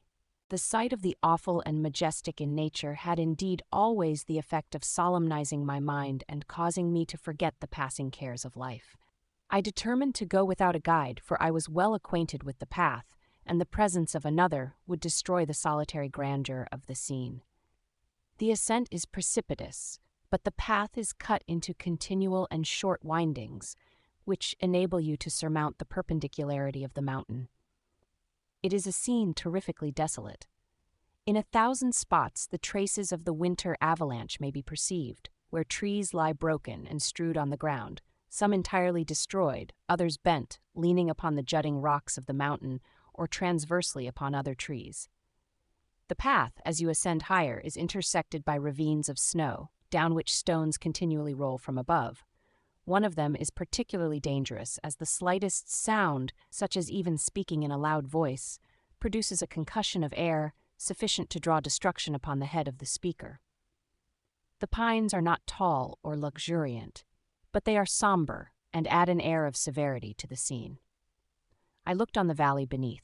Vast mists were rising from the rivers which ran through it and curling in thick wreaths around the opposite mountains, whose summits were hid in the uniform clouds, while rain poured from the dark sky and added to the melancholy impression I received from the objects around me. Alas, why does man boast of sensibilities superior to those apparent in the brute? It only renders them more necessary beings. If our impulses were confined to hunger, thirst, and desire, we might be nearly free. But now we are moved by every wind that blows and a chance word or scene that word may convey to us. We rest, a dream has power to poison sleep. We rise, one wandering thought pollutes the day. We feel, conceive, or reason, laugh or weep, embrace fond woe, or cast our cares away. It is the same, for be it joy or sorrow, the path of its departure still is free. Man's yesterday may near be like his morrow, naught may endure but mutability. It was nearly noon when I arrived at the top of the ascent. For some time I sat upon the rock that overlooks the sea of ice. A mist covered both that and the surrounding mountains. Presently a breeze dissipated the cloud, and I descended upon the glacier. The surface is very uneven, rising like the waves of a troubled sea, descending low and interspersed by rifts that sink deep. The field of ice is almost a league in width, but I spent nearly 2 hours in crossing it. The opposite mountain is a bare perpendicular rock. From the side where I now stood, Montanvert was exactly opposite, at the distance of a league, and above it rose Mont Blanc in awful majesty. I remained in a recess of the rock, gazing on this wonderful and stupendous scene. The sea, or rather the vast river of ice, wound among its dependent mountains, whose aerial summits hung over its recesses. Their icy and glittering peaks shone in the sunlight over the clouds. My heart, which was before sorrowful, now swelled with something like joy. I exclaimed, "Wandering spirits, if indeed ye wander, and do not rest in your narrow beds, allow me this faint happiness, or take me, as your companion, away from the joys of life." As I said this, I suddenly beheld the figure of a man, at some distance, advancing towards me with superhuman speed. He bounded over the crevices in the ice, among which I had walked with caution. His stature also, as he approached, seemed to exceed that of man. I was troubled. A mist came over my eyes, and I felt a faintness seize me, but I was quickly restored by the cold gale of the mountains. I perceived, as the shape came nearer, sight tremendous and abhorred, that it was the wretch whom I had created. I trembled with rage and horror, resolving to wait his approach and then close with him in mortal combat. He approached. His countenance bespoke bitter anguish, combined with disdain and malignity, while its unearthly ugliness rendered it almost too horrible for human eyes. But I scarcely observed this. Rage and hatred had at first deprived me of utterance, and I recovered only to overwhelm him with words expressive of furious detestation and contempt. "Devil," I exclaimed, "do you dare approach me? And do not you fear the fierce vengeance of my arm wreaked on your miserable head? Begone, vile insect, or rather stay, that I may trample you to dust. And oh, that I could, with the extinction of your miserable existence, restore those victims whom you have so diabolically murdered." "I expected this reception," said the daemon. "All men hate the wretched. How, then, must I be hated, who am miserable beyond all living things? Yet you, my creator, detest and spurn me, thy creature, to whom thou art bound by ties only dissoluble by the annihilation of one of us. You purpose to kill me. How dare you sport thus with life? Do your duty towards me, and I will do mine towards you and the rest of mankind. If you will comply with my conditions, I will leave them and you at peace. But if you refuse, I will glut the maw of death until it be satiated with the blood of your remaining friends." Abhorred monster, fiend that thou art, The tortures of hell are too mild a vengeance for thy crimes. Wretched devil, you reproach me with your creation. Come on, then, that I may extinguish the spark which I so negligently bestowed." My rage was without bounds. I sprang on him, impelled by all the feelings which can arm one being against the existence of another. He easily eluded me and said, "Be calm. I entreat you to hear me before you give vent to your hatred on my devoted head. Have I not suffered enough that you seek to increase my misery? Life, although it may only be an accumulation of anguish, is dear to me, and I will defend it. Remember, thou hast made me more powerful than thyself. My height is superior to thine, my joints more supple. But I will not be tempted to set myself in opposition to thee, and I will be even mild and docile to my natural lord and king, if thou wilt also perform thy part, the which thou owest me. O Frankenstein, be not equitable to every other, and trample upon me alone, to whom thy justice and even thy clemency and affection is most due. Remember that I am thy creature. I ought to be thy Adam, but I am rather the fallen angel, whom thou drivest from joy for no misdeed. Everywhere I see bliss, from which I alone am irrevocably excluded. I was benevolent and good, misery made me a fiend. Make me happy, and I shall again be virtuous. Begone, I will not hear you. There can be no community between you and me. We are enemies. Begone, or let us try our strength in a fight, in which one must fall. How can I move thee? Will no entreaties cause thee to turn a favorable eye upon thy creature, who implores thy goodness and compassion? Believe me, Frankenstein, I was benevolent. My soul glowed with love and humanity. But am I not alone, miserably alone? You, my creator, abhor me. What hope can I gather from your fellow creatures who owe me nothing? They spurn and hate me. The desert mountains and dreary glaciers are my refuge. I have wandered here many days. The caves of ice, which I only do not fear, are a dwelling to me, and the only one which man does not grudge. These bleak skies I hail, for they are kinder to me than your fellow beings. If the multitude of mankind knew of my existence, they would do as you do, and arm themselves for my destruction. Shall I not then hate them, who abhor me? I will keep no terms with my enemies. I am miserable, and they shall share my wretchedness. Yet it is in your power to recompense me, and deliver them from an evil which it only remains for you to make so great, that not only you and your family, but thousands of others shall be swallowed up in the whirlwinds of its rage. Let your compassion be moved, and do not disdain me. Listen to my tale. When you have heard that, abandon or commiserate me, as you shall judge that I deserve. But hear me. The guilty are allowed, by human laws, bloody as they are, to speak in their own defense before they are condemned. Listen to me, Frankenstein. You accuse me of murder, and yet you would, with a satisfied conscience, destroy your own creature. Oh, praise the eternal justice of man! Yet I ask you not to spare me. Listen to me, and then, if you can, and if you will, destroy the work of your hands. Why do you call to my remembrance, I rejoined, circumstances of which I shudder to reflect, that I have been the miserable origin and author? Cursed be the day, abhorred devil, in which you first saw light. Cursed, although I curse myself, be the hands that formed you. You have made me wretched beyond expression. You have left me no power to consider whether I am just to you or not. Begone, relieve me from the sight of your detested form. Thus I relieve thee, my creator, he said, and placed his hated hands before my eyes, which I flung from me with violence. Thus I take from thee a sight which you abhor. Still thou canst listen to me, and grant me thy compassion. By the virtues that I once possessed, I demand this from you. Hear my tale. It is long and strange, and the temperature of this place is not fitting to your fine sensations. Come to the hut upon the mountain. The sun is yet high in the heavens. Before it descends to hide itself behind your snowy precipices and illuminate another world, you will have heard my story and can decide. On you it rests whether I quit forever the neighborhood of man and lead a harmless life, or become the scourge of your fellow creatures and the author of your own speedy ruin. As he said this, he led the way across the ice. I followed. My heart was full, and I did not answer him. But as I proceeded, I weighed the various arguments that he had used and determined at least to listen to his tale. I was partly urged by curiosity, and compassion confirmed my resolution. I had hitherto supposed him to be the murderer of my brother, and I eagerly sought a confirmation or denial of this opinion. For the first time also, I felt what the duties of a creator towards his creature were, and that I ought to render him happy before I complained of his wickedness. These motives urged me to comply with his demand. We crossed the ice, therefore, and ascended the opposite rock. The air was cold, and the rain again began to descend. We entered the hut, the fiend with an air of exultation, I with a heavy heart and depressed spirits. But I consented to listen, and seating myself by the fire which my odious companion had lighted, he thus began his tale. Chapter 11. It is with considerable difficulty that I remember the original era of my being. All the events of that period appear confused and indistinct.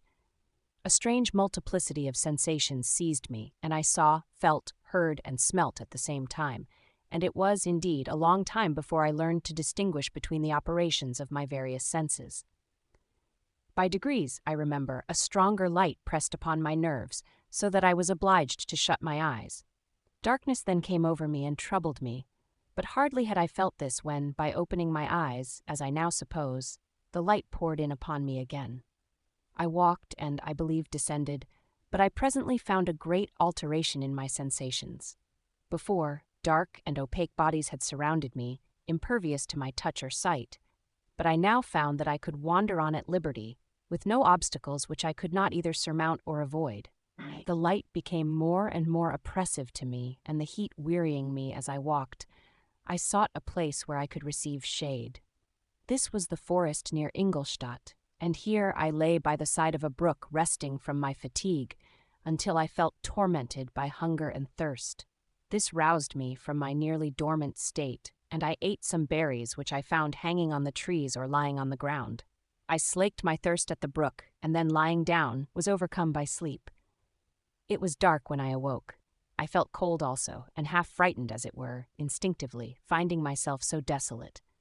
Before I had quitted your apartment, on a sensation of cold, I had covered myself with some clothes, but these were insufficient to secure me from the dews of night. I was a poor, helpless, miserable wretch.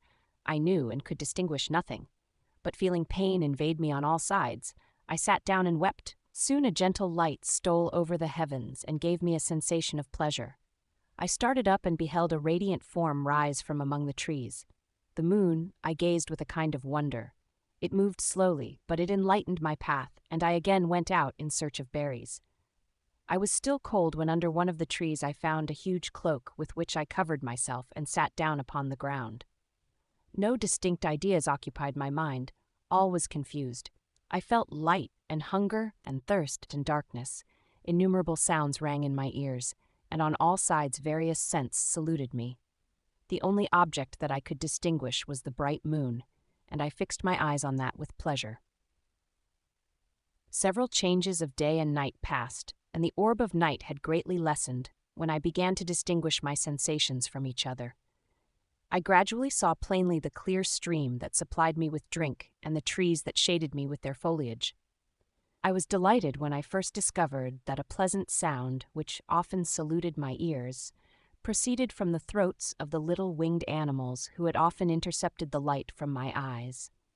I began also to observe, with greater accuracy, the forms that surrounded me, and to perceive the boundaries of the radiant roof of light which canopied me. Sometimes I tried to imitate the pleasant songs of the birds, but was unable. Sometimes I wished to express my sensations in my own mode, but the uncouth and inarticulate sounds which broke from me frightened me into silence again. The moon had disappeared from the night, and again, with a lessened form, showed itself, while I still remained in the forest. My sensations had by this time become distinct, and my mind received every day additional ideas. My eyes became accustomed to the light and to perceive objects in their right forms. I distinguished the insect from the herb, and by degrees one herb from another. I found that the sparrow uttered none but harsh notes, whilst those of the blackbird and thrush were sweet and enticing. One day, when I was oppressed by cold, I found a fire which had been left by some wandering beggars, and was overcome with delight at the warmth I experienced from it. In my joy I thrust my hand into the live embers, but quickly drew it out again with a cry of pain. How strange, I thought, that the same cause should produce such opposite effects. I examined the materials of the fire. and to my joy found it to be composed of wood. I quickly collected some branches, but they were wet and would not burn. I was pained at this, and sat still watching the operation of the fire. The wet wood which I had placed near the heat dried and itself became inflamed. I reflected on this, and by touching the various branches I discovered the cause, and busied myself in collecting a great quantity of wood, that I might dry it, and have a plentiful supply of fire.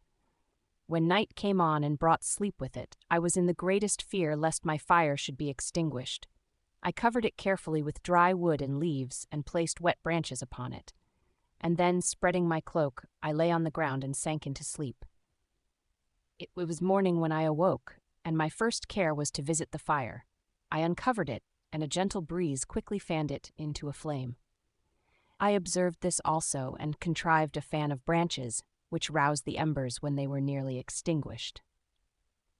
When night came again, I found with pleasure that the fire gave light as well as heat, and that the discovery of this element was useful to me in my food, for I found some of the offals that the travelers had left had been roasted and tasted much more savory than the berries I gathered from the trees.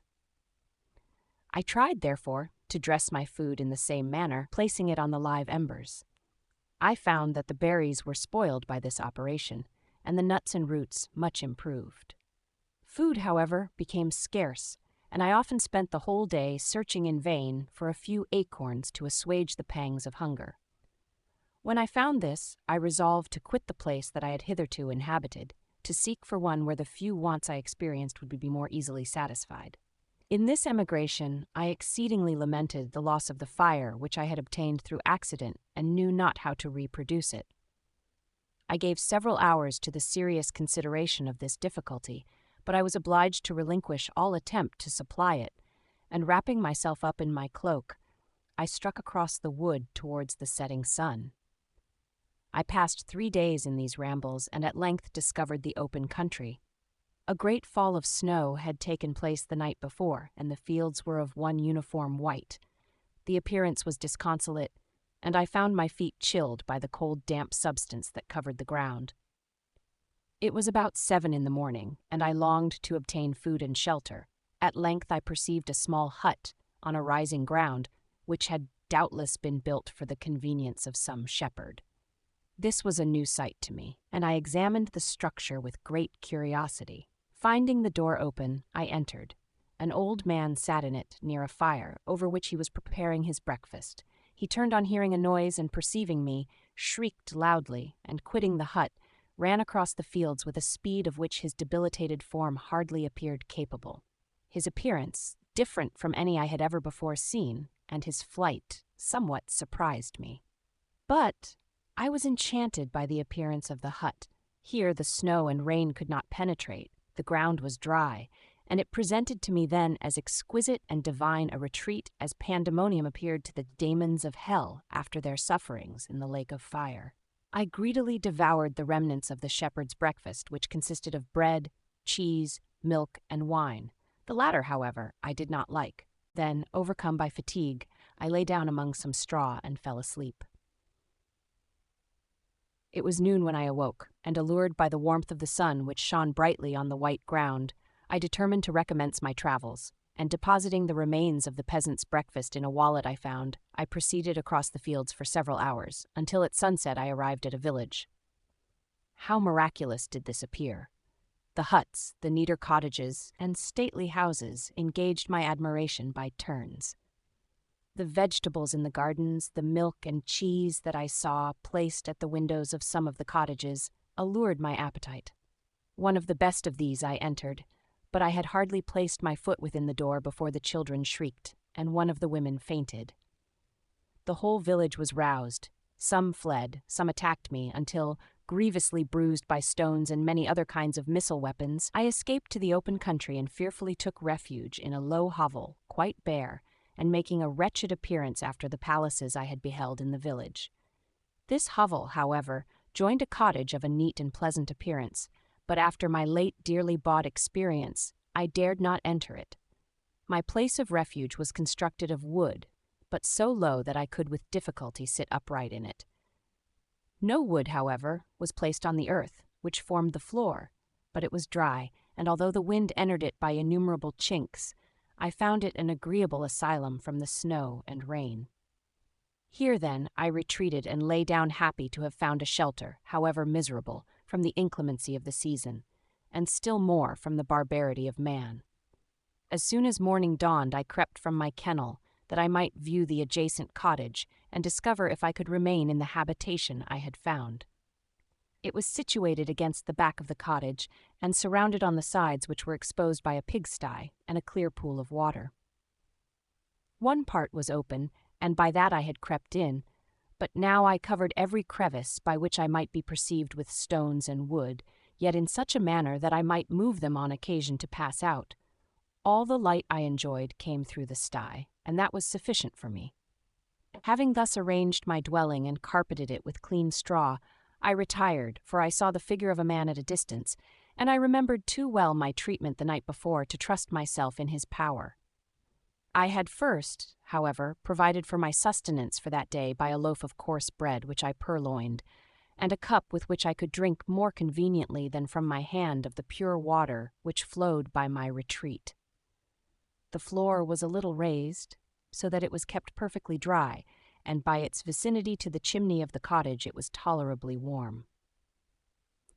Being thus provided, I resolved to reside in this hovel until something should occur which might alter my determination. It was indeed a paradise compared to the bleak forest, my former residence, the rain-dropping branches, and dank earth.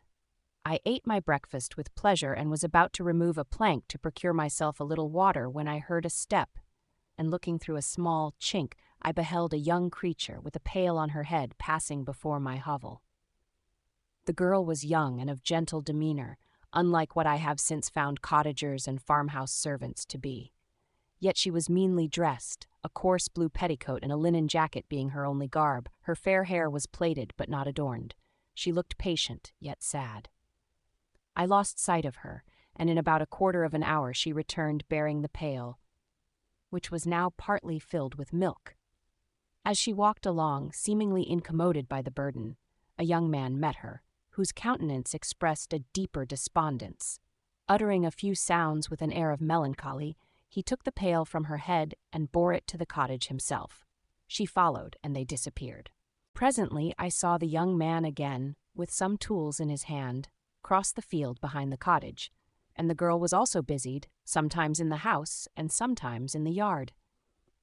On examining my dwelling, I found that one of the windows of the cottage had formerly occupied a part of it, but the panes had been filled up with wood. In one of these was a small and almost imperceptible chink through which the eye could just penetrate. Through this crevice, a small room was visible, whitewashed and clean, but very bare of furniture. In one corner, near a small fire, sat an old man, leaning his head on his hands in a disconsolate attitude. The young girl was occupied in arranging the cottage, but presently she took something out of a drawer, which employed her hands, and she sat down beside the old man, who, taking up an instrument, began to play, and to produce sounds sweeter than the voice of the thrush or the nightingale. It was a lovely sight, even to me, poor wretch, who had never beheld aught beautiful before. The silver hair and benevolent countenance of the aged cottager won my reverence, while the gentle manners of the girl enticed my love. He played a sweet, mournful air, which I perceived drew tears from the eyes of his amiable companion, of which the old man took no notice, until she sobbed audibly. He then pronounced a few sounds, and the fair creature, leaving her work, knelt at his feet. He raised her and smiled with such kindness and affection that I felt sensations of a peculiar and overpowering nature. They were a mixture of pain and pleasure, such as I had never before experienced, either from hunger or cold, warmth or food, and I withdrew from the window, unable to bear these emotions. Soon after this the young man returned, bearing on his shoulders a load of wood. The girl met him at the door, helped to relieve him of his burden, and taking some of the fuel into the cottage, placed it on the fire. Then she and the youth went apart into a nook of the cottage, and he showed her a large loaf and a piece of cheese. She seemed pleased, and went into the garden for some roots and plants, which she placed in water, and then upon the fire. She afterwards continued her work, whilst the young man went into the garden and appeared busily employed in digging and pulling up roots. After he had been employed thus about an hour, the young woman joined him, and they entered the cottage together. The old man had, in the meantime, been pensive, but on the appearance of his companions he assumed a more cheerful air, and they sat down to eat. The meal was quickly dispatched. The young woman was again occupied in arranging the cottage. The old man walked before the cottage in the sun for a few minutes, leaning on the arm of the youth. Nothing could exceed in beauty the contrast between these two excellent creatures. One was old, with silver hairs and a countenance beaming with benevolence and love. The younger was slight and graceful in his figure, and his features were molded with the finest symmetry, yet his eyes and attitude expressed the utmost sadness and despondency. The old man returned to the cottage, and the youth, with tools different from those he had used in the morning, directed his steps across the fields. Night quickly shut in, but to my extreme wonder, I found that the cottagers had a means of prolonging light by the use of tapers, and was delighted to find that the setting of the sun did not put an end to the pleasure I experienced in watching my human neighbors. In the evening, the young girl and her companion were employed in various occupations which I did not understand, and the old man again took up the instrument which produced the divine sounds that had enchanted me in the morning. So soon as he had finished, the youth began, not to play, but to utter sounds that were monotonous, and neither resembling the harmony of the old man's instrument nor the songs of the birds. I since found that he read aloud, but at that time I knew nothing of the science of words or letters. The family, after having been thus occupied for a short time, extinguished their lights and retired, as I conjectured, to rest. Chapter 12. I lay on my straw, but I could not sleep. I thought of the occurrences of the day. What chiefly struck me was the gentle manners of these people, and I longed to join them, but dared not. I remembered too well the treatment I had suffered the night before from the barbarous villagers, and resolved, whatever course of conduct I might hereafter think it right to pursue, that for the present I would remain quietly in my hovel, watching and endeavoring to discover the motives which influenced their actions. The cottagers arose the next morning before the sun. The young woman arranged the cottage and prepared the food, and the youth departed after the first meal. This day was passed in the same routine as that which preceded it. The young man was constantly employed out of doors, and the girl in various laborious occupations within. The old man, whom I soon perceived to be blind, employed his leisure hours on his instrument or in contemplation. Nothing could exceed the love and respect which the younger cottagers exhibited towards their venerable companion. They performed towards him every little office of affection and duty with gentleness, and he rewarded them by his benevolent smiles. They were not entirely happy. The young man and his companion often went apart and appeared to weep. I saw no cause for their unhappiness, but I was deeply affected by it. If such lovely creatures were miserable, it was less strange that I, an imperfect and solitary being, should be wretched. Yet, why were these gentle beings unhappy? They possessed a delightful house, for such it was in my eyes, and every luxury. They had a fire to warm them when chill and delicious viands when hungry. They were dressed in excellent clothes, and, still more, they enjoyed one another's company and speech, interchanging each day looks of affection and kindness. What did their tears imply? Did they really express pain? I was at first unable to solve these questions, but perpetual attention and time explained to me many appearances which were at first enigmatic. A considerable period elapsed before I discovered one of the causes of the uneasiness of this amiable family. It was poverty, and they suffered that evil in a very distressing degree. Their nourishment consisted entirely of the vegetables of their garden and the milk of one cow, which gave very little during the winter, when its masters could scarcely procure food to support it. They often, I believe, suffered the pangs of hunger very poignantly, especially the two younger cottagers, for several times they placed food before the old man when they reserved none for themselves. This trait of kindness moved me sensibly. I had been accustomed during the night to steal a part of their store for my own consumption, but when I found that in doing this, I inflicted pain on the cottagers, I abstained and satisfied myself with berries, nuts, and roots which I gathered from a neighboring wood. I discovered also another means through which I was enabled to assist their labors. I found that the youth spent a great part of each day in collecting wood for the family fire, and during the night I often took his tools, the use of which I quickly discovered, and brought home firing sufficient for the consumption of several days. I remember, the first time that I did this, the young woman, when she opened the door in the morning, appeared greatly astonished on seeing a great pile of wood on the outside. She uttered some words in a loud voice, and the youth joined her, who also expressed surprise. I observed with pleasure that he did not go to the forest that day, but spent it in repairing the cottage and cultivating the garden.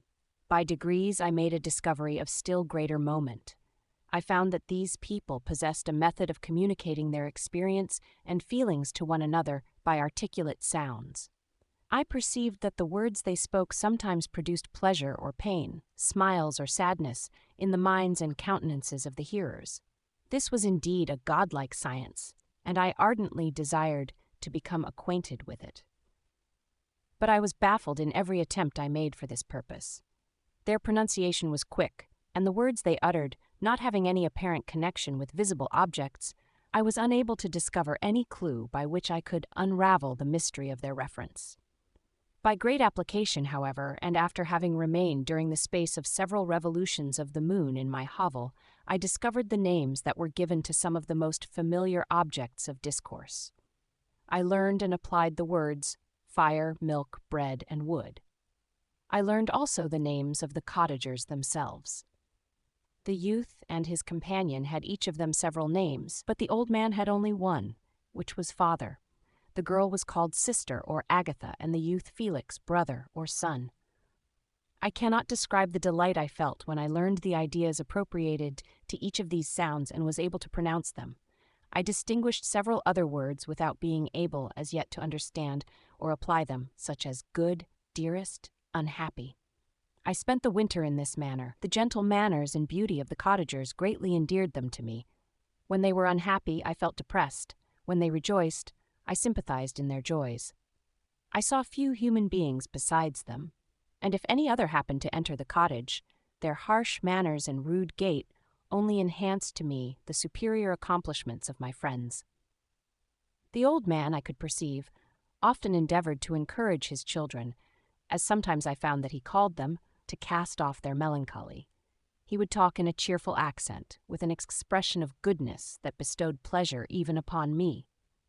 Agatha listened with respect, her eyes sometimes filled with tears, which she endeavored to wipe away unperceived. But I generally found that her countenance and tone were more cheerful after having listened to the exhortations of her father. It was not thus with Felix. He was always the saddest of the group, and even to my unpracticed senses, he appeared to have suffered more deeply than his friends. But if his countenance was more sorrowful, his voice was more cheerful than that of his sister, especially when he addressed the old man. I could mention innumerable instances which, although slight, marked the dispositions of these amiable cottagers. In the midst of poverty and want, Felix carried with pleasure to his sister the first little white flower that peeped out from beneath the snowy ground. Early in the morning, before she had risen, he cleared away the snow that obstructed her path to the milk-house, drew water from the well, and brought the wood from the outhouse, where, to his perpetual astonishment, he found his store always replenished by an invisible hand. In the day, I believe, he worked sometimes for a neighboring farmer, because he often went forth and did not return until dinner, yet brought no wood with him. At other times he worked in the garden, but as there was little to do in the frosty season, he read to the old man and Agatha. This reading had puzzled me extremely at first, but by degrees I discovered that he uttered many of the same sounds when he read as when he talked.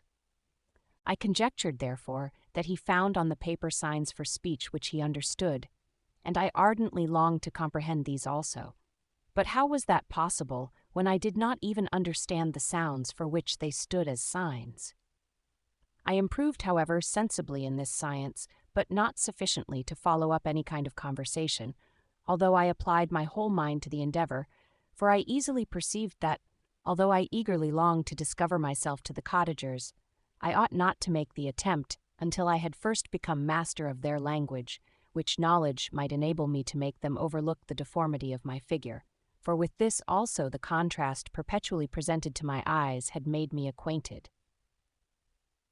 I had admired the perfect forms of my cottagers, their grace, beauty, and delicate complexions, but how was I terrified when I viewed myself in a transparent pool? At first I started back, unable to believe that it was indeed I who was reflected in the mirror.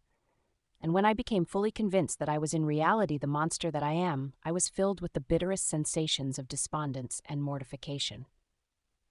Alas, I did not yet entirely know the fatal effects of this miserable deformity. As the sun became warmer and the light of day longer, the snow vanished, and I beheld the bare trees and the black earth. From this time Felix was more employed, and the heart-moving indications of impending famine disappeared. Their food, as I afterwards found, was coarse, but it was wholesome, and they procured a sufficiency of it. Several new kinds of plants sprang up in the garden which they dressed, and these signs of comfort increased daily as the season advanced. The old man, leaning on his son, walked each day at noon when it did not rain, as I found it was called when the heavens poured forth its waters. This frequently took place, but a high wind quickly dried the earth, and the season became far more pleasant than it had been. My mode of life in my hovel was uniform. During the morning I attended the motions of the cottagers, and when they were dispersed in various occupations, I slept. The remainder of the day was spent in observing my friends. When they had retired to rest, if there was any moon or the night was starlight, I went into the woods and collected my own food and fuel for the cottage. When I returned, as often as it was necessary, I cleared their path from the snow and performed those offices that I had seen done by Felix. I afterwards found that these labors, performed by an invisible hand, greatly astonished them, and once or twice I heard them, on these occasions, utter the words "good spirit," "wonderful," but I did not then understand the signification of these terms. My thoughts now became more active, and I longed to discover the motives and feelings of these lovely creatures. I was inquisitive to know why Felix appeared so miserable and Agatha so sad. I thought, foolish wretch, that it might be in my power to restore happiness to these deserving people. When I slept or was absent, the forms of the venerable blind father, the gentle Agatha, and the excellent Felix flitted before me. I looked upon them as superior beings who would be the arbiters of my future destiny. I formed in my imagination 1,000 pictures of presenting myself to them and their reception of me. I imagined that they would be disgusted until, by my gentle demeanor and conciliating words, I should first win their favor and afterwards their love. These thoughts exhilarated me and led me to apply with fresh ardor to the acquiring the art of language. My organs were indeed harsh but supple, and although my voice was very unlike the soft music of their tones, yet I pronounced such words as I understood with tolerable ease. It was as the ass and the lapdog, yet surely the gentle ass, whose intentions were affectionate although his manners were rude, deserved better treatment than blows and execration. The pleasant showers and genial warmth of spring greatly altered the aspect of the earth. Men who before this change seemed to have been hid in caves dispersed themselves and were employed in various arts of cultivation. The birds sang in more cheerful notes, and the leaves began to bud forth on the trees. Happy, happy earth, fit habitation for gods, which so short a time before was bleak, damp, and unwholesome. My spirits were elevated by the enchanting appearance of nature. The past was blotted from my memory, the present was tranquil, and the future gilded by bright rays of hope and anticipations of joy. Chapter 13. I now hasten to the more moving part of my story. I shall relate events that impressed me with feelings which, from what I had been, have made me what I am. Spring advanced rapidly, the weather became fine, and the skies cloudless. It surprised me that what before was desert and gloomy should now bloom with the most beautiful flowers and verdure. My senses were gratified and refreshed by 1,000 scents of delight and 1,000 sights of beauty. It was on one of these days, when my cottagers periodically rested from labor, the old man played on his guitar and the children listened to him, that I observed the countenance of Felix was melancholy beyond expression. He sighed frequently, and once his father paused in his music, and I conjectured by his manner that he inquired the cause of his son's sorrow. Felix replied in a cheerful accent, and the old man was recommencing his music when someone tapped at the door. It was a lady on horseback, accompanied by a countryman as a guide. The lady was dressed in a dark suit and covered with a thick black veil. Agatha asked a question, to which the stranger only replied by pronouncing, in a sweet accent, the name of Felix. Her voice was musical, but unlike that of either of my friends. On hearing this word, Felix came up hastily to the lady, who, when she saw him, threw up her veil, and I beheld a countenance of angelic beauty and expression. Her hair of a shining raven black and curiously braided, her eyes were dark but gentle, although animated, her features of a regular proportion, and her complexion wondrously fair, each cheek tinged with a lovely pink. Felix seemed ravished with delight when he saw her. Every trait of sorrow vanished from his face, and it instantly expressed a degree of ecstatic joy, of which I could hardly have believed it capable. His eyes sparkled, as his cheek flushed with pleasure, and at that moment I thought him as beautiful as the stranger. She appeared affected by different feelings. Wiping a few tears from her lovely eyes, she held out her hand to Felix, who kissed it rapturously and called her, as well as I could distinguish, his sweet Arabian. She did not appear to understand him, but smiled. He assisted her to dismount, and dismissing her guide, conducted her into the cottage. Some conversation took place between him and his father, and the young stranger knelt at the old man's feet and would have kissed his hand, but he raised her and embraced her affectionately. I soon perceived that although the stranger uttered articulate sounds and appeared to have a language of her own, she was neither understood by nor herself understood the cottagers.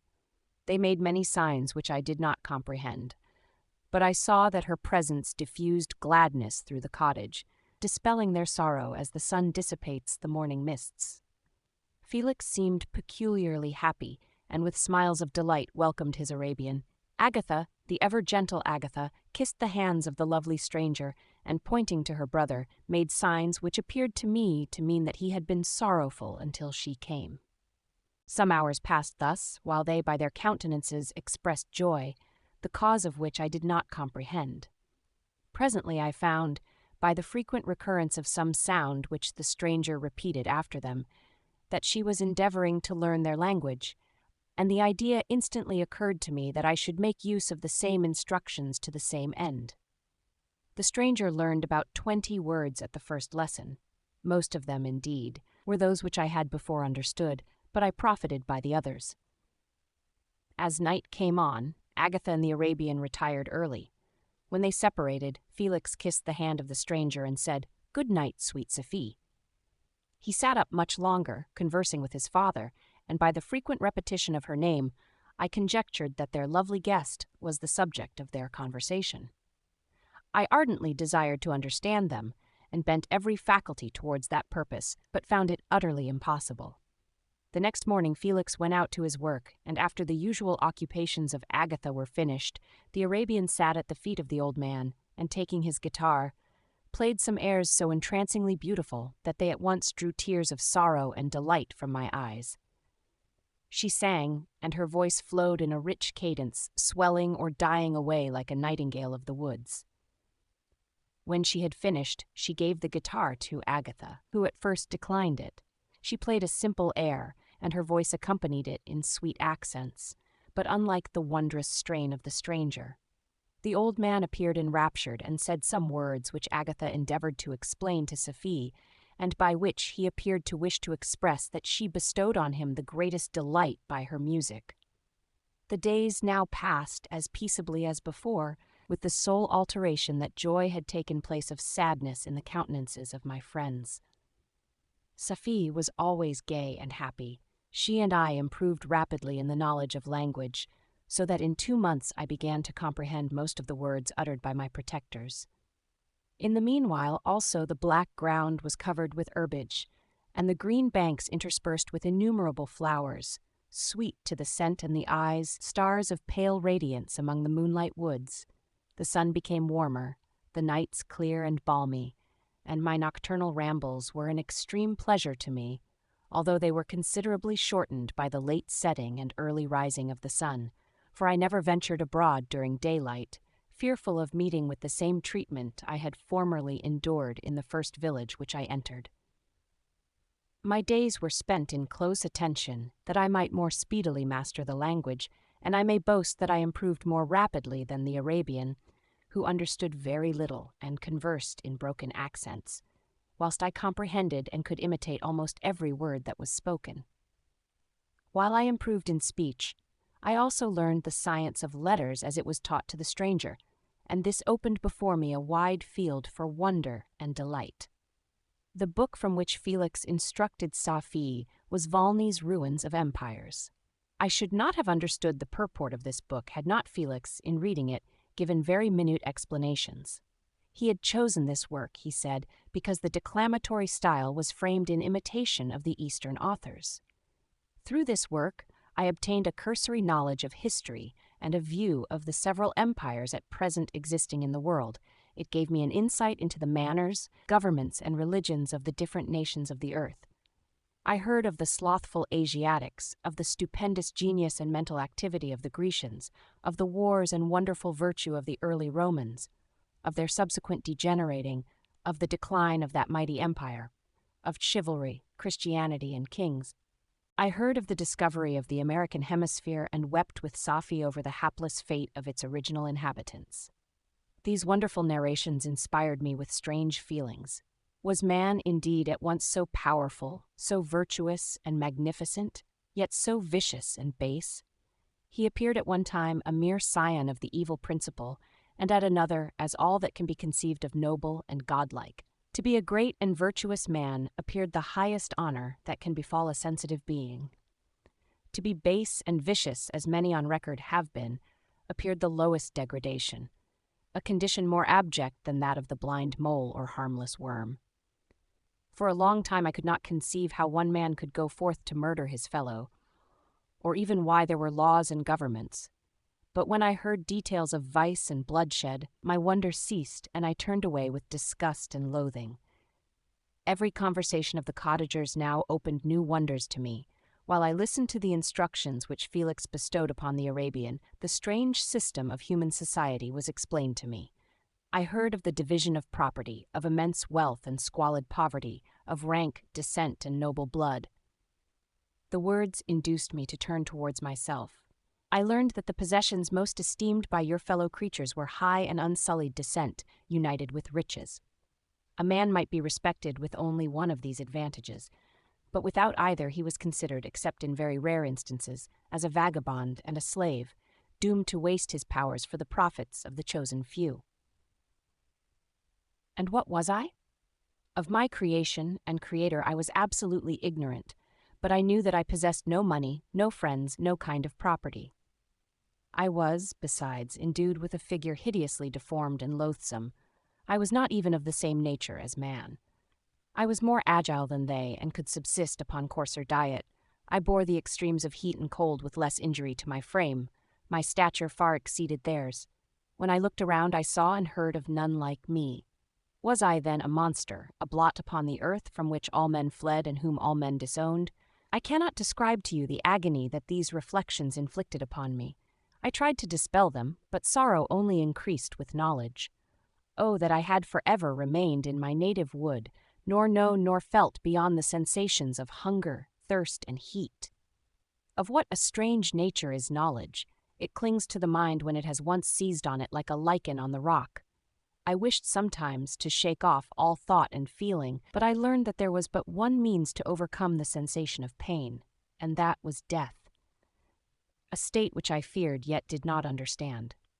I admired virtue and good feelings, and loved the gentle manners and amiable qualities of my cottagers, but I was shut out from intercourse with them, except through means which I obtained by stealth, when I was unseen and unknown, and which rather increased than satisfied the desire I had of becoming one among my fellows.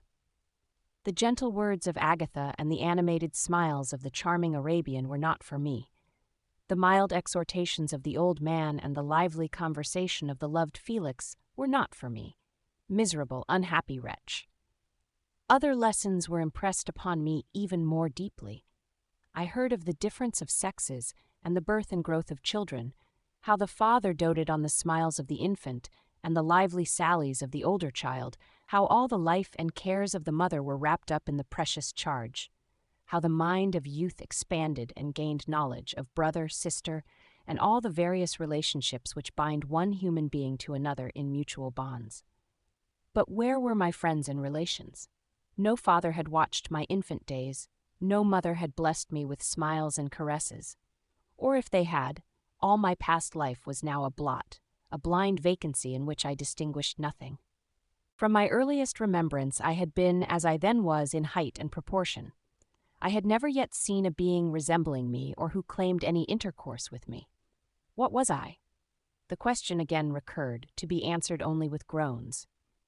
I will soon explain to what these feelings tended, but allow me now to return to the cottagers, whose story excited in me such various feelings of indignation, delight, and wonder, but which all terminated in additional love and reverence for my protectors, for so I loved, in an innocent, half-painful self-deceit, to call them.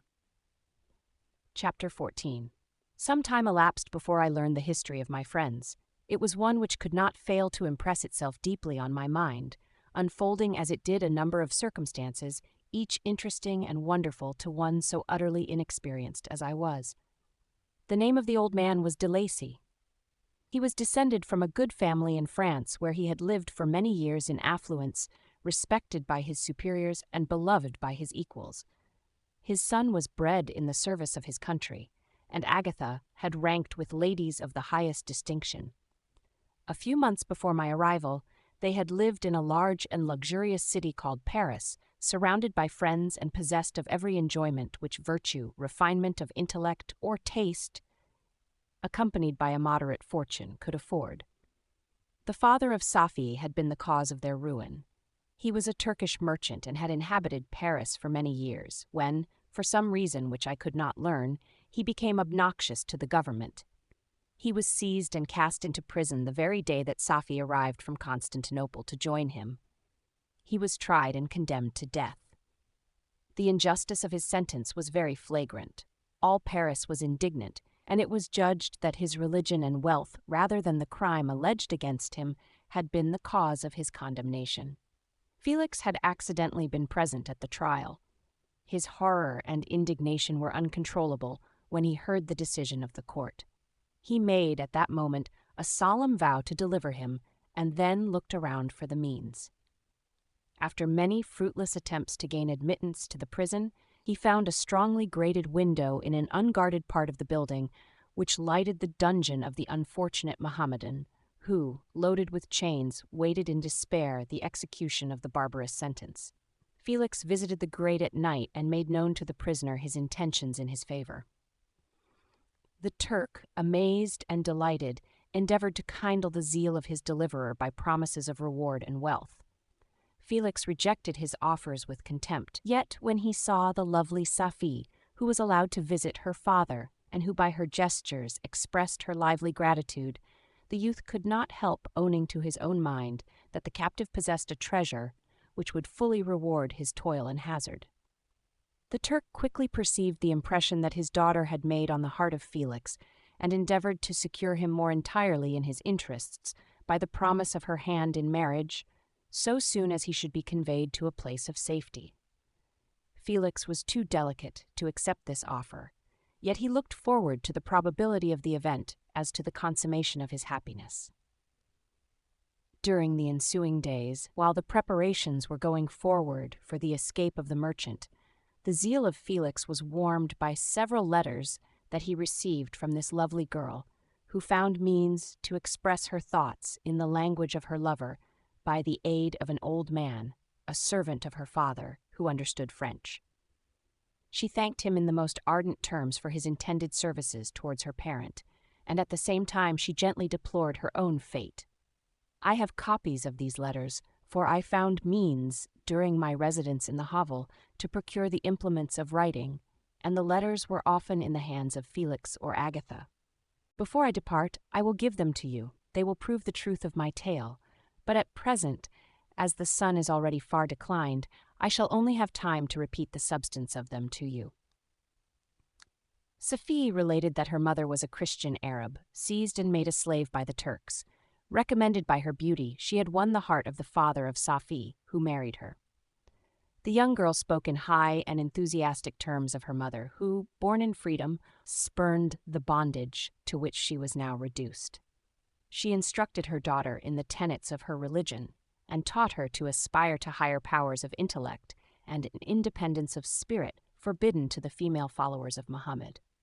This lady died, but her lessons were indelibly impressed on the mind of Saville, who sickened at the prospect of again returning to Asia and being immured within the walls of a harem, allowed only to occupy herself with infantile amusements, ill-suited to the temper of her soul, now accustomed to grand ideas and a noble emulation for virtue.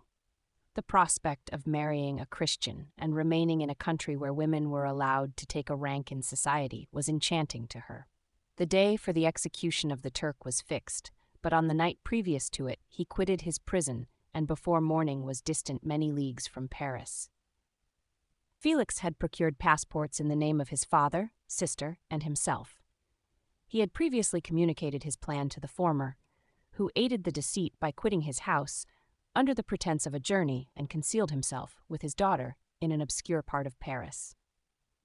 Felix conducted the fugitives through France to Lyons and across Mont Cenis to Leghorn, where the merchant had decided to wait a favorable opportunity of passing into some part of the Turkish dominions. Safi resolved to remain with her father until the moment of his departure, before which time the Turk renewed his promise that she should be united to his deliverer, and Felix remained with them in expectation of that event. And in the meantime he enjoyed the society of the Arabian, who exhibited towards him the simplest and tenderest affection. They conversed with one another through the means of an interpreter, and sometimes with the interpretation of looks, and Safi sang to him the divine airs of her native country. The Turk allowed this intimacy to take place and encouraged the hopes of the youthful lovers, while in his heart he had formed far other plans. He loathed the idea that his daughter should be united to a Christian, but he feared the resentment of Felix if he should appear lukewarm, for he knew that he was still in the power of his deliverer if he should choose to betray him to the Italian state which they inhabited. He revolved 1,000 plans by which he should be enabled to prolong the deceit until it might be no longer necessary, and secretly to take his daughter with him when he departed. His plans were facilitated by the news which arrived from Paris. The government of France were greatly enraged at the escape of their victim, and spared no pains to detect and punish his deliverer. The plot of Felix was quickly discovered, and de Lacy and Agatha were thrown into prison. The news reached Felix and roused him from his dream of pleasure. His blind and aged father and his gentle sister lay in a noisome dungeon while he enjoyed the free air and the society of her whom he loved. This idea was torture to him. He quickly arranged with the Turk that if the latter should find a favorable opportunity for escape before Felix could return to Italy, Safi should remain as a boarder at a convent at Leghorn. And then, quitting the lovely Arabian, he hastened to Paris and delivered himself up to the vengeance of the law, hoping to free de Lacy and Agatha by this proceeding. He did not succeed. They remained confined for 5 months before the trial took place, the result of which deprived them of their fortune and condemned them to a perpetual exile from their native country. They found a miserable asylum in the cottage in Germany, where I discovered them.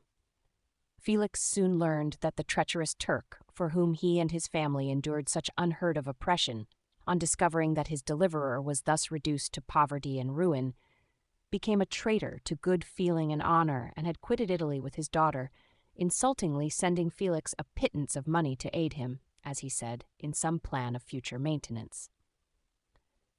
Such were the events that preyed on the heart of Felix and rendered him, when I first saw him, the most miserable of his family. He could have endured poverty, and while this distress had been the meed of his virtue, he gloried in it. But the ingratitude of the Turk and the loss of his beloved Safi were misfortunes more bitter and irreparable.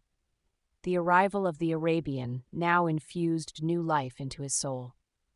When the news reached Leghorn that Felix was deprived of his wealth and rank, the merchant commanded his daughter to think no more of her lover, but to prepare to return to her native country. The generous nature of Saville was outraged by this command. She attempted to expostulate with her father, but he left her angrily, reiterating his tyrannical mandate.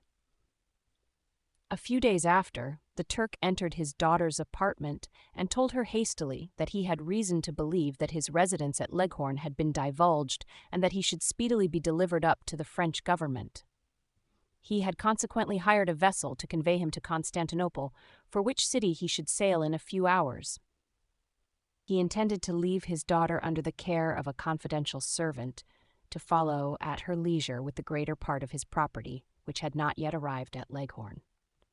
When alone, Safi resolved in her own mind the plan of conduct that it would become her to pursue in this emergency. A residence in Turkey was abhorrent to her.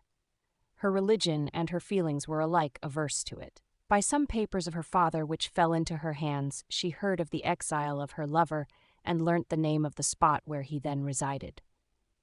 She hesitated some time, but at length she formed her determination. Taking with her some jewels that belonged to her and a sum of money, she quitted Italy with an attendant, a native of Leghorn, but who understood the common language of Turkey, and departed for Germany. She arrived in safety at a town about 20 leagues from the cottage of de Lacy, when her attendant fell dangerously ill.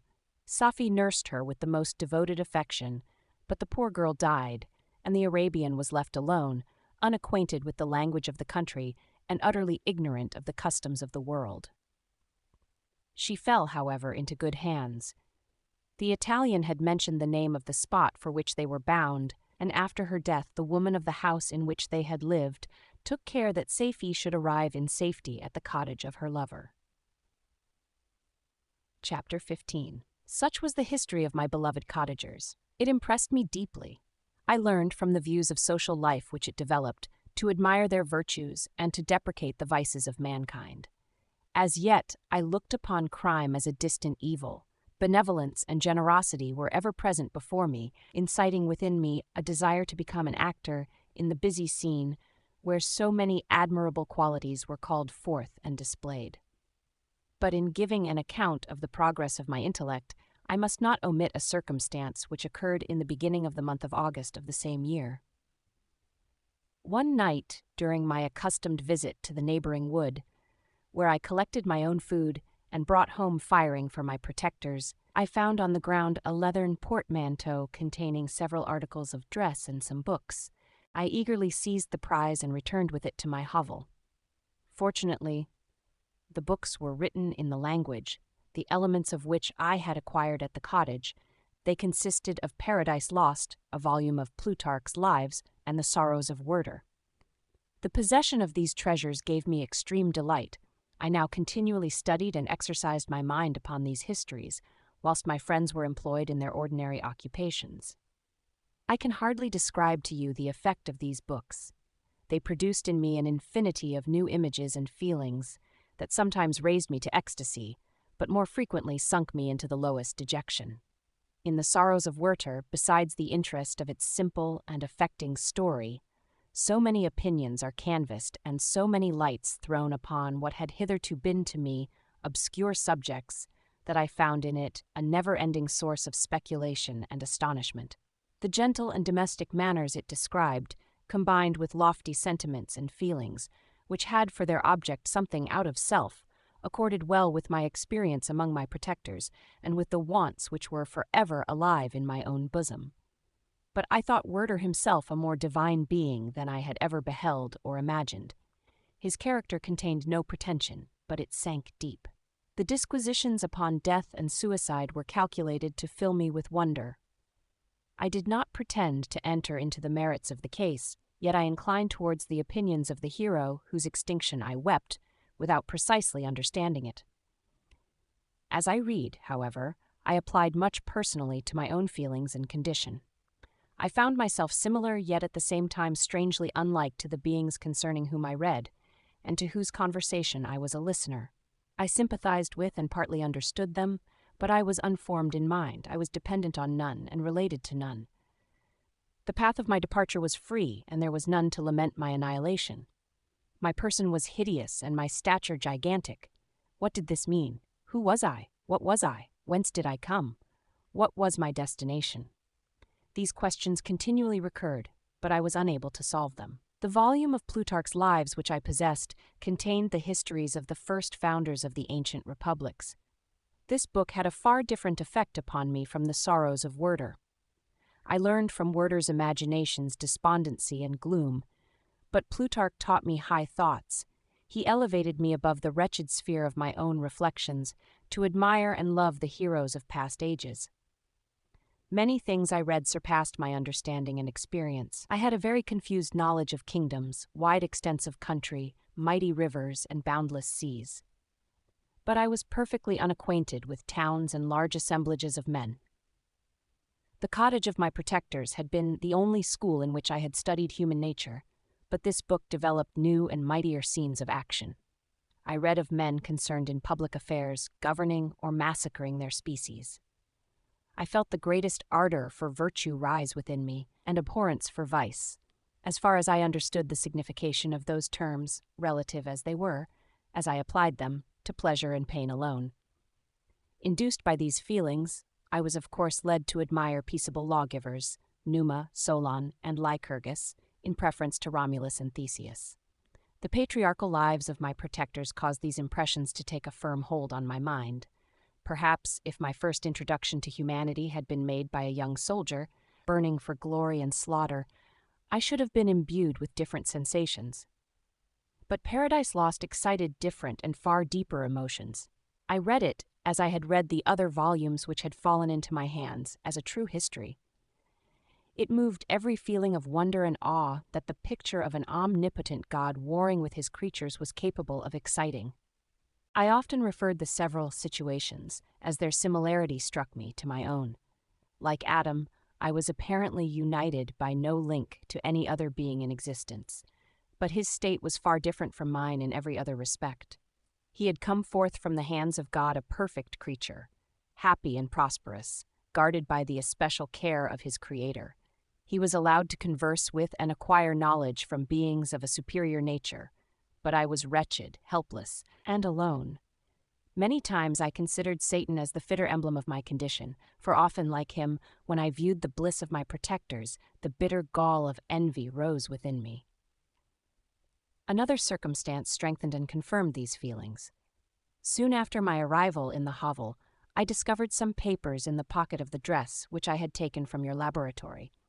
At first I had neglected them, but now that I was able to decipher the characters in which they were written, I began to study them with diligence. It was your journal of the 4 months that preceded my creation. You minutely described in these papers every step you took in the progress of your work. This history was mingled with accounts of domestic occurrences. You doubtless recollect these papers. Here they are. Everything is related in them which bears reference to my accursed origin. The whole detail of that series of disgusting circumstances which produced it is set in view. The minutest description of my odious and loathsome person is given, in language which painted your own horrors and rendered mine indelible. I sickened as I read. "Hateful day when I received life," I exclaimed in agony. "Accursed Creator! Why did you form a monster so hideous that even you turned from me in disgust? God, in pity, made man beautiful and alluring after his own image, but my form is a filthy type of yours, more horrid even from the very resemblance. Satan had his companions, fellow devils, to admire and encourage him, but I am solitary and abhorred." These were the reflections of my hours of despondency and solitude, but when I contemplated the virtues of the cottagers, their amiable and benevolent dispositions, I persuaded myself that when they should become acquainted with my admiration of their virtues, they would compassionate me and overlook my personal deformity. Could they turn from their door one, however monstrous, who solicited their compassion and friendship? I resolved, at least, not to despair, but in every way to fit myself for an interview with them which would decide my fate. I postponed this attempt for some months longer, for the importance attached to its success inspired me with a dread lest I should fail. Besides, I found that my understanding improved so much with every day's experience that I was unwilling to commence this undertaking until a few more months should have added to my sagacity. Several changes, in the meantime, took place in the cottage. The presence of Saville diffused happiness among its inhabitants, and I also found that a greater degree of plenty reigned there. Felix and Agatha spent more time in amusement and conversation, and were assisted in their labors by servants. They did not appear rich, but they were contented and happy. Their feelings were serene and peaceful, while mine became every day more tumultuous. Increase of knowledge only discovered to me more clearly what a wretched outcast I was. I cherished hope, it is true, but it vanished when I beheld my person reflected in water or my shadow in the moonshine, even as that frail image and that inconstant shade. I endeavored to crush these fears and to fortify myself for the trial which in a few months I resolved to undergo, and sometimes I allowed my thoughts, unchecked by reason, to ramble in the fields of paradise, and dared to fancy amiable and lovely creatures, sympathizing with my feelings and cheering my gloom. Their angelic countenances breathed smiles of consolation. But it was all a dream. No Eve soothed my sorrows, nor shared my thoughts. I was alone. I remembered Adam's supplication to his Creator, but where was mine? He had abandoned me, and in the bitterness of my heart I cursed him. Autumn passed thus. I saw with surprise and grief the leaves decay and fall, and nature again assume the barren and bleak appearance it had worn when I first beheld the woods and the lovely moon. Yet I did not heed the bleakness of the weather. I was better fitted by my conformation for the endurance of cold than heat. But my chief delights were the sight of the flowers, the birds, and all the gay apparel of summer. When those deserted me, I turned with more attention towards the cottagers. Their happiness was not decreased by the absence of summer. They loved and sympathized with one another, and their joys, depending on each other, were not interrupted by the casualties that took place around them. The more I saw of them, the greater became my desire to claim their protection and kindness. My heart yearned to be known and loved by these amiable creatures.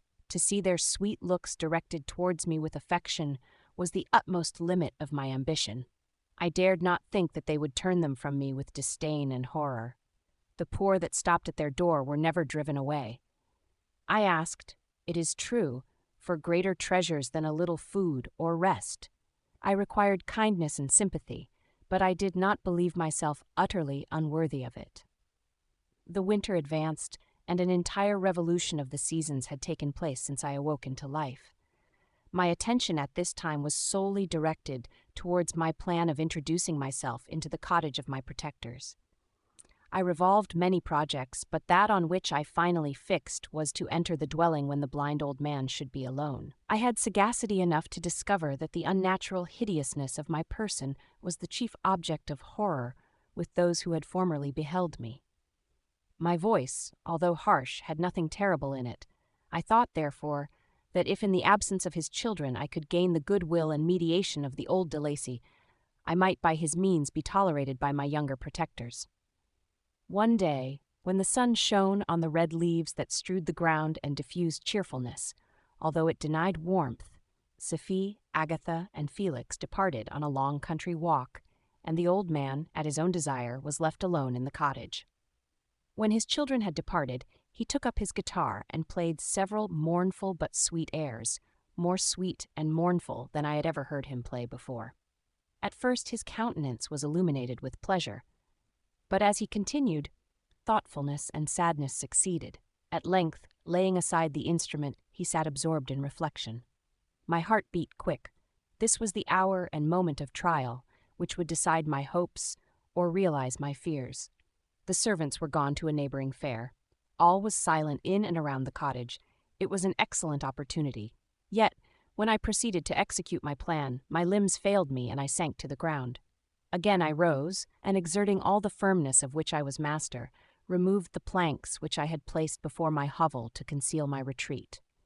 The fresh air revived me, and with renewed determination I approached the door of their cottage. I knocked. "Who is there?" said the old man. "Come in." I entered. "Pardon this intrusion," said I. "I am a traveler in want of a little rest. You would greatly oblige me if you would allow me to remain a few minutes before the fire." "Enter," said de Lacy, and I will try in what manner I can to relieve your wants. But unfortunately, my children are from home, and as I am blind, I am afraid I shall find it difficult to procure food for you. Do not trouble yourself, my kind host. I have food. It is warmth and rest only that I need." I sat down, and a silence ensued. I knew that every minute was precious to me, yet I remained irresolute in what manner to commence the interview when the old man addressed me. "By your language, stranger, I suppose you are my countrymen. Are you French?" "No, but I was educated by a French family and understand that language only. I am now going to claim the protection of some friends whom I sincerely love, and of whose favor I have some hopes." "Are they Germans?" "No, they are French. But let us change the subject. I am an unfortunate and deserted creature. I look around, and I have no relation or friend upon earth. These amiable people to whom I go have never seen me and know little of me. I am full of fears, for if I fail there, I am an outcast in the world forever." Do not despair. To be friendless is indeed to be unfortunate, but the hearts of men, when unprejudiced by any obvious self-interest, are full of brotherly love and charity. Rely, therefore, on your hopes, and if these friends are good and amiable, do not despair. They are kind. They are the most excellent creatures in the world, but, unfortunately, they are prejudiced against me. I have good dispositions. My life has been hitherto harmless and in some degree beneficial, but a fatal prejudice clouds their eyes, and where they ought to see a feeling and kind friend, they behold only a detestable monster. That is indeed unfortunate, but if you are really blameless, cannot you undeceive them? I am about to undertake that task, and it is on that account that I feel so many overwhelming terrors. I tenderly love these friends. I have, unknown to them, been for many months in the habits of daily kindness towards them, but they believe that I wish to injure them, and it is that prejudice which I wish to overcome. Where do these friends reside? Near this spot. The old man paused and then continued, "If you will unreservedly confide to me the particulars of your tale, I perhaps may be of use in undeceiving them. I am blind and cannot judge of your countenance, but there is something in your words which persuades me that you are sincere. I am poor and an exile, but it will afford me true pleasure to be in any way serviceable to a human creature." "Excellent man. I thank you and accept your generous offer. You raise me from the dust by this kindness, and I trust that, by your aid, I shall not be driven from the society and sympathy of your fellow creatures."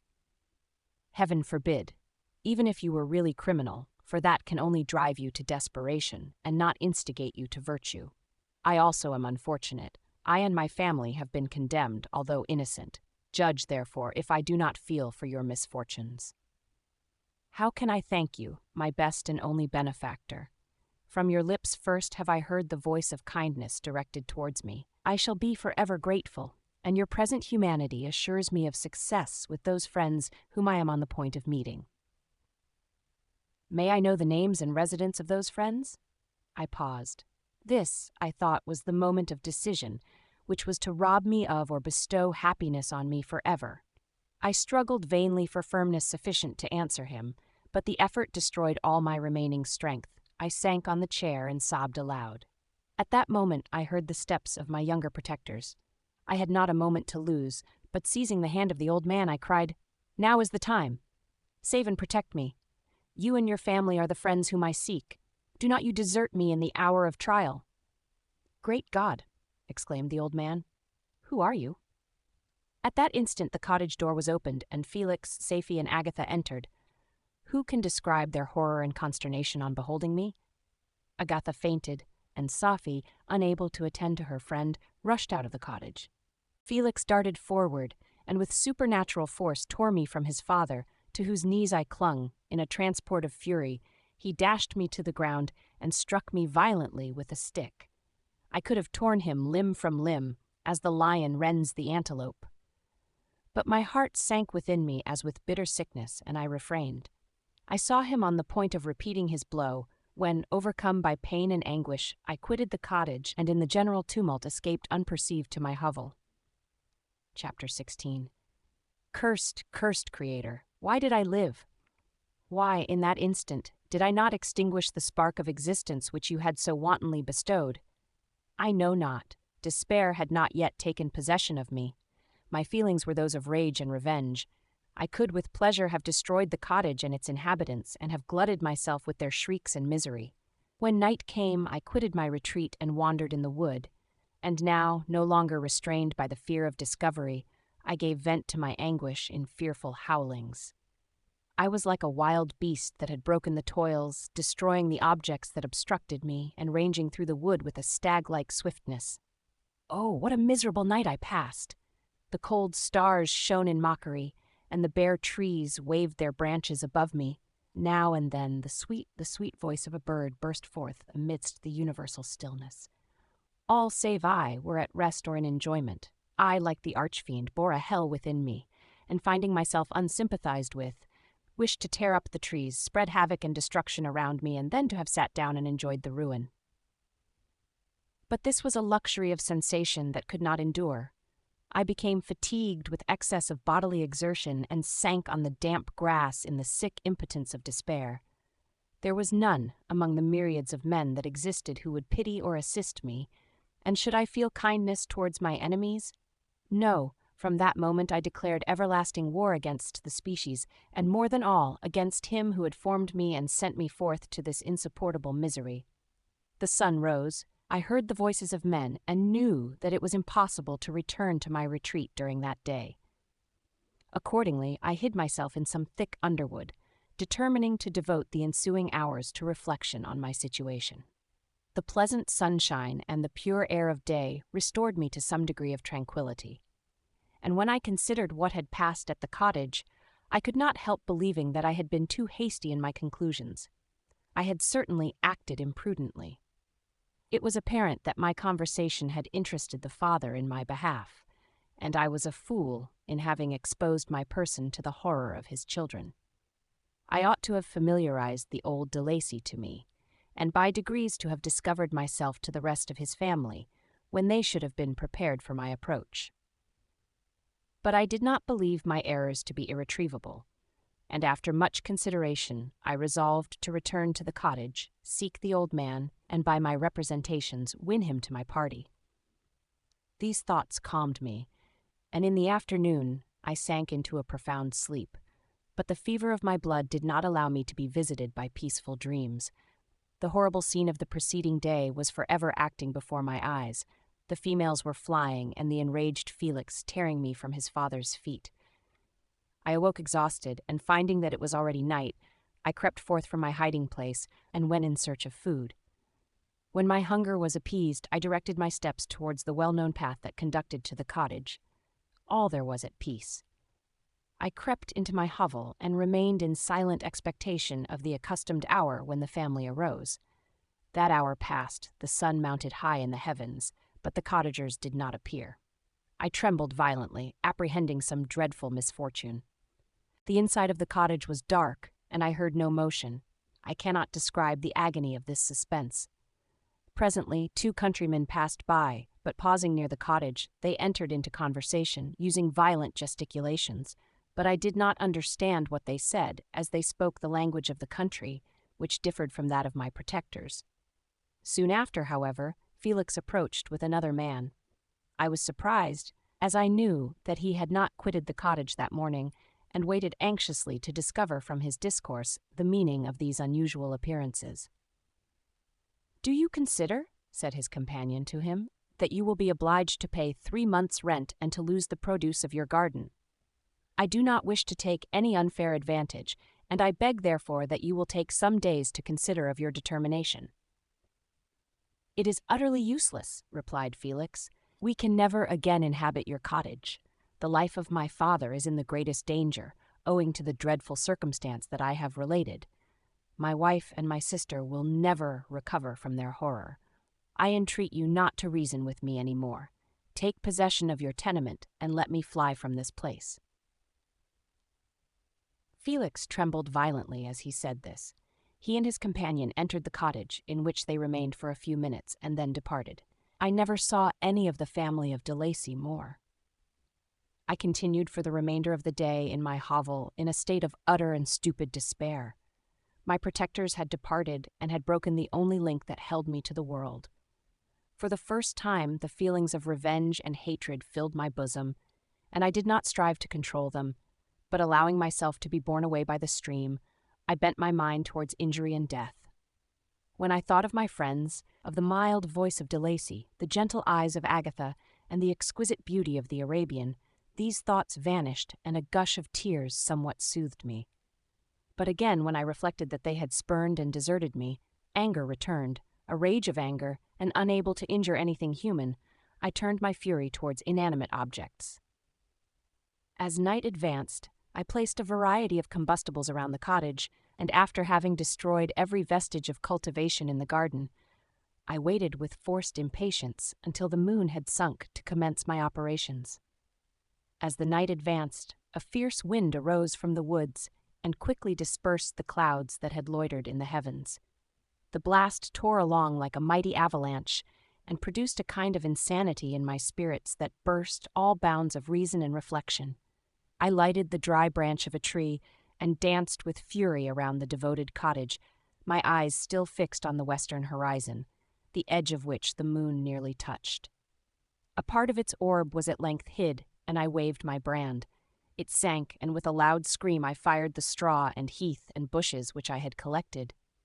The wind fanned the fire, and the cottage was quickly enveloped by the flames which clung to it and licked it with their forked and destroying tongues.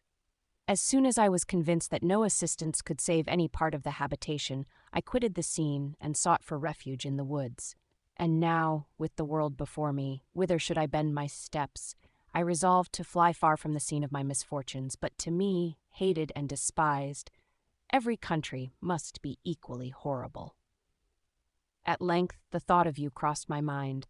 I learned from your papers that you were my father, my creator, and to whom could I apply with more fitness than to him who had given me life?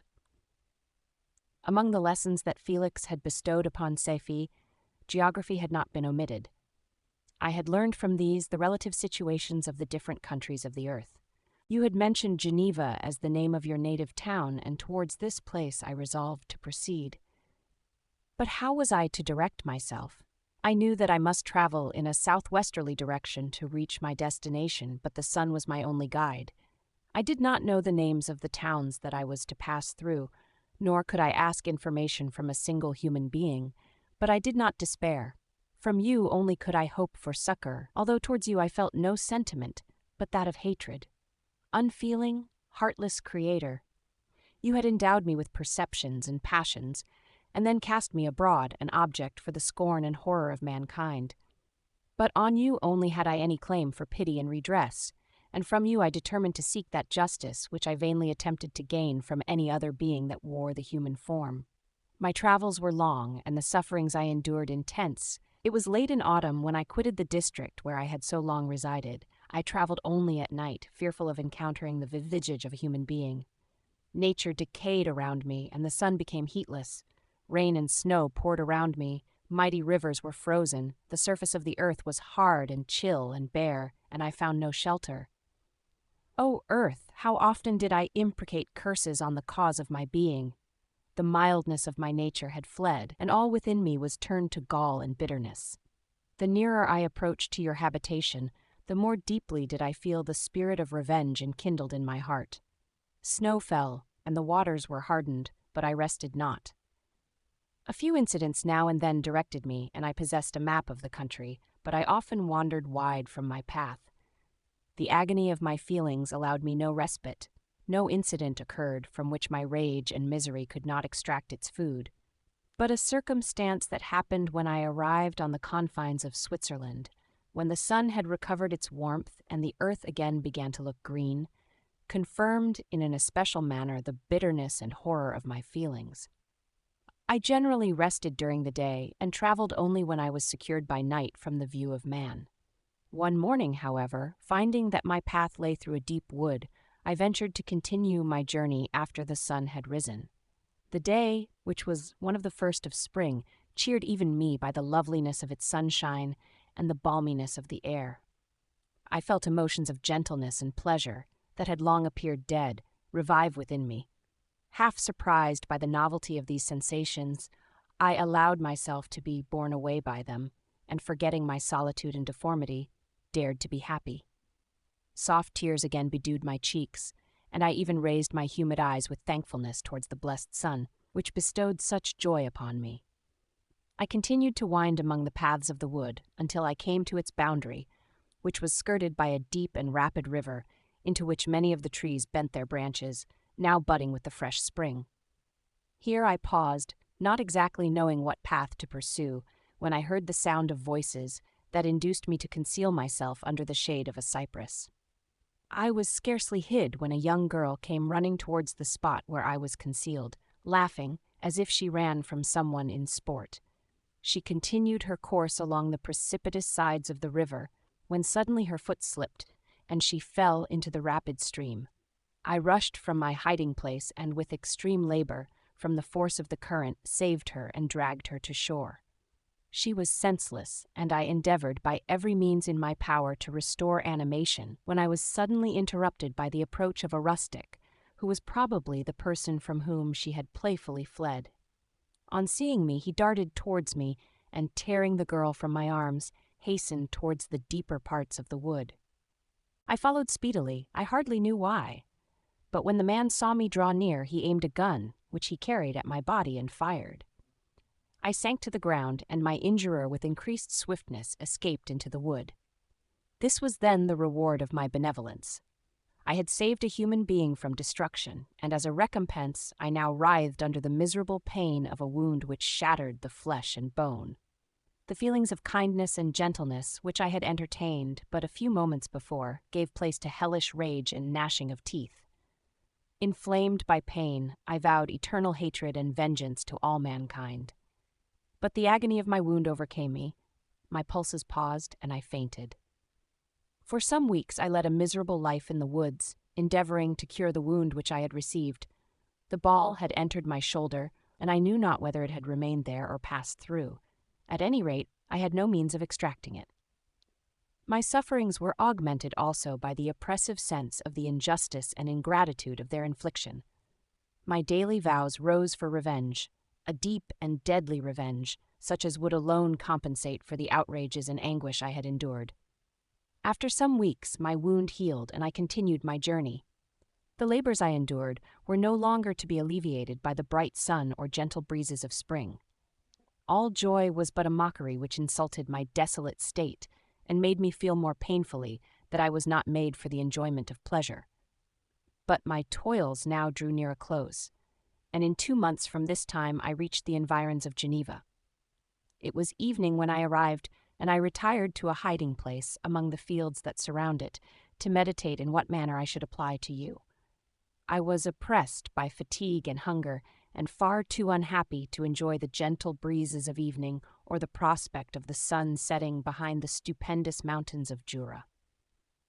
At this time, a slight sleep relieved me from the pain of reflection, which was disturbed by the approach of a beautiful child, who came running into the recess I had chosen with all the sportiveness of infancy.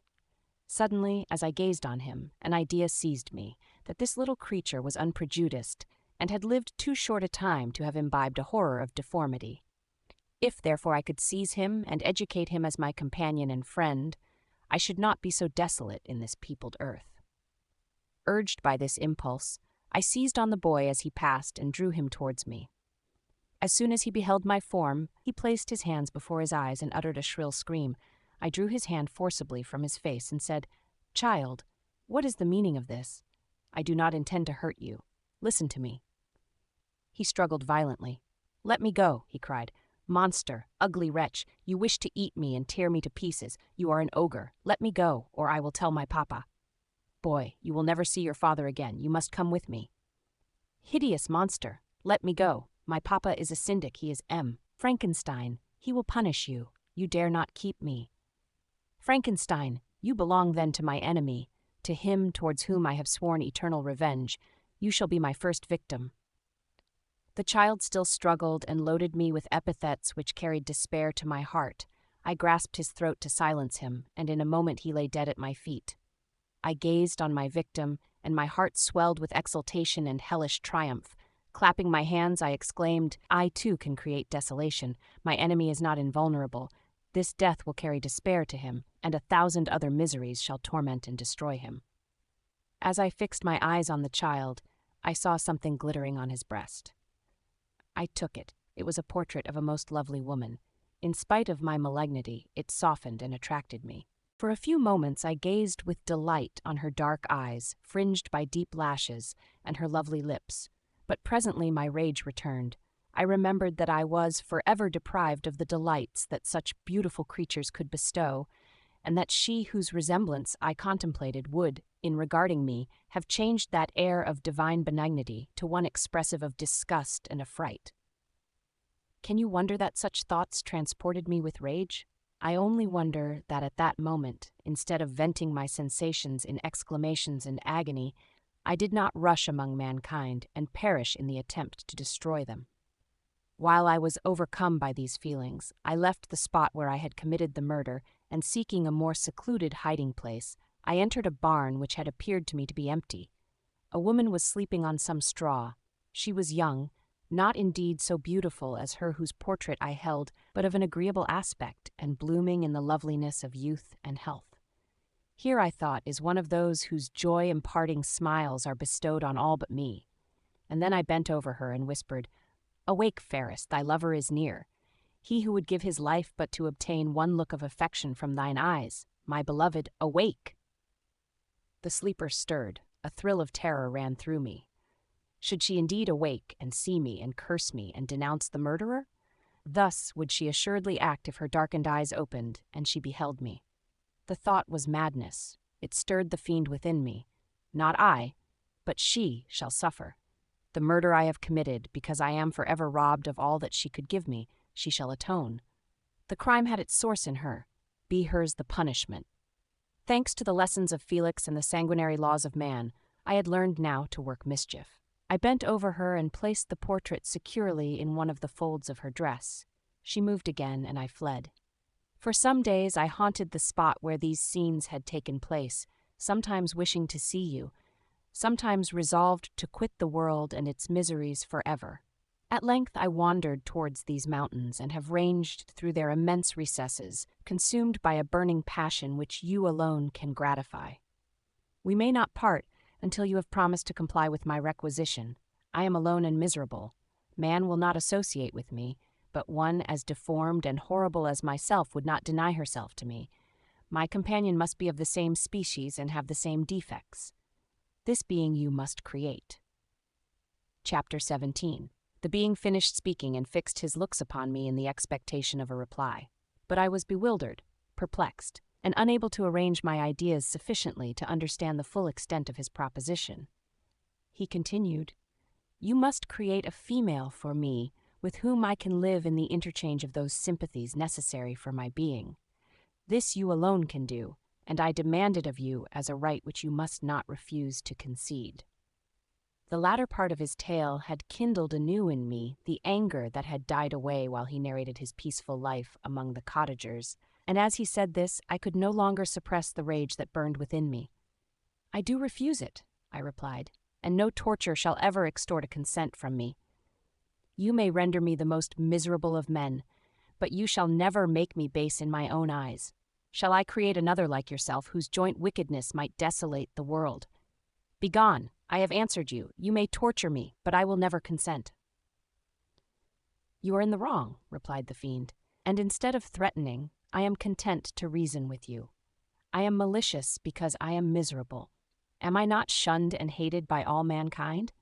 You, my creator, would tear me to pieces and triumph. Remember that, and tell me why I should pity man more than he pities me.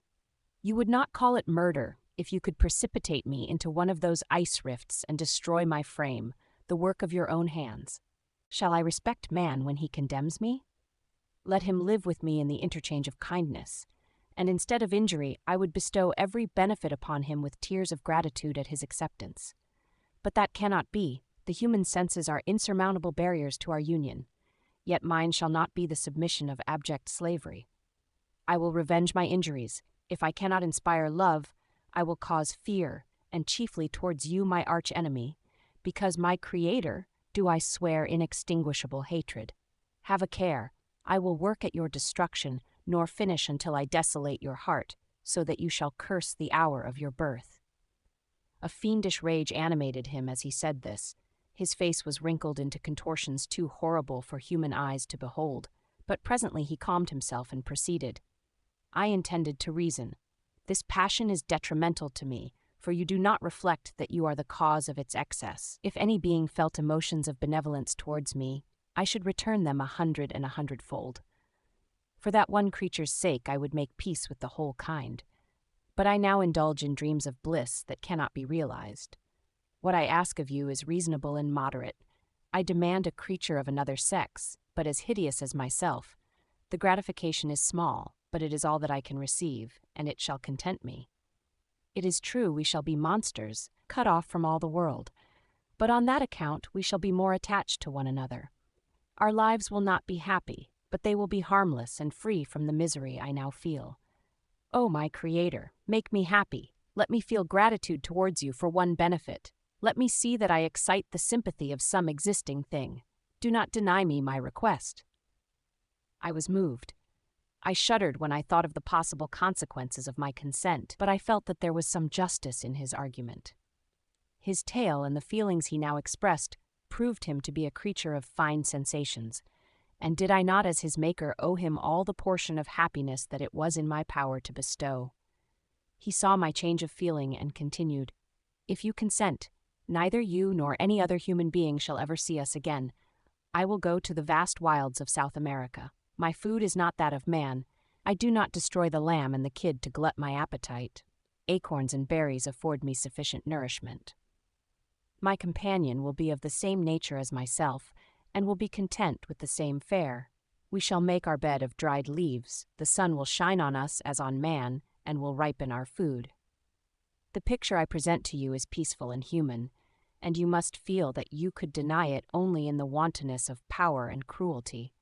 Pitiless as you have been towards me, I now see compassion in your eyes. Let me seize the favorable moment and persuade you to promise what I so ardently desire." "You propose," replied I, "to fly from the habitations of man, to dwell in those wilds where the beasts of the field will be your only companions. How can you, who long for the love and sympathy of man, persevere in this exile? You will return and again seek their kindness, and you will meet with their detestation. Your evil passions will be renewed, and you will then have a companion to aid you in the task of destruction. This may not be. Cease to argue the point, for I cannot consent. How inconstant are your feelings! But a moment ago you were moved by my representations, and why do you again harden yourself to my complaints? I swear to you, by the earth which I inhabit, and by you that made me, that with the companion you bestow, I will quit the neighborhood of man and dwell, as it may chance, in the most savage of places. My evil passions will have fled, for I shall meet with sympathy. My life will flow quietly away, and in my dying moments I shall not curse my Maker."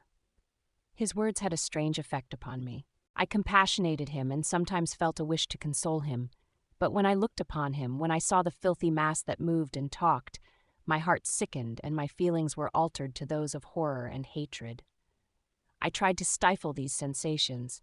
I thought that as I could not sympathize with him, I had no right to withhold from him the small portion of happiness which was yet in my power to bestow.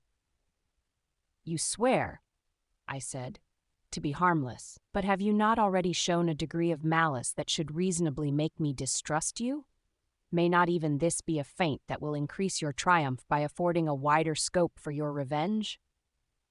How is this? I must not be trifled with, and I demand an answer. If I have no ties and no affections, hatred and vice must be my portion. The love of another will destroy the cause of my crimes, and I shall become a thing of whose existence everyone will be ignorant. My vices are the children of a forced solitude that I abhor, and my virtues will necessarily arise when I live in communion with an equal.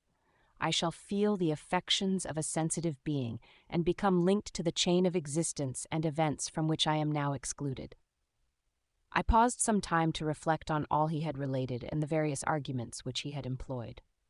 I thought of the promise of virtues which he had displayed on the opening of his existence, and the subsequent blight of all kindly feeling by the loathing and scorn which his protectors had manifested towards him. His power and threats were not omitted in my calculations. A creature who could exist in the ice caves of the glaciers and hide himself from pursuit among the ridges of inaccessible precipices was a being possessing faculties it would be vain to cope with. After a long pause of reflection, I concluded that the justice due both to him and my fellow creatures demanded of me that I should comply with his request. Turning to him, therefore, I said, "I consent to your demand on your solemn oath to quit Europe forever and every other place in the neighborhood of man, as soon as I shall deliver into your hands a female who will accompany you in your exile." "I swear," he cried, "by the sun and by the blue sky of heaven and by the fire of love that burns my heart, that if you grant my prayer, while they exist, you shall never behold me again. Depart to your home and commence your labors. I shall watch their progress with unutterable anxiety, and fear not but that when you are ready I shall appear." Saying this, he suddenly quitted me, fearful, perhaps, of any change in my sentiments. I saw him descend the mountain with greater speed than the flight of an eagle, and quickly lost among the undulations of the sea of ice. His tale had occupied the whole day, and the sun was upon the verge of the horizon when he departed. I knew that I ought to hasten my descent towards the valley, as I should soon be encompassed in darkness, but my heart was heavy, and my steps slow. The labor of winding among the little paths of the mountain and fixing my feet firmly as I advanced perplexed me, occupied as I was by the emotions which the occurrences of the day had produced. Night was far advanced when I came to the halfway resting place and seated myself beside the fountain. The stars shone at intervals as the clouds passed from over them. The dark pines rose before me, and every here and there a broken tree lay on the ground. It was a scene of wonderful solemnity and stirred strange thoughts within me. I wept bitterly, and clasping my hands in agony, I exclaimed, "Oh, stars and clouds and winds, ye are all about to mock me. If ye really pity me, crush sensation and memory. Let me become as naught. But if not, depart, depart, and leave me in darkness." These were wild and miserable thoughts, but I cannot describe to you how the eternal twinkling of the stars weighed upon me, and how I listened to every blast of wind as if it were a dull, ugly siroc on its way to consume me. Morning dawned before I arrived at the village of Chamounix. I took no rest, but returned immediately to Geneva. Even in my own heart I could give no expression to my sensations. They weighed on me with a mountain's weight, and their excess destroyed my agony beneath them. Thus I returned home, and entering the house, presented myself to the family. My haggard and wild appearance awoke intense alarm, but I answered no question. Scarcely did I speak. I felt as if I were placed under a ban, as if I had no right to claim their sympathies, as if never more might I enjoy companionship with them. Yet even thus I loved them to adoration, and to save them I resolved to dedicate myself to my most abhorred task. The prospect of such an occupation made every other circumstance of existence pass before me like a dream, and that thought only had to me the reality of life. Chapter 18. Day after day, week after week, passed away on my return to Geneva, and I could not collect the courage to recommence my work. I feared the vengeance of the disappointed fiend, yet I was unable to overcome my repugnance to the task which was enjoined me. I found that I could not compose a female without again devoting several months to profound study and laborious disquisition. I had heard of some discoveries having been made by an English philosopher, the knowledge of which was material to my success, and I sometimes thought of obtaining my father's consent to visit England for this purpose, but I clung to every pretense of delay and shrank from taking the first step in an undertaking whose immediate necessity began to appear less absolute to me. A change indeed had taken place in me. My health, which had hitherto declined, was now much restored, and my spirits, when unchecked by the memory of my unhappy promise, rose proportionably. My father saw this change with pleasure, and he turned his thoughts towards the best method of eradicating the remains of my melancholy, which every now and then would return by fits, and with a devouring blackness overcast the approaching sunshine. At these moments I took refuge in the most perfect solitude. I passed whole days on the lake alone in a little boat, watching the clouds and listening to the rippling of the waves, silent and listless. But the fresh air and bright sun seldom failed to restore me to some degree of composure, and on my return I met the salutations of my friends with a readier smile and a more cheerful heart. It was after my return from one of these rambles that my father, calling me aside, thus addressed me. "I am happy to remark, my dear son, that you have resumed your former pleasures and seem to be returning to yourself, and yet you are still unhappy and still avoid our society. For some time I was lost in conjecture as to the cause of this, but yesterday an idea struck me, and if it is well founded, I conjure you to avow it. Reserve on such a point would be not only useless, but draw down treble misery on us all." I trembled violently at his exordium, and my father continued. "I confess, my son, that I have always looked forward to your marriage with our dear Elizabeth as the tie of our domestic comfort and the stay of my declining years. You were attached to each other from your earliest infancy. You studied together and appeared in dispositions and tastes entirely suited to one another.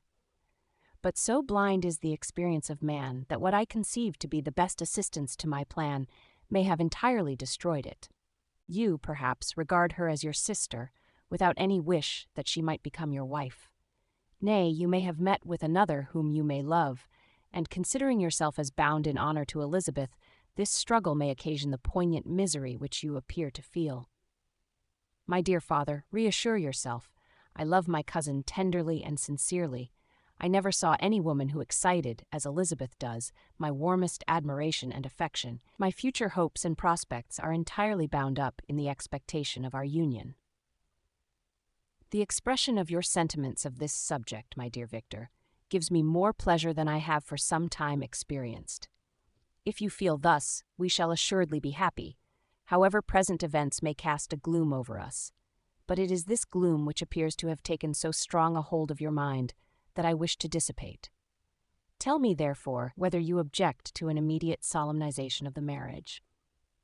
We have been unfortunate, and recent events have drawn us from that everyday tranquility befitting my years and infirmities.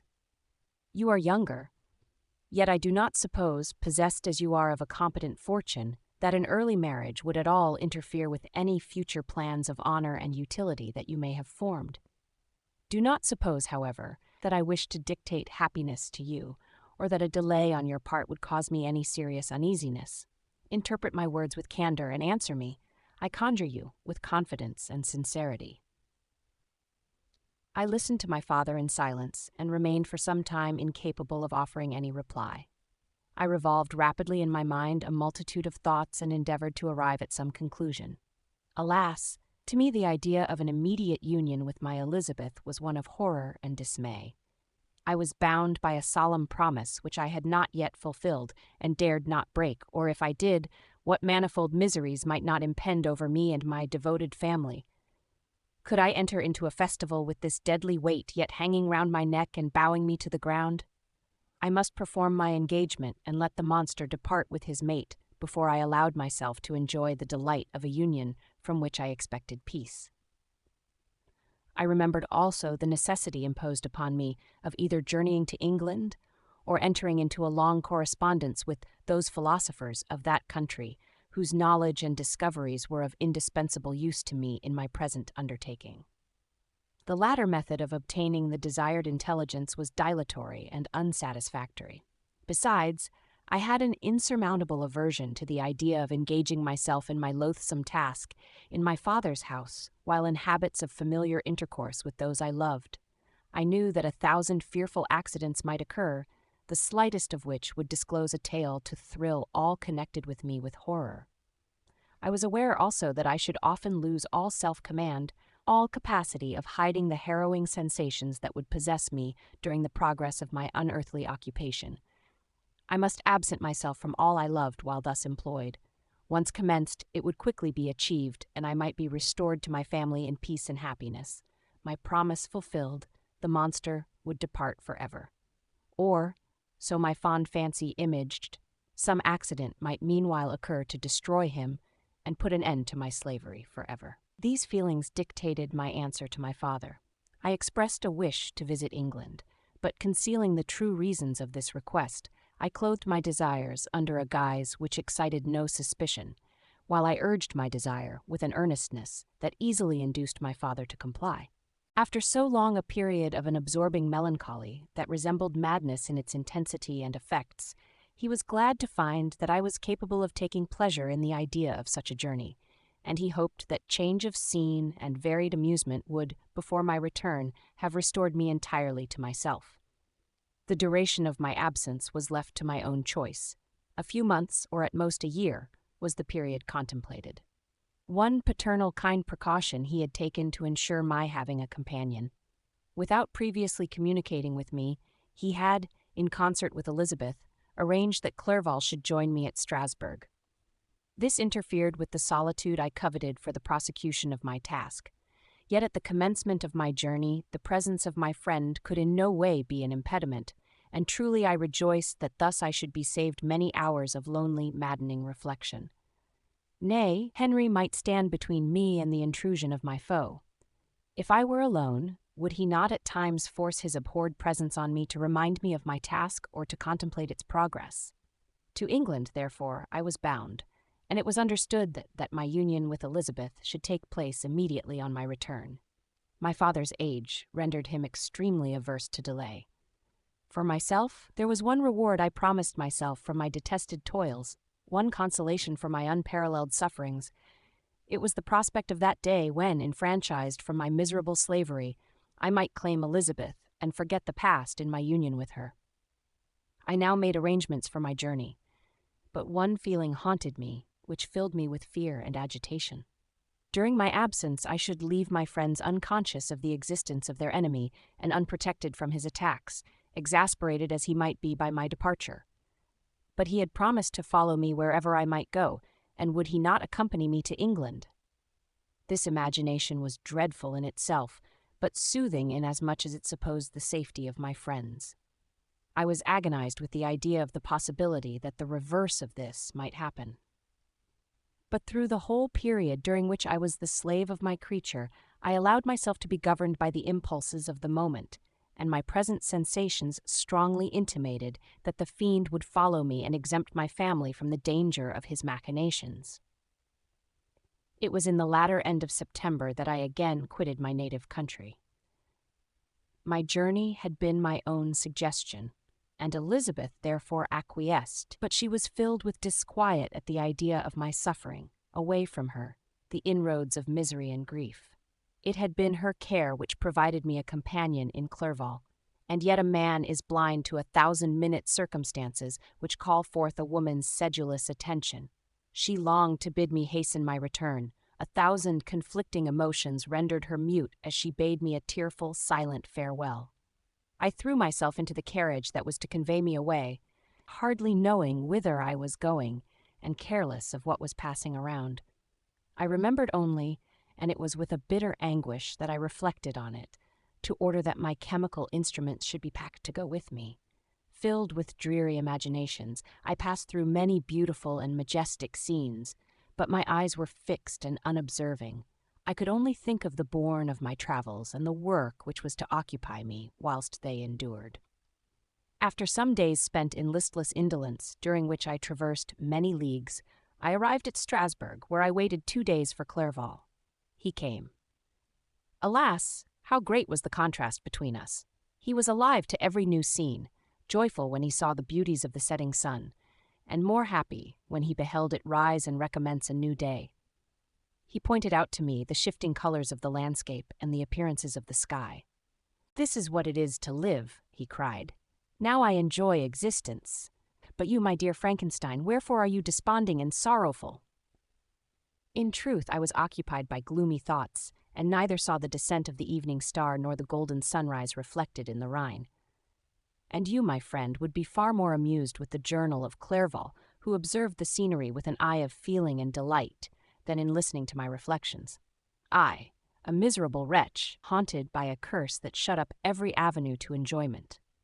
We had agreed to descend the Rhine in a boat from Strasbourg to Rotterdam, whence we might take shipping for London. During this voyage we passed many willowy islands and saw several beautiful towns. We stayed a day at Mannheim, and on the 5th from our departure from Strasbourg arrived at Mainz. The course of the Rhine below Mainz becomes much more picturesque. The river descends rapidly and winds between hills, not high but steep, and of beautiful forms. We saw many ruined castles standing on the edges of precipices, surrounded by black woods, high and inaccessible. This part of the Rhine, indeed, presents a singularly variegated landscape. In one spot you view rugged hills, ruined castles overlooking tremendous precipices, with the dark Rhine rushing beneath, and on the sudden turn of a promontory, flourishing vineyards with green sloping banks and a meandering river and populous towns occupy the scene. We traveled at the time of the vintage, and heard the song of the laborers as we glided down the stream. Even I, depressed in mind, and my spirits continually agitated by gloomy feelings, even I was pleased. I lay at the bottom of the boat, and as I gazed on the cloudless blue sky, I seemed to drink in a tranquility to which I had long been a stranger. And if these were my sensations, who can describe those of Henry? He felt as if he had been transported to fairyland, and enjoyed a happiness seldom tasted by man. "I have seen," he said, "the most beautiful scenes of my own country. I have visited the lakes of Lucerne and Uri, where the snowy mountains descend almost perpendicularly to the water, casting black and impenetrable shades which would cause a gloomy and mournful appearance, were it not for the most verdant islands that relieve the eye by their gay appearance. I have seen this lake agitated by a tempest, when the wind tore up whirlwinds of water and gave you an idea of what the waterspout must be on the great ocean, and the waves dash with fury the base of the mountain, where the priest and his mistress were overwhelmed by an avalanche, and where their dying voices are still said to be heard amid the pauses of the nightly wind. I have seen the mountains of La Valais and the Pays de Vaud, but this country, Victor, pleases me more than all those wonders.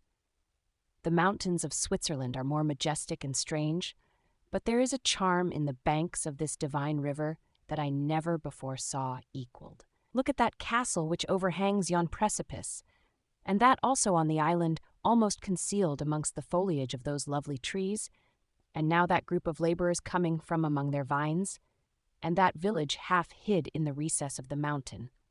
Oh, surely the spirit that inhabits and guards this place has a soul more in harmony with man than those who pile the glacier or retire to the inaccessible peaks of the mountains of our own country. Clerval, beloved friend, even now it delights me to record your words and to dwell on the praise of which you are so eminently deserving. He was a being formed in the very poetry of nature. His wild and enthusiastic imagination was chastened by the sensibility of his heart. His soul overflowed with ardent affections, and his friendship was of that devoted and wondrous nature that the worldly minded teach us to look for only in the imagination. But even human sympathies were not sufficient to satisfy his eager mind. The scenery of external nature, which others regard only with admiration, he loved with ardor. The sounding cataract haunted him like a passion, the tall rock, the mountain, and the deep and gloomy wood. Their colors and their forms were then to him an appetite, a feeling, and a love that had no need of a remoter charm, by thought supplied, or any interest unborrowed from the eye. Wordsworth's Tintern Abbey. And where does he now exist? Is this gentle and lovely being lost forever? Has this mind so replete with ideas, imaginations fanciful and magnificent, which formed a world whose existence depended on the life of its creator? Has this mind perished? Does it now only exist in my memory? No, it is not thus. Your form so divinely wrought and beaming with beauty has decayed, but your spirit still visits and consoles your unhappy friend. Pardon this gush of sorrow. These ineffectual words are but a slight tribute to the unexampled worth of Henry, but they soothe my heart, overflowing with the anguish which his remembrance creates. I will proceed with my tale. Beyond Cologne, we descended to the plains of Holland, and we resolved to post the remainder of our way, for the wind was contrary and the stream of the river was too gentle to aid us. Our journey here lost the interest arising from beautiful scenery, but we arrived in a few days at Rotterdam, whence we proceeded by sea to England. It was on a clear morning, in the latter days of December, that I first saw the white cliffs of Britain. The banks of the Thames presented a new scene. They were flat but fertile, and almost every town was marked by the remembrance of some story. We saw Tilbury Fort and remembered the Spanish Armada, Gravesend, Woolwich, and Greenwich, places which I had heard of even in my country. At length we saw the numerous steeples of London, St. Paul's towering above all, and the tower famed in English history. Chapter 19. London was our present point of rest. We determined to remain several months in this wonderful and celebrated city. Clerval desired the intercourse of the men of genius and talent who flourished at this time, but this was with me a secondary object. I was principally occupied with the means of obtaining the information necessary for the completion of my promise, and quickly availed myself of the letters of introduction that I had brought with me, addressed to the most distinguished natural philosophers. If this journey had taken place during my days of study and happiness, it would have afforded me inexpressible pleasure. But a blight had come over my existence, and I only visited these people for the sake of the information they might give me on the subject in which my interest was so terribly profound. Company was irksome to me. When alone, I could fill my mind with the sights of heaven and earth. The voice of Henry soothed me, and I could thus cheat myself into a transitory peace. But busy, uninteresting, joyous faces brought back despair to my heart. I saw an insurmountable barrier placed between me and my fellow men. This barrier was sealed with the blood of William and Justine, and to reflect on the events connected with those names filled my soul with anguish. But in Clerval I saw the image of my former self. He was inquisitive and anxious to gain experience and instruction. The difference of manners which he observed was to him an inexhaustible source of instruction and amusement. He was also pursuing an object he had long had in view.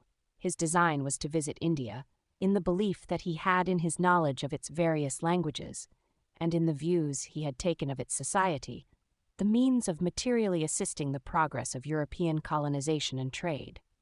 In Britain only could he further the execution of his plan. He was forever busy, and the only check to his enjoyments was my sorrowful and dejected mind. I tried to conceal this as much as possible, that I might not debar him from the pleasures natural to one who was entering on a new scene of life, undisturbed by any care or bitter recollection. I often refused to accompany him, alleging another engagement, that I might remain alone. I now also began to collect the materials necessary for my new creation, and this was to me like the torture of single drops of water continually falling on the head. Every thought that was devoted to it was an extreme anguish, and every word that I spoke in allusion to it caused my lips to quiver and my heart to palpitate. After passing some months in London, we received a letter from a person in Scotland who had formerly been our visitor at Geneva. He mentioned the beauties of his native country and asked us if those were not sufficient allurements to induce us to prolong our journey as far north as Perth, where he resided. Clerval eagerly desired to accept this invitation, and I, although I abhorred society, wished to view again mountains and streams and all the wondrous works with which nature adorns her chosen dwelling places. We had arrived in England at the beginning of October, and it was now February. We accordingly determined to commence our journey towards the north at the expiration of another month. In this expedition, we did not intend to follow the great road to Edinburgh, but to visit Windsor, Oxford, Matlock, and the Cumberland Lakes, resolving to arrive at the completion of this tour about the end of July. I packed up my chemical instruments and the materials I had collected, resolving to finish my labors in some obscure nook in the northern highlands of Scotland. We quitted London on the 27th of March and remained a few days at Windsor, rambling in its beautiful forest. This was a new scene to us mountaineers. The majestic oaks, the quantity of game, and the herds of stately deer were all novelties to us. From thence we proceeded to Oxford.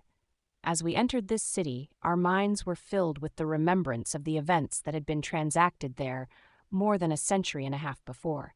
It was here that Charles I had collected his forces. This city had remained faithful to him, after the whole nation had forsaken his cause to join the standard of Parliament and liberty. The memory of that unfortunate king and his companions, the amiable Falkland, the insolent Goring, his queen and son, gave a peculiar interest to every part of the city which they might be supposed to have inhabited. The spirit of elder days found a dwelling here, and we delighted to trace its footsteps. If these feelings had not found an imaginary gratification, The appearance of the city had yet in itself sufficient beauty to obtain our admiration.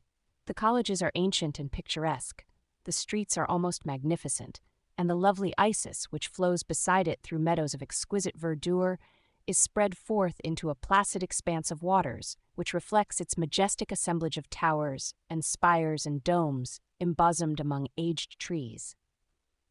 I enjoyed this scene, and yet my enjoyment was embittered both by the memory of the past and the anticipation of the future. I was formed for peaceful happiness. During my youthful days, discontent never visited my mind, and if I was ever overcome by ennui, the sight of what is beautiful in nature, or the study of what is excellent and sublime in the productions of man, could always interest my heart and communicate elasticity to my spirits. But I am a blasted tree, the bolt has entered my soul, and I felt then that I should survive to exhibit what I shall soon cease to be, a miserable spectacle of wrecked humanity, pitiable to others and intolerable to myself. We passed a considerable period at Oxford, rambling among its environs and endeavoring to identify every spot which might relate to the most animating epoch of English history. Our little voyages of discovery were often prolonged by the successive objects that presented themselves. We visited the tomb of the illustrious Hampden and the field on which that patriot fell. For a moment my soul was elevated from its debasing and miserable fears to contemplate the divine ideas of liberty and self-sacrifice of which these sites were the monuments and the remembrancers. For an instant I dared to shake off my chains and look around me with a free and lofty spirit, but the iron had eaten into my flesh, and I sank again, trembling and hopeless, into my miserable self. We left Oxford with regret and proceeded to Matlock, which was our next place of rest. The country in the neighborhood of this village resembled, to a greater degree, the scenery of Switzerland, but everything is on a lower scale, and the green hills want the crown of distant white Alps, which always attend on the piney mountains of my native country. We visited the wondrous cave and the little cabinets of natural history, where the curiosities are disposed in the same manner as in the collections at Servox and Chamounix. The latter name made me tremble when pronounced by Henry, and I hastened to quit Matlock, with which that terrible scene was thus associated. From Derby, still journeying northwards, we passed 2 months in Cumberland and Westmoreland. I could now almost fancy myself among the Swiss mountains. The little patches of snow which yet lingered on the northern sides of the mountains, the lakes, and the dashing of the rocky streams were all familiar and dear sights to me. Here also we made some acquaintances, who almost contrived to cheat me into happiness. The delight of Clerval was proportionably greater than mine. His mind expanded in the company of men of talent, and he found in his own nature greater capacities and resources than he could have imagined himself to have possessed while he associated with his inferiors. "I could pass my life here," said he to me, "and among these mountains I should scarcely regret Switzerland and the Rhine." But he found that a traveler's life is one that includes much pain amidst its enjoyments. His feelings are forever on the stretch, and when he begins to sink into repose, he finds himself obliged to quit that on which he rests in pleasure for something new, which again engages his attention, and which also he forsakes for other novelties. We had scarcely visited the various lakes of Cumberland and Westmoreland, and conceived an affection for some of the inhabitants when the period of our appointment with our Scotch friend approached, and we left them to travel on. For my own part, I was not sorry. I had now neglected my promise for some time, and I feared the effects of the Damon's disappointment. He might remain in Switzerland, and wreak his vengeance on my relatives. This idea pursued me and tormented me at every moment from which I might otherwise have snatched repose and peace. I waited for my letters with feverish impatience. If they were delayed, I was miserable and overcome by 1,000 fears. And when they arrived, and I saw the superscription of Elizabeth or my father, I hardly dared to read and ascertain my fate. Sometimes I thought that the fiend followed me and might expedite my remissness by murdering my companion. When these thoughts possessed me, I would not quit Henry for a moment, but followed him as his shadow to protect him from the fancied rage of his destroyer. I felt as if I had committed some great crime, the consciousness of which haunted me. I was guiltless, but I had indeed drawn down a horrible curse upon my head, as mortal as that of crime. I visited Edinburgh with languid eyes and mind, and yet that city might have interested the most unfortunate being.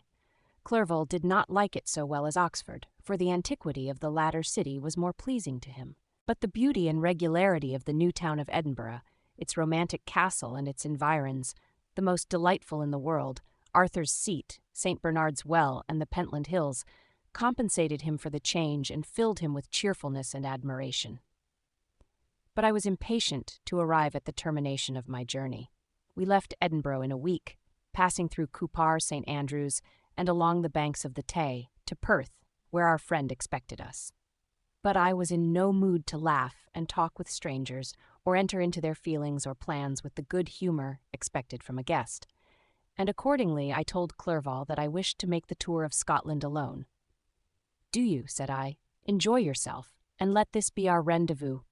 I may be absent a month or two, but do not interfere with my motions, I entreat you. Leave me to peace and solitude for a short time, and when I return, I hope it will be with a lighter heart, more congenial to your own temper." Henry wished to dissuade me, but seeing me bent on this plan, ceased to remonstrate. He entreated me to write often. "I had rather be with you," he said, "in your solitary rambles, than with these Scotch people, whom I do not know. Hasten, then, my dear friend, to return, that I may again feel myself somewhat at home, which I cannot do in your absence." Having parted from my friend, I determined to visit some remote spot of Scotland and finish my work in solitude.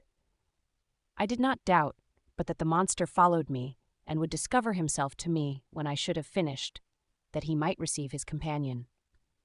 With this resolution, I traversed the northern highlands and fixed on one of the remotest of the Orkneys as the scene of my labors. It was a place fitted for such a work, being hardly more than a rock whose high sides were continually beaten upon by the waves. The soil was barren, scarcely affording pasture for a few miserable cows, and oatmeal for its inhabitants, which consisted of 5 persons whose gaunt and scraggy limbs gave tokens of their miserable fare. Vegetables and bread, when they indulged in such luxuries, and even fresh water, was to be procured from the mainland, which was about 5 miles distant. On the whole island there were but 3 miserable huts, and one of these was vacant when I arrived. This I hired. It contained but 2 rooms, and these exhibited all the squalidness of the most miserable penury. The thatch had fallen in, the walls were unplastered, and the door was off its hinges. I ordered it to be repaired, bought some furniture, and took possession, an incident which would doubtless have occasioned some surprise had not all the senses of the cottagers been benumbed by want and squalid poverty. As it was, I lived ungazed at and unmolested, hardly thanked for the pittance of food and clothes which I gave. So much does suffering blunt even the coarsest sensations of men. In this retreat I devoted the morning to labor, but in the evening, when the weather permitted, I walked on the stony beach of the sea to listen to the waves as they roared and dashed at my feet. It was a monotonous yet ever-changing scene. I thought of Switzerland. It was far different from this desolate and appalling landscape. Its hills are covered with vines, and its cottages are scattered thickly in the plains. Its fair lakes reflect a blue and gentle sky, and when troubled by the winds, their tumult is but as the play of a lively infant when compared to the roarings of the giant ocean. In this manner I distributed my occupations when I first arrived, but as I proceeded in my labor, it became every day more horrible and irksome to me. Sometimes I could not prevail on myself to enter my laboratory for several days, and at other times I toiled day and night in order to complete my work. It was, indeed, a filthy process in which I was engaged. During my first experiment, a kind of enthusiastic frenzy had blinded me to the horror of my employment. My mind was intently fixed on the consummation of my labor, and my eyes were shut to the horror of my proceedings.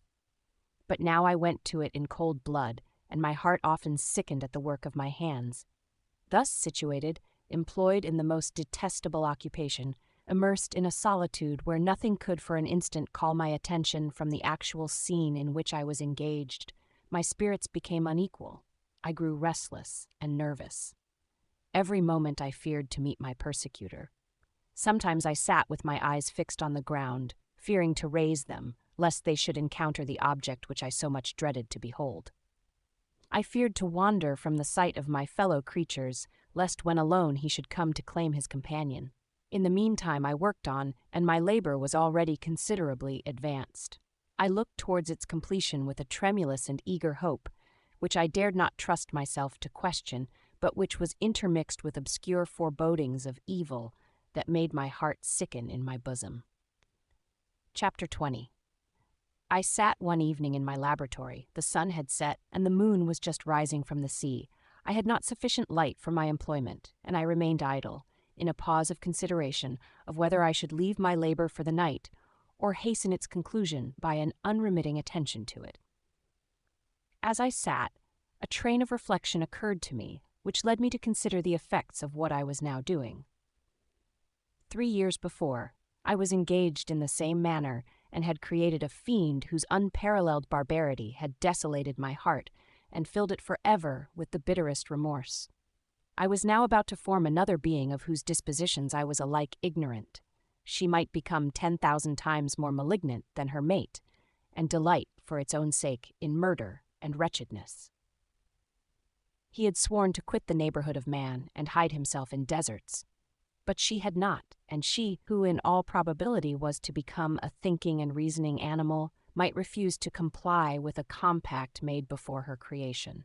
They might even hate each other.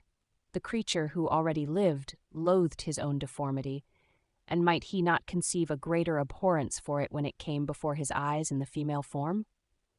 She also might turn with disgust from him to the superior beauty of man. She might quit him, and he be again alone, exasperated by the fresh provocation of being deserted by one of his own species. Even if they were to leave Europe and inhabit the deserts of the New World, yet one of the first results of those sympathies for which the daemon thirsted would be children, and a race of devils would be propagated upon the earth, who might make the very existence of the species of man a condition precarious and full of terror. Had I right, for my own benefit, to inflict this curse upon everlasting generations? I had before been moved by the sophisms of the being I had created. I had been struck senseless by his fiendish threats. But now, for the first time, the wickedness of my promise burst upon me. I shuddered to think that future ages might curse me as their pest, whose selfishness had not hesitated to buy its own peace at the price, perhaps, of the existence of the whole human race. I trembled, and my heart failed within me, when, on looking up, I saw by the light of the moon the daemon at the casement. A ghastly grin wrinkled his lips as he gazed on me, where I sat fulfilling the task which he had allotted to me. Yes, he had followed me in my travels. He had loitered in forests, hid himself in caves, or taken refuge in wide and desert heaths, and he now came to mark my progress and claim the fulfillment of my promise. As I looked on him, his countenance expressed the utmost extent of malice and treachery. I thought with a sensation of madness on my promise of creating another like to him, and trembling with passion, tore to pieces the thing on which I was engaged. The wretch saw me destroy the creature on whose future existence he depended for happiness, and with a howl of devilish despair and revenge, withdrew. I left the room, and locking the door, made a solemn vow in my own heart never to resume my labors, and then, with trembling steps, I sought my own apartment. I was alone. None were near me to dissipate the gloom and relieve me from the sickening oppression of the most terrible reveries. Several hours passed, and I remained near my window gazing on the sea. It was almost motionless, for the winds were hushed, and all nature reposed under the eye of the quiet moon. A few fishing vessels alone specked the water, and now and then the gentle breeze wafted the sound of voices as the fishermen called to one another. I felt the silence, although I was hardly conscious of its extreme profundity, until my ear was suddenly arrested by the paddling of oars near the shore, and a person landed close to my house. In a few minutes after, I heard the creaking of my door, as if someone endeavored to open it softly. I trembled from head to foot. I felt a presentiment of who it was, and wished to rouse one of the peasants who dwelt in a cottage not far from mine. But I was overcome by the sensation of helplessness so often felt in frightful dreams, when you in vain endeavor to fly from an impending danger, and was rooted to the spot. Presently I heard the sound of footsteps along the passage. The door opened, and the wretch whom I dreaded appeared. Shutting the door, he approached me and said in a smothered voice, "You have destroyed the work which you began. What is it that you intend? Do you dare to break your promise? I have endured toil and misery. I left Switzerland with you. I crept along the shores of the Rhine, among its willow islands and over the summits of its hills. I have dwelt many months in the heaths of England and among the deserts of Scotland. I have endured incalculable fatigue and cold and hunger. Do you dare destroy my hopes? Begone. I do break my promise. Never will I create another like yourself, equal in deformity and wickedness. Slave, I before reasoned with you, but you have proved yourself unworthy of my condescension. Remember that I have power. You believe yourself miserable, but I can make you so wretched that the light of day will be hateful to you. You are my creator, but I am your master. Obey. The hour of my irresolution is past, and the period of your power is arrived. Your threats cannot move me to do an act of wickedness, but they confirm me in a determination of not creating you a companion in vice.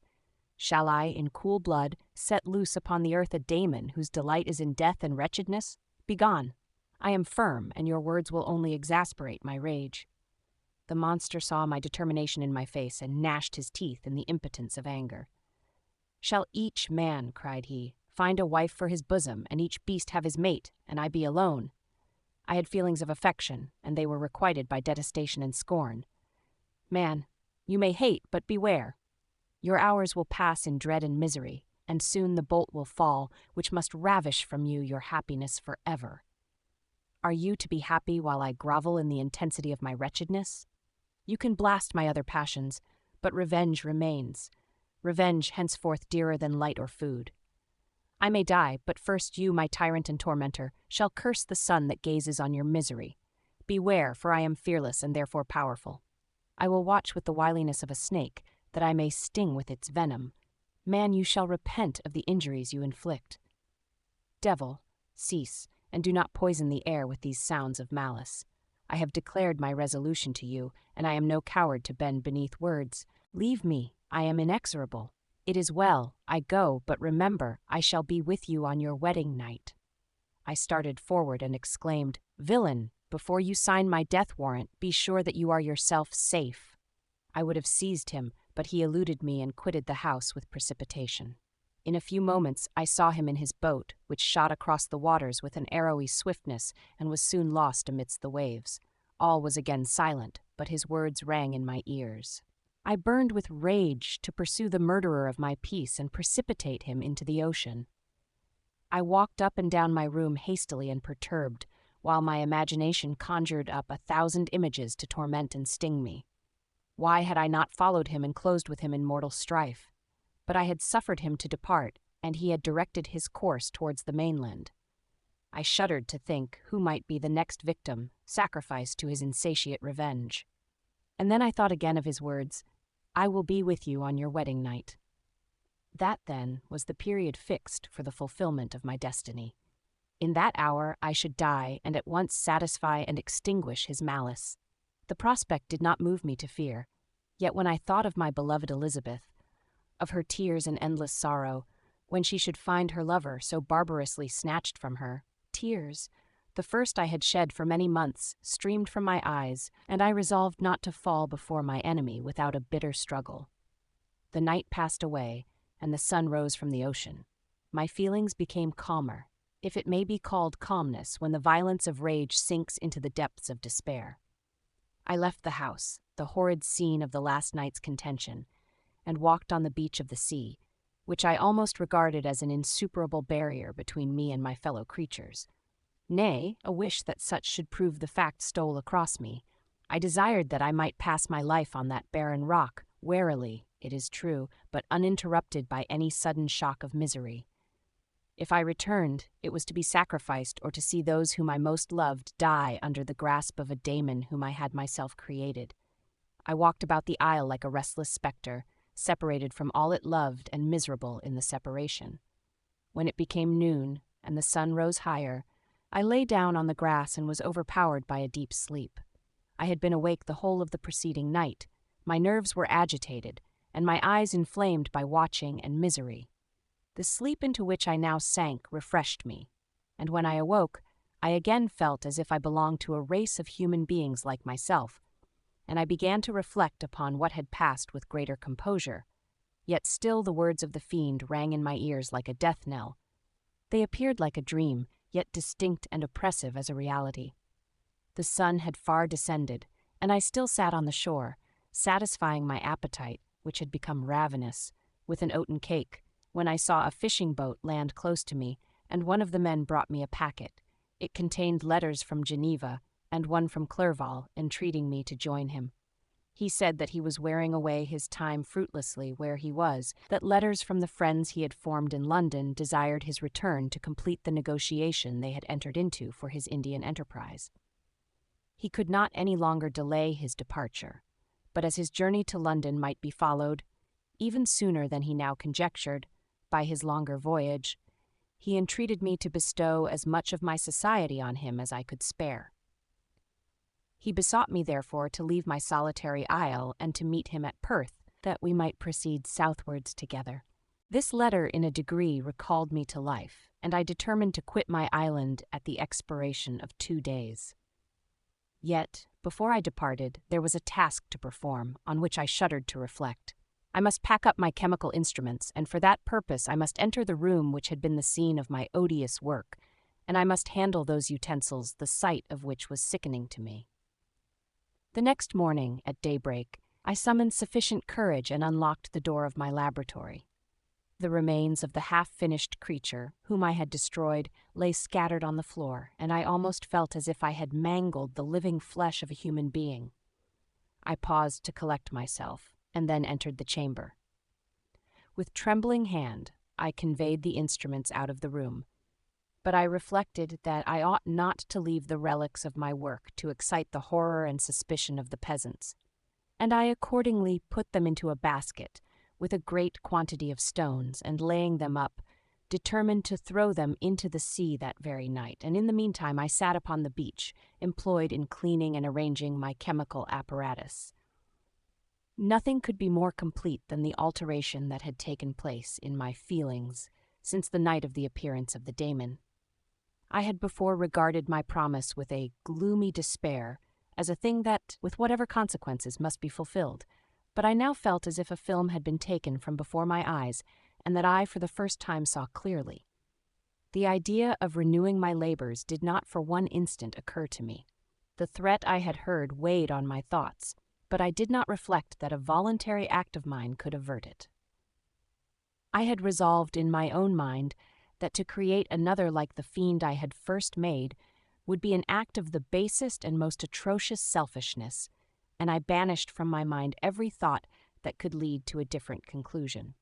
Between 2 and 3 in the morning the moon rose, and I then, putting my basket aboard a little skiff, sailed out about 4 miles from the shore. The scene was perfectly solitary. A few boats were returning towards land, but I sailed away from them. I felt as if I was about the commission of a dreadful crime, and avoided with shuddering anxiety any encounter with my fellow creatures. At one time the moon, which had before been clear, was suddenly overspread by a thick cloud, and I took advantage of the moment of darkness and cast my basket into the sea. I listened to the gurgling sound as it sank, and then sailed away from the spot. The sky became clouded, but the air was pure, although chilled by the northeast breeze that was then rising. But it refreshed me and filled me with such agreeable sensations that I resolved to prolong my stay on the water, and fixing the rudder in a direct position, stretched myself at the bottom of the boat. Clouds hid the moon, everything was obscure, and I heard only the sound of the boat as its keel cut through the waves. The murmur lulled me, and in a short time I slept soundly.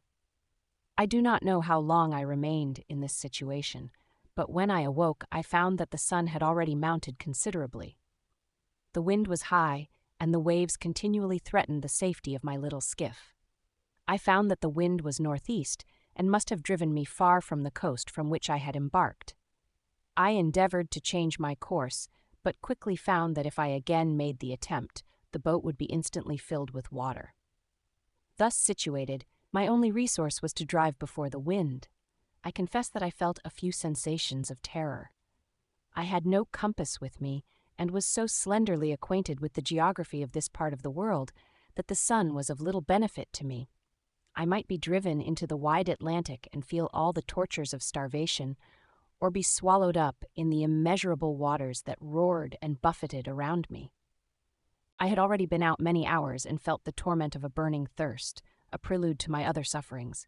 I looked on the heavens, which were covered by clouds that flew before the wind, only to be replaced by others. I looked upon the sea, it was to be my grave. "Fiend," I exclaimed, "your task is already fulfilled." I thought of Elizabeth, of my father, and of Clerval, all left behind, on whom the monster might satisfy his sanguinary and merciless passions. This idea plunged me into a reverie so despairing and frightful that even now, when the scene is on the point of closing before me forever, I shudder to reflect on it. Some hours passed thus, but by degrees, as the sun declined towards the horizon, the wind died away into a gentle breeze and the sea became free from breakers. But these gave place to a heavy swell. I felt sick and hardly able to hold the rudder, when suddenly I saw a line of high land towards the south.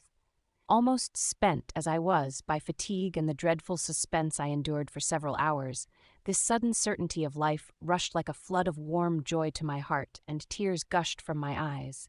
How mutable are our feelings, and how strange is that clinging love we have of life even in the excess of misery. I constructed another sail with a part of my dress and eagerly steered my course towards the land. It had a wild and rocky appearance, but as I approached nearer, I easily perceived the traces of cultivation. I saw vessels near the shore and found myself suddenly transported back to the neighborhood of civilized man. I carefully traced the windings of the land and hailed a steeple, which I at length saw issuing from behind a small promontory. As I was in a state of extreme debility, I resolved to sail directly towards the town, as a place where I could most easily procure nourishment. Fortunately, I had money with me. As I turned the promontory, I perceived a small, neat town and a good harbor, which I entered, my heart bounding with joy at my unexpected escape. As I was occupied in fixing the boat and arranging the sails, several people crowded towards the spot. They seemed much surprised at my appearance, but instead of offering me any assistance, whispered together with gestures that at any other time might have produced in me a slight sensation of alarm. As it was, I merely remarked that they spoke English, and I therefore addressed them in that language. "My good friends," said I, "will you be so kind as to tell me the name of this town and inform me where I am?"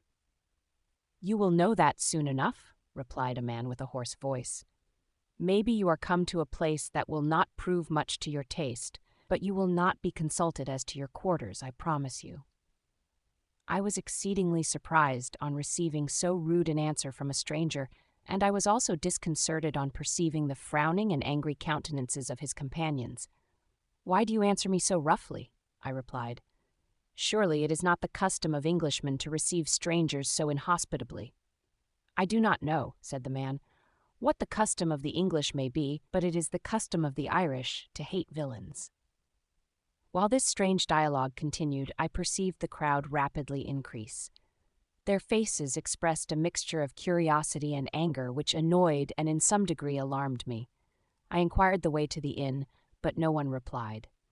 I then moved forward, and a murmuring sound arose from the crowd as they followed and surrounded me, when an ill-looking man approaching tapped me on the shoulder and said, "Come, sir, you must follow me to Mr. Kerwin's to give an account of yourself." "Who is Mr. Kerwin? Why am I to give an account of myself?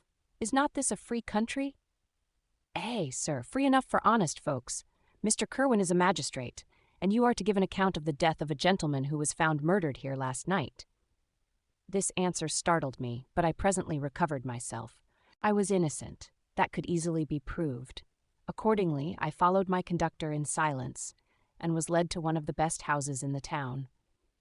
I was ready to sink from fatigue and hunger, but being surrounded by a crowd, I thought it politic to rouse all my strength, that no physical debility might be construed into apprehension or conscious guilt. Little did I then expect the calamity that was in a few moments to overwhelm me and extinguish in horror and despair all fear of ignominy or death. I must pause here, for it requires all my fortitude to recall the memory of the frightful events which I am about to relate in proper detail to my recollection. Chapter 21. I was soon introduced into the presence of the magistrate, an old benevolent man with calm and mild manners. He looked upon me, however, with some degree of severity, and then, turning towards my conductors, he asked who appeared as witnesses on this occasion. About 6 men came forward, and one being selected by the magistrate, he deposed that he had been out fishing the night before with his son and brother-in-law, Daniel Nugent, when, about 10 o'clock, they observed a strong northerly blast rising, and they accordingly put in for port. It was a very dark night, as the moon had not yet risen. They did not land at the harbor, but, as they had been accustomed, at a creek about 2 miles below. He walked on first, carrying a part of the fishing tackle, and his companions followed him at some distance. As he was proceeding along the sands, he struck his foot against something and fell at his length on the ground. His companions came up to assist him, and by the light of their lantern, they found that he had fallen on the body of a man, who was to all appearance dead. Their first supposition was that it was the corpse of some person who had been drowned and was thrown on shore by the waves, but, on examination, they found that the clothes were not wet, and even that the body was not then cold. They instantly carried it to the cottage of an old woman near the spot, and endeavored, but in vain, to restore it to life. It appeared to be a handsome young man, about 25 years of age. He had apparently been strangled, for there was no sign of any violence except the black mark of fingers on his neck. The first part of this deposition did not in the least interest me, but when the mark of the fingers was mentioned, I remembered the murder of my brother and felt myself extremely agitated. My limbs trembled, and a mist came over my eyes, which obliged me to lean on a chair for support. The magistrate observed me with a keen eye, and of course drew an unfavorable augury from my manner. The son confirmed his father's account, but when Daniel Nugent was called, he swore positively that just before the fall of his companion, he saw a boat, with a single man in it, at a short distance from the shore, and as far as he could judge by the light of a few stars, it was the same boat in which I had just landed. A woman deposed that she lived near the beach and was standing at the door of her cottage, waiting for the return of the fishermen, about an hour before she heard of the discovery of the body, when she saw a boat with only one man in it push off from that part of the shore where the corpse was afterwards found. Another woman confirmed the account of the fishermen having brought the body into her house. It was not cold. They put it into a bed and rubbed it, and Daniel went to the town for an apothecary, but life was quite gone. Several other men were examined concerning my landing, and they agreed that, with the strong north wind that had arisen during the night, it was very probable that I had beaten about for many hours, and had been obliged to return nearly to the same spot from which I had departed. Besides, they observed that it appeared that I had brought the body from another place, and it was likely that as I did not appear to know the shore, I might have put into the harbor ignorant of the distance of the town from the place where I had deposited the corpse. Mr. Kerwin, on hearing this evidence, desired that I should be taken into the room where the body lay for interment, that it might be observed what effect the sight of it would produce upon me. This idea was probably suggested by the extreme agitation I had exhibited when the mode of the murder had been described. I was accordingly conducted by the magistrate and several other persons to the inn. I could not help being struck by the strange coincidences that had taken place during this eventful night, but knowing that I had been conversing with several persons in the island I had inhabited about the time that the body had been found, I was perfectly tranquil as to the consequences of the affair. I entered the room where the corpse lay and was led up to the coffin. How can I describe my sensations on beholding it? I feel yet parched with horror, nor can I reflect on that terrible moment without shuddering in agony. The examination, the presence of the magistrate and witnesses, passed like a dream from my memory when I saw the lifeless form of Henry Clerval stretched before me. I gasped for breath, and throwing myself on the body, I exclaimed, "Have my murderous machinations deprived you also, my dearest Henry, of life? 2 I have already destroyed, Other victims await their destiny, but you, Clerval, my friend, my benefactor. The human frame could no longer support the agonies that I endured, and I was carried out of the room in strong convulsions. A fever succeeded to this. I lay for 2 months on the point of death. My ravings, as I afterwards heard, were frightful. I called myself the murderer of William, of Justine, and of Clerval. Sometimes I entreated my attendants to assist me in the destruction of the fiend by whom I was tormented, and at others I felt the fingers of the monster already grasping my neck, and screamed aloud with agony and terror. Fortunately, as I spoke my native language, Mr. Kerwin alone understood me, but my gestures and bitter cries were sufficient to affright the other witnesses. Why did I not die?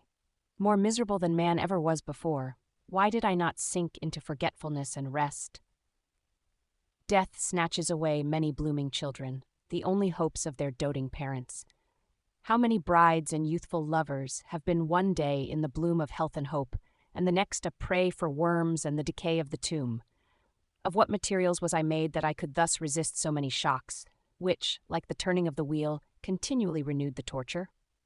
But I was doomed to live, and in 2 months found myself as awaking from a dream, in a prison, stretched on a wretched bed, surrounded by gaolers, turnkeys, bolts, and all the miserable apparatus of a dungeon. It was morning, I remember, when I thus awoke to understanding. I had forgotten the particulars of what had happened and only felt as if some great misfortune had suddenly overwhelmed me. But when I looked around and saw the barred windows and the squalidness of the room in which I was, all flashed across my memory, and I groaned bitterly. This sound disturbed an old woman who was sleeping in a chair beside me. She was a hired nurse, the wife of one of the turnkeys, and her countenance expressed all those bad qualities which often characterize that class. The lines of her face were hard and rude, like that of persons accustomed to see without sympathizing in sights of misery. Her tone expressed her entire indifference. She addressed me in English, and the voice struck me as one that I had heard during my sufferings. "Are you better now, sir?" said she. I replied in the same language with a feeble voice, "I believe I am. But if it be all true, if indeed I did not dream, I am sorry that I am still alive to feel this misery and horror." "For that matter," replied the old woman, "if you mean about the gentleman you murdered, I believe that it were better for you if you were dead, for I fancy it will go hard with you. However, that's none of my business. I am sent to nurse you and get you well. I do my duty with a safe conscience. It were well if everybody did the same." I turned with loathing from the woman who could utter so unfeeling a speech to a person just saved, on the very edge of death. But I felt languid and unable to reflect on all that had passed. The whole series of my life appeared to me as a dream. I sometimes doubted if indeed it were all true, for it never presented itself to my mind with the force of reality. As the images that floated before me became more distinct, I grew feverish. A darkness pressed around me. No one was near me who soothed me with the gentle voice of love. No dear hand supported me. The physician came and prescribed medicines, and the old woman prepared them for me. But utter carelessness was visible in the first, and the expression of brutality was strongly marked in the visage of the second. Who could be interested in the fate of a murderer but the hangman who would gain his fee? These were my first reflections, but I soon learned that Mr. Kerwin had shown me extreme kindness. He had caused the best room in the prison to be prepared for me. Wretched indeed was the best, and it was he who had provided a physician and a nurse. It is true, he seldom came to see me, for although he ardently desired to relieve the sufferings of every human creature, he did not wish to be present at the agonies and miserable ravings of a murderer. He came, therefore, sometimes to see that I was not neglected, but his visits were short and with long intervals. One day, while I was gradually recovering, I was seated in a chair, my eyes half open and my cheeks livid like those in death. I was overcome by gloom and misery, and often reflected, I had better seek death than desire to remain in a world which to me was replete with wretchedness. At one time I considered whether I should not declare myself guilty and suffer the penalty of the law, less innocent than poor Justine had been. Such were my thoughts when the door of my apartment was opened and Mr. Kerwin entered. His countenance expressed sympathy and compassion. He drew a chair close to mine and addressed me in French. I fear that this place is very shocking to you. Can I do anything to make you more comfortable? I thank you, but all that you mention is nothing to me. On the whole earth there is no comfort which I am capable of receiving. I know that the sympathy of a stranger can be but of little relief to one borne down as you are by so strange a misfortune. But you will, I hope, soon quit this melancholy abode, for doubtless evidence can easily be brought to free you from the criminal charge. That is my least concern. I am, by a course of strange events, become the most miserable of mortals. Persecuted and tortured as I am and have been, can death be any evil to me? Nothing indeed could be more unfortunate and agonizing than the strange chances that have lately occurred. You were thrown by some surprising accident on this shore, renowned for its hospitality, seized immediately, and charged with murder. The first sight that was presented to your eyes was the body of your friend, murdered in so unaccountable a manner, and placed, as it were, by some fiend across your path. As Mr. Kerwin said this, notwithstanding the agitation I endured on this retrospect of my sufferings, I also felt considerable surprise at the knowledge he seemed to possess concerning me. I suppose some astonishment was exhibited in my countenance, for Mr. Kerwin hastened to say, "Immediately upon your being taken ill, all the papers that were on your person were brought me, and I examined them that I might discover some trace by which I could send to your relations an account of your misfortune and illness. I found several letters, and, among others, one which I discovered from its commencement to be from your father. I instantly wrote to Geneva. Nearly 2 months have elapsed since the departure of my letter. But you are ill. Even now you tremble. You are unfit for agitation of any kind. This suspense is 1,000 times worse than the most horrible event. Tell me what new scene of death has been acted, and whose murder I am now to lament." "Your family is perfectly well," said Mr. Kerwin with gentleness, "and someone, a friend, is come to visit you." I know not by what chain of thought the idea presented itself, but it instantly darted into my mind that the murderer had come to mock at my misery and taunt me with the death of Clerval, as a new incitement for me to comply with his hellish desires. I put my hand before my eyes and cried out in agony, "Oh, take him away! I cannot see him! For God's sake, do not let him enter!" Mr. Kerwin regarded me with a troubled countenance. He could not help regarding my exclamation as a presumption of my guilt, and said in rather a severe tone, "I should have thought, young man, that the presence of your father would have been welcome, instead of inspiring such violent repugnance." "My father!" cried I, while every feature and every muscle was relaxed from anguish to pleasure. "Is my father indeed come? How kind! How very kind! But where is he? Why does he not hasten to me?" My change of manner surprised and pleased the magistrate. Perhaps he thought that my former exclamation was a momentary return of delirium, and now he instantly resumed his former benevolence. He rose and quitted the room with my nurse, and in a moment my father entered it. Nothing at this moment could have given me greater pleasure than the arrival of my father. I stretched out my hand to him and cried, "Are you then safe? And Elizabeth? And Ernest?" My father calmed me with assurances of their welfare and endeavored, by dwelling on these subjects so interesting to my heart, to raise my desponding spirits. But he soon felt that a prison cannot be the abode of cheerfulness. "What a place is this that you inhabit, my son?" said he, looking mournfully at the barred windows and wretched appearance of the room. "You traveled to seek happiness, but a fatality seems to pursue you, and poor Clerval." The name of my unfortunate and murdered friend was an agitation too great to be endured in my weak state. I shed tears. "Alas, yes, my father," replied I. "Some destiny of the most horrible kind hangs over me, and I must live to fulfill it, or surely I should have died on the coffin of Henry." We were not allowed to converse for any length of time, for the precarious state of my health rendered every precaution necessary that could ensure tranquillity. Mr. Kerwin came in and insisted that my strength should not be exhausted by too much exertion. But the appearance of my father was to me like that of my good angel, and I gradually recovered my health. As my sickness quitted me, I was absorbed by a gloomy and black melancholy that nothing could dissipate. The image of Clerval was forever before me, ghastly and murdered. More than once, the agitation into which these reflections threw me made my friends dread a dangerous relapse. Alas, why did they preserve so miserable and detested a life?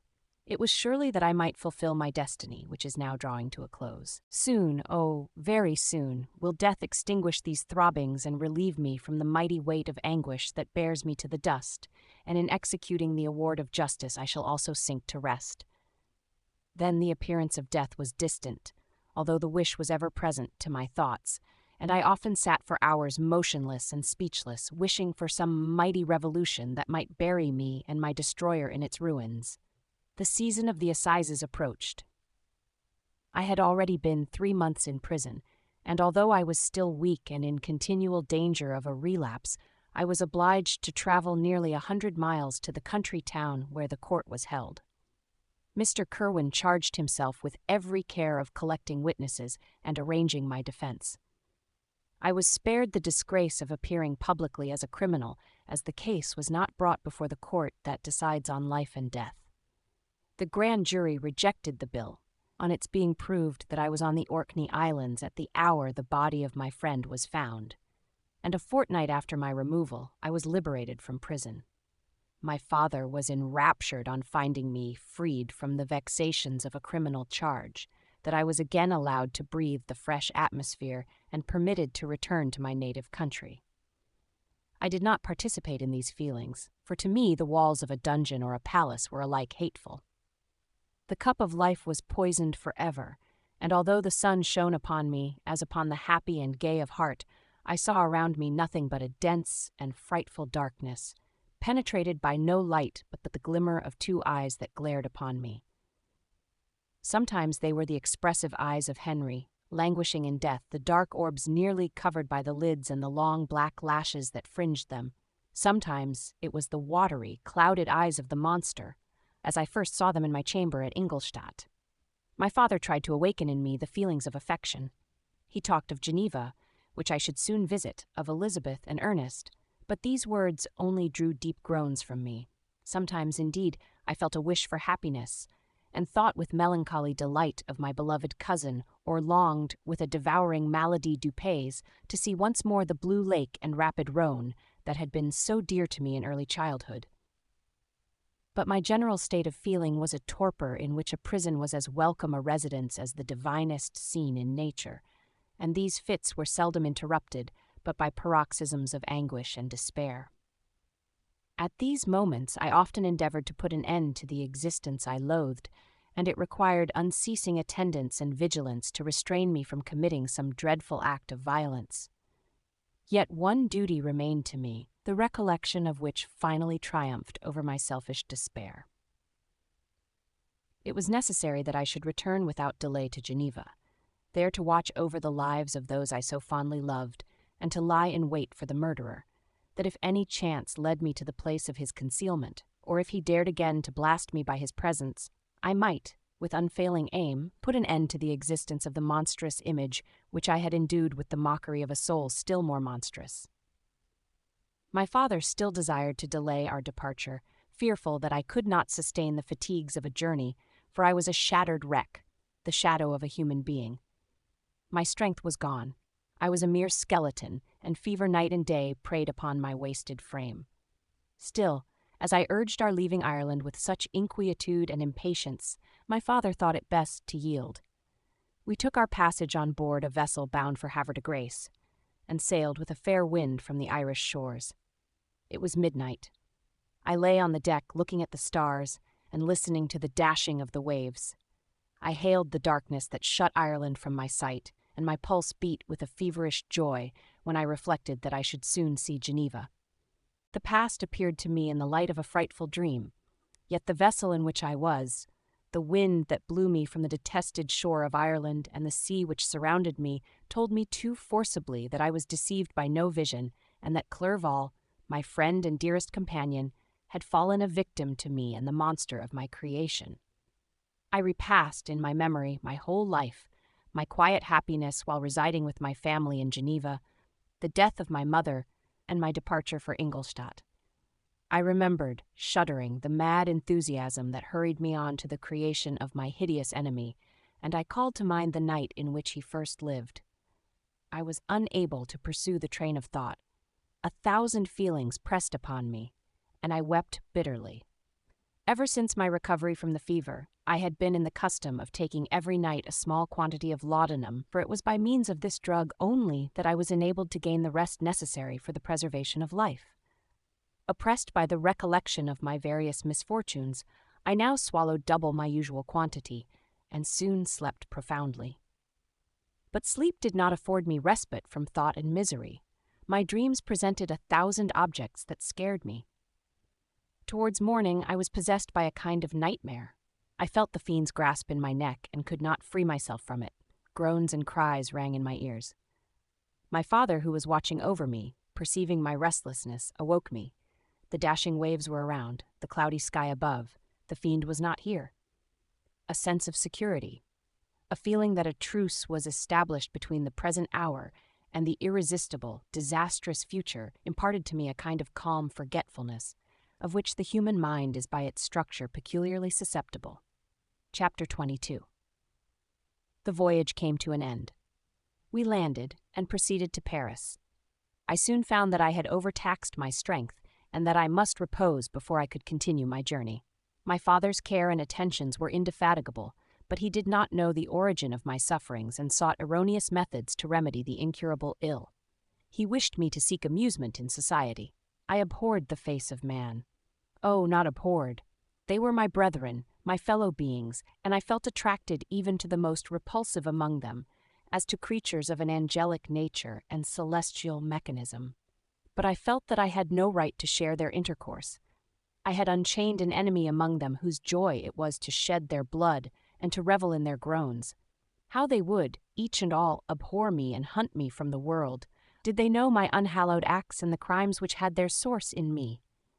My father yielded at length to my desire to avoid society and strove by various arguments to banish my despair.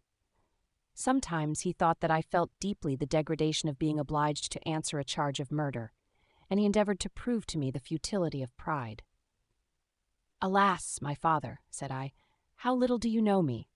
Human beings, their feelings and passions, would indeed be degraded if such a wretch as I felt pride. Justine, poor unhappy Justine, was as innocent as I, and she suffered the same charge. She died for it, and I am the cause of this. I murdered her. William, Justine, and Henry, they all died by my hands." My father had often, during my imprisonment, heard me make the same assertion. When I thus accused myself, he sometimes seemed to desire an explanation, and at others he appeared to consider it as the offspring of delirium, and that, during my illness, some idea of this kind had presented itself to my imagination, the remembrance of which I preserved in my convalescence. I avoided explanation and maintained a continual silence concerning the wretch I had created. I had a persuasion that I should be supposed mad, and this in itself would forever have chained my tongue. But, besides, I could not bring myself to disclose a secret which would fill my hearer with consternation and make fear and unnatural horror the inmates of his breast. I checked, therefore, my impatient thirst for sympathy, and was silent when I would have given the world to have confided the fatal secret. Yet still, words like those I have recorded would burst uncontrollably from me. I could offer no explanation of them, but their truth in part relieved the burden of my mysterious woe. Upon this occasion my father said, with an expression of unbounded wonder, "My dearest Victor, what infatuation is this? My dear son, I entreat you never to make such an assertion again." "I am not mad," I cried energetically. "The sun and the heavens, who have viewed my operations, can bear witness of my truth. I am the assassin of those most innocent victims. They died by my machinations. 1,000 times would I have shed my own blood, drop by drop, to have saved their lives. But I could not, my father, indeed I could not sacrifice the whole human race." The conclusion of this speech convinced my father that my ideas were deranged, and he instantly changed the subject of our conversation and endeavored to alter the course of my thoughts. He wished as much as possible to obliterate the memory of the scenes that had taken place in Ireland, and never alluded to them or suffered me to speak of my misfortunes. As time passed away, I became more calm. Misery had her dwelling in my heart, but I no longer talked in the same incoherent manner of my own crimes. Sufficient for me was the consciousness of them. By the utmost self-violence I curbed the imperious voice of wretchedness, which sometimes desired to declare itself to the whole world, and my manners were calmer and more composed than they had ever been since my journey to the Sea of Ice. A few days before we left Paris on our way to Switzerland, I received the following letter from Elizabeth.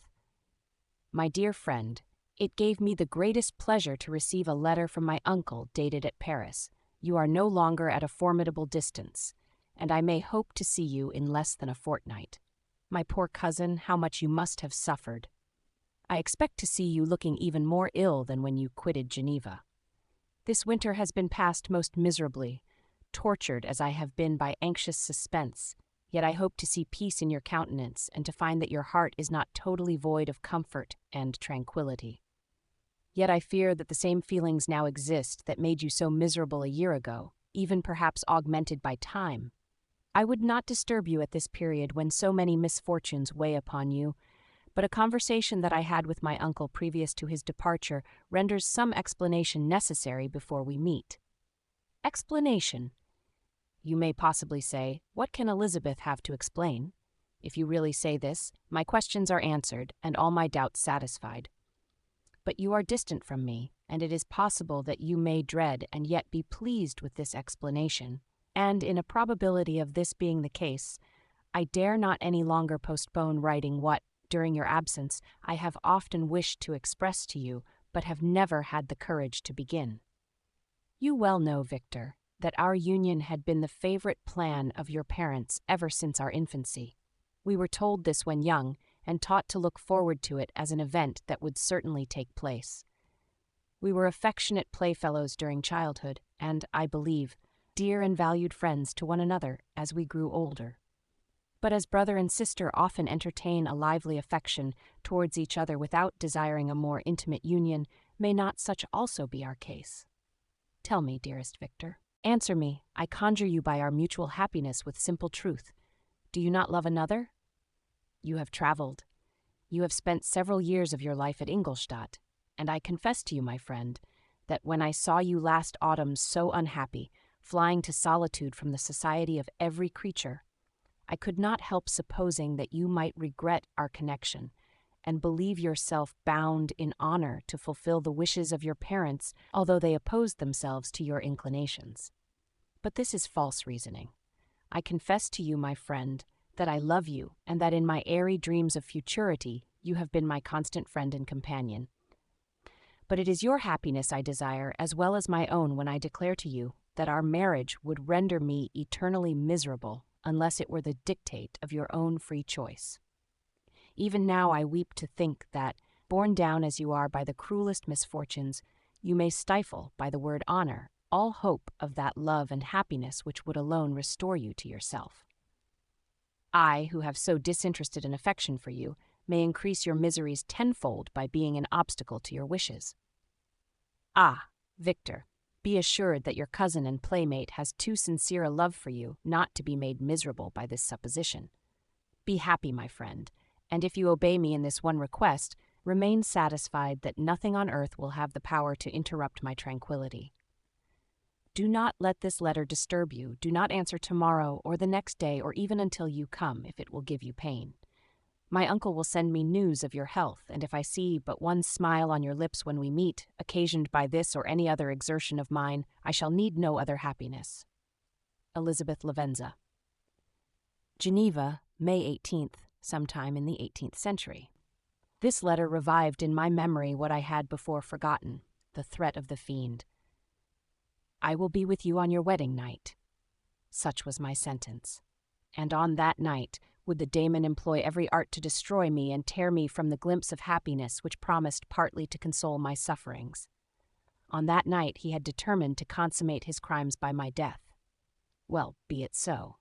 A deadly struggle would then assuredly take place, in which, if he were victorious, I should be at peace and his power over me be at an end. If he were vanquished, I should be a free man. Alas, what freedom! Such as the peasant enjoys when his family have been massacred before his eyes, his cottage burnt, his lands laid waste, and he is turned adrift, homeless, penniless, and alone, but free. Such would be my liberty, except that in my Elizabeth I possessed a treasure, alas, balanced by those horrors of remorse and guilt which would pursue me until death. Sweet and beloved Elizabeth. I read and reread her letter, and some softened feelings stole into my heart and dared to whisper paradisiacal dreams of love and joy. But the apple was already eaten, and the angel's arm bared to drive me from all hope, yet I would die to make her happy. If the monster executed his threat, death was inevitable. Yet again, I considered whether my marriage would hasten my fate. My destruction might indeed arrive a few months sooner, but if my torturer should suspect that I postponed it, influenced by his menaces, he would surely find other and perhaps more dreadful means of revenge. He had vowed to be with me on my wedding night, yet he did not consider that threat as binding him to peace in the meantime. For as if to show me that he was not yet satiated with blood, he had murdered Clerval immediately after the enunciation of his threats. I resolved, therefore, that if my immediate union with my cousin would conduce either to hers or my father's happiness, my adversary's designs against my life should not retard it a single hour. In this state of mind I wrote to Elizabeth. My letter was calm and affectionate. "I fear, my beloved girl," I said, "little happiness remains for us on earth, yet all that I may one day enjoy is centered in you. Chase away your idle fears. To you alone do I consecrate my life and my endeavors for contentment. I have one secret, Elizabeth, a dreadful one. When revealed to you, it will chill your frame with horror, and then, far from being surprised at my misery, you will only wonder that I survive what I have endured. I will confide this tale of misery and terror to you the day after our marriage shall take place, for, my sweet cousin, there must be perfect confidence between us. But until then, I conjure you, do not mention or allude to it. This I most earnestly entreat, and I know you will comply." In about a week after the arrival of Elizabeth's letter, we returned to Geneva. The sweet girl welcomed me with warm affection, yet tears were in her eyes as she beheld my emaciated frame and feverish cheeks. I saw a change in her also. She was thinner and had lost much of that heavenly vivacity that had before charmed me, but her gentleness and soft looks of compassion made her a more fit companion for one blasted and miserable as I was. The tranquility which I now enjoyed did not endure. Memory brought madness with it, and when I thought of what had passed, a real insanity possessed me. Sometimes I was furious and burnt with rage, sometimes low and despondent. I neither spoke nor looked at anyone, but sat motionless, bewildered by the multitude of miseries that overcame me.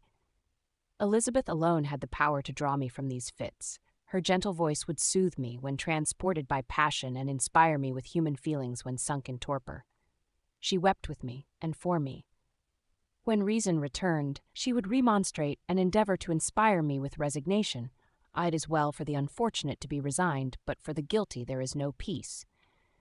The agonies of remorse poison the luxury there is otherwise sometimes found in indulging the excess of grief. Soon after my arrival, my father spoke of my immediate marriage with Elizabeth. I remained silent. "Have you, then, some other attachment?" "None on earth. I love Elizabeth, and look forward to our union with delight. Let the day therefore be fixed, and on it I will consecrate myself, in life or death, to the happiness of my cousin." "My dear Victor, do not speak thus. Heavy misfortunes have befallen us, but let us only cling closer to what remains, and transfer our love for those whom we have lost to those who yet live. Our circle will be small, but bound close by the ties of affection and mutual misfortune. And when time shall have softened your despair, new and dear objects of care will be born to replace those of whom we have been so cruelly deprived."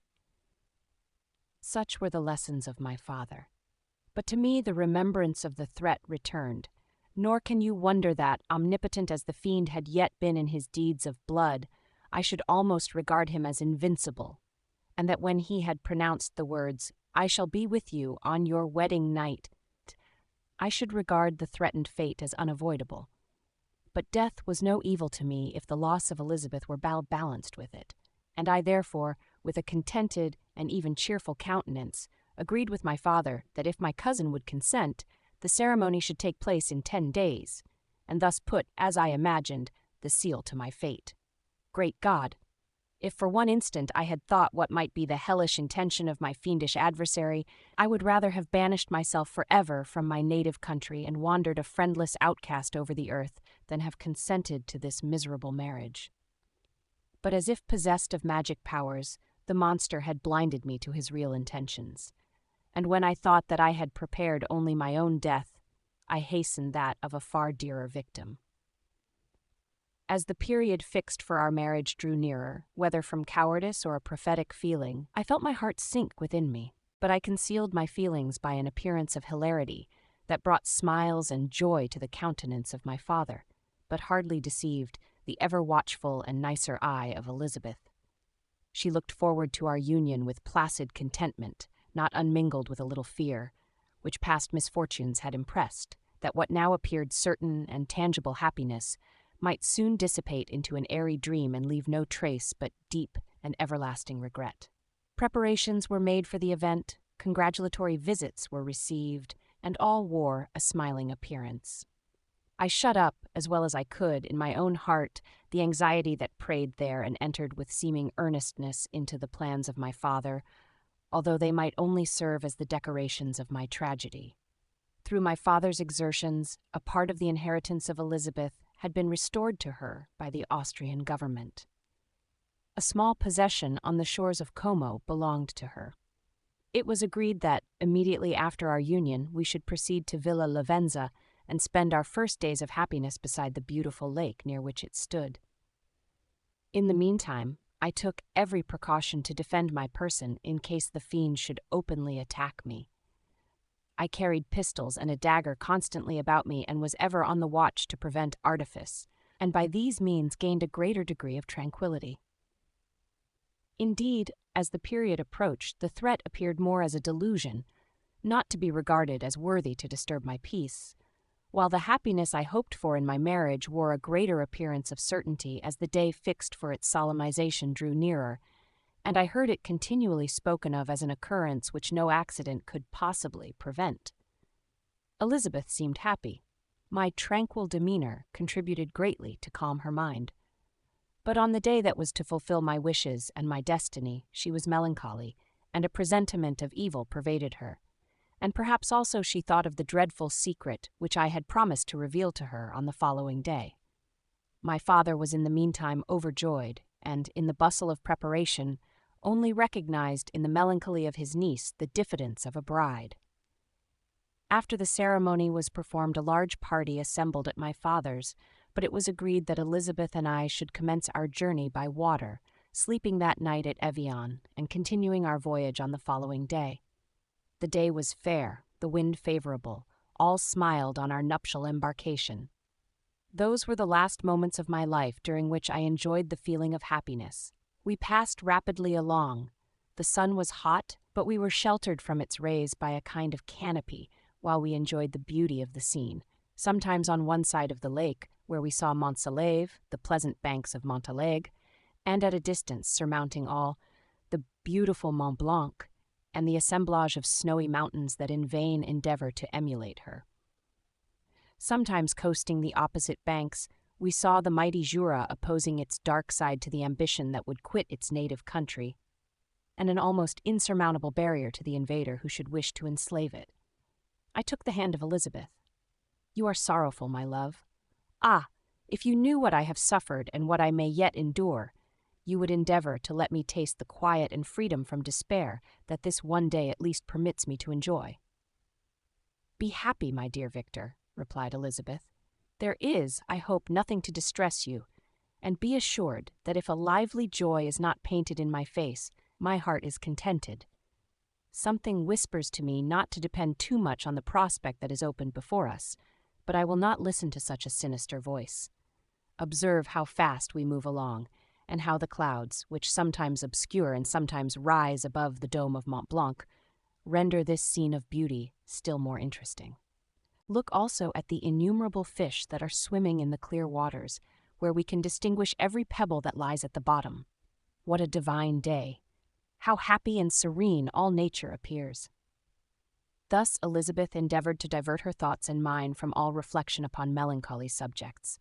But her temper was fluctuating, joy for a few instants shone in her eyes, but it continually gave place to distraction and reverie. The sun sank lower in the heavens. We passed the river Drance and observed its path through the chasms of the higher and the glens of the lower hills.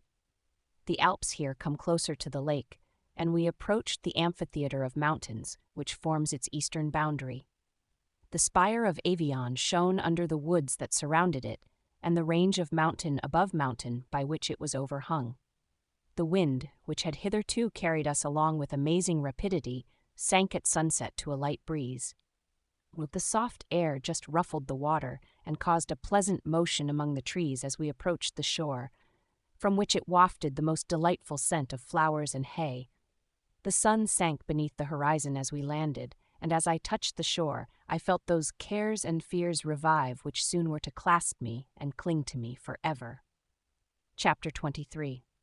It was 8 o'clock when we landed. We walked for a short time on the shore, enjoying the transitory light, and then retired to the inn and contemplated the lovely scene of waters, woods, and mountains, obscured in darkness, yet still displaying their black outlines. The wind, which had fallen in the south, now rose with great violence in the west. The moon had reached her summit in the heavens and was beginning to descend. The clouds swept across it swifter than the flight of the vulture and dimmed her rays, while the lake reflected the scene of the busy heavens, rendered still busier by the restless waves that were beginning to rise. Suddenly a heavy storm of rain descended. I had been calm during the day, but so soon as night obscured the shapes of objects, 1,000 fears arose in my mind. I was anxious and watchful, while my right hand grasped a pistol which was hidden in my bosom. Every sound terrified me, but I resolved that I would sell my life dearly and not shrink from the conflict until my own life or that of my adversary was extinguished. Elizabeth observed my agitation for some time in timid and fearful silence, but there was something in my glance which communicated terror to her, and trembling, she asked, "What is it that agitates you, my dear Victor? What is it you fear?" "Oh, peace, peace, my love," replied I. "This night, and all will be safe. But this night is dreadful, very dreadful." I passed an hour in this state of mind, when suddenly I reflected how fearful the combat which I momentarily expected would be to my wife, and I earnestly entreated her to retire, resolving not to join her until I had obtained some knowledge as to the situation of my enemy. She left me, and I continued some time walking up and down the passages of the house and inspecting every corner that might afford a retreat to my adversary. But I discovered no trace of him, and was beginning to conjecture that some fortunate chance had intervened to prevent the execution of his menaces, when suddenly I heard a shrill and dreadful scream. It came from the room into which Elizabeth had retired. As I heard it, the whole truth rushed into my mind. My arms dropped, the motion of every muscle and fiber was suspended. I could feel the blood trickling in my veins and tingling in the extremities of my limbs. This state lasted but for an instant. The scream was repeated, and I rushed into the room. Great God! Why did I not then expire? Why am I here to relate the destruction of the best hope and the purest creature on earth? She was there, lifeless and inanimate, thrown across the bed, her head hanging down and her pale and distorted features half covered by her hair. Everywhere I turn, I see the same figure, her bloodless arms and relaxed form flung by the murderer on its bridal bier. Could I behold this and live? Alas! Life is obstinate and clings closest where it is most hated. For a moment only did I lose recollection. I fell senseless on the ground. When I recovered, I found myself surrounded by the people of the inn. Their countenances expressed a breathless terror, but the horror of others appeared only as a mockery, a shadow of the feelings that oppressed me. I escaped from them to the room where lay the body of Elizabeth, my love, my wife, so lately living, so dear, so worthy. She had been moved from the posture in which I had first beheld her, and now, as she lay, her head upon her arm and a handkerchief thrown across her face and neck, I might have supposed her asleep. I rushed towards her and embraced her with ardor, but the deadly languor and coldness of the limbs told me that what I now held in my arms had ceased to be the Elizabeth whom I had loved and cherished. The murderous mark of the fiend's grasp was on her neck, and the breath had ceased to issue from her lips. While I still hung over her in the agony of despair, I happened to look up. The windows of the room had before been darkened, and I felt a kind of panic on seeing the pale yellow light of the moon illuminate the chamber. The shutters had been thrown back, and with a sensation of horror not to be described, I saw at the open window a figure the most hideous and abhorred. A grin was on the face of the monster. He seemed to jeer, as with his fiendish finger he pointed towards the corpse of my wife. I rushed towards the window, and drawing a pistol from my bosom, fired. But he eluded me, leaped from his station, and running with the swiftness of lightning, plunged into the lake. The report of the pistol brought a crowd into the room. I pointed to the spot where he had disappeared, and we followed the track with boats. Nets were cast, but in vain. After passing several hours, we returned hopeless, most of my companions believing it to have been a form conjured up by my fancy. After having landed, they proceeded to search the country, parties going in different directions among the woods and vines. I attempted to accompany them and proceeded a short distance from the house, but my head whirled round. My steps were like those of a drunken man. I fell at last in a state of utter exhaustion. A film covered my eyes, and my skin was parched with the heat of fever. In this state I was carried back and placed on a bed, hardly conscious of what had happened. My eyes wandered round the room as if to seek something that I had lost. After an interval I arose, and as if by instinct, crawled into the room where the corpse of my beloved lay. There were women weeping around. I hung over it and joined my sad tears to theirs. All this time no distinct idea presented itself to my mind, but my thoughts rambled to various subjects, reflecting confusedly on my misfortunes and their cause. I was bewildered, in a cloud of wonder and horror. The death of William, the execution of Justine, the murder of Clerval, and lastly of my wife. Even at that moment I knew not that my only remaining friends were safe from the malignity of the fiend. My father even now might be writhing under his grasp, and Ernest might be dead at his feet. This idea made me shudder and recalled me to action. I started up and resolved to return to Geneva with all possible speed. There were no horses to be procured, and I must return by the lake. But the wind was unfavorable, and the rain fell in torrents. However, it was hardly morning, and I might reasonably hope to arrive by night.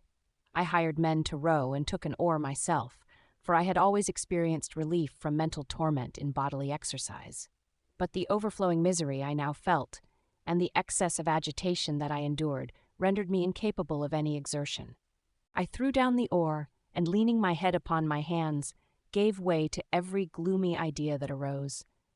If I looked up, I saw scenes which were familiar to me in my happier time, and which I had contemplated but the day before in the company of her who was now but a shadow and a recollection.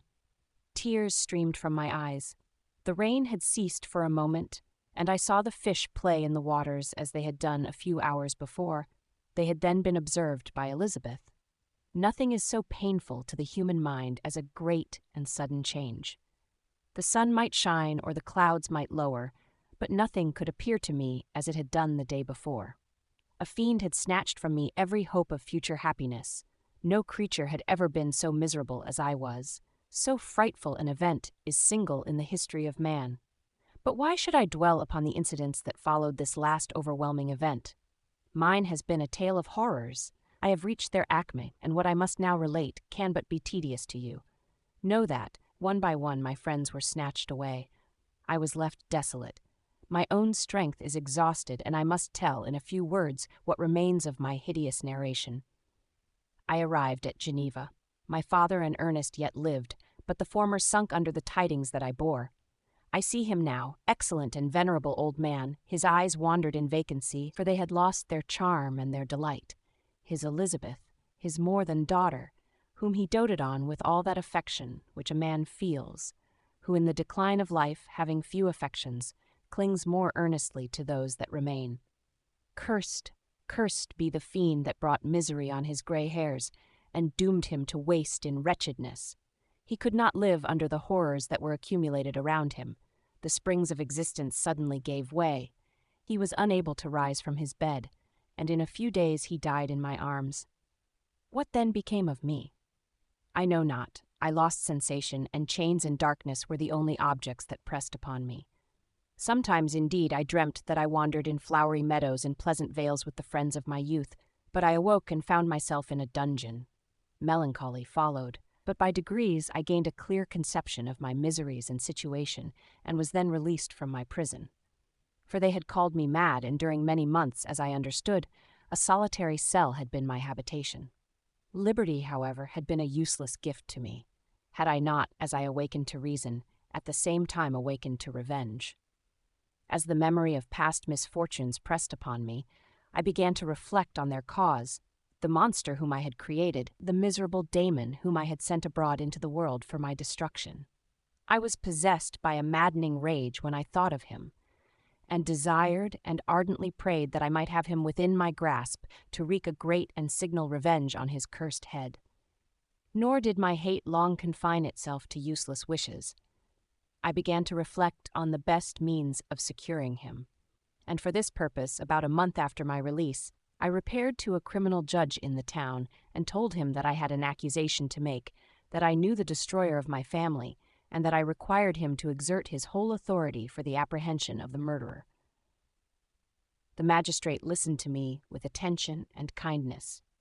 "Be assured, sir," said he, "no pains or exertions on my part shall be spared to discover the villain." "I thank you," replied I. "Listen therefore to the deposition that I have to make. It is indeed a tale so strange that I should fear you would not credit it were there not something in truth which, however wonderful, forces conviction. The story is too connected to be mistaken for a dream, and I have no motive for falsehood." My manner as I thus addressed him was impressive but calm. I had formed in my own heart a resolution to pursue my destroyer to death, and this purpose quieted my agony and for an interval reconciled me to life. I now related my history briefly but with firmness and precision, marking the dates with accuracy and never deviating into invective or exclamation. The magistrate appeared at first perfectly incredulous, but as I continued he became more attentive and interested. I saw him sometimes shudder with horror.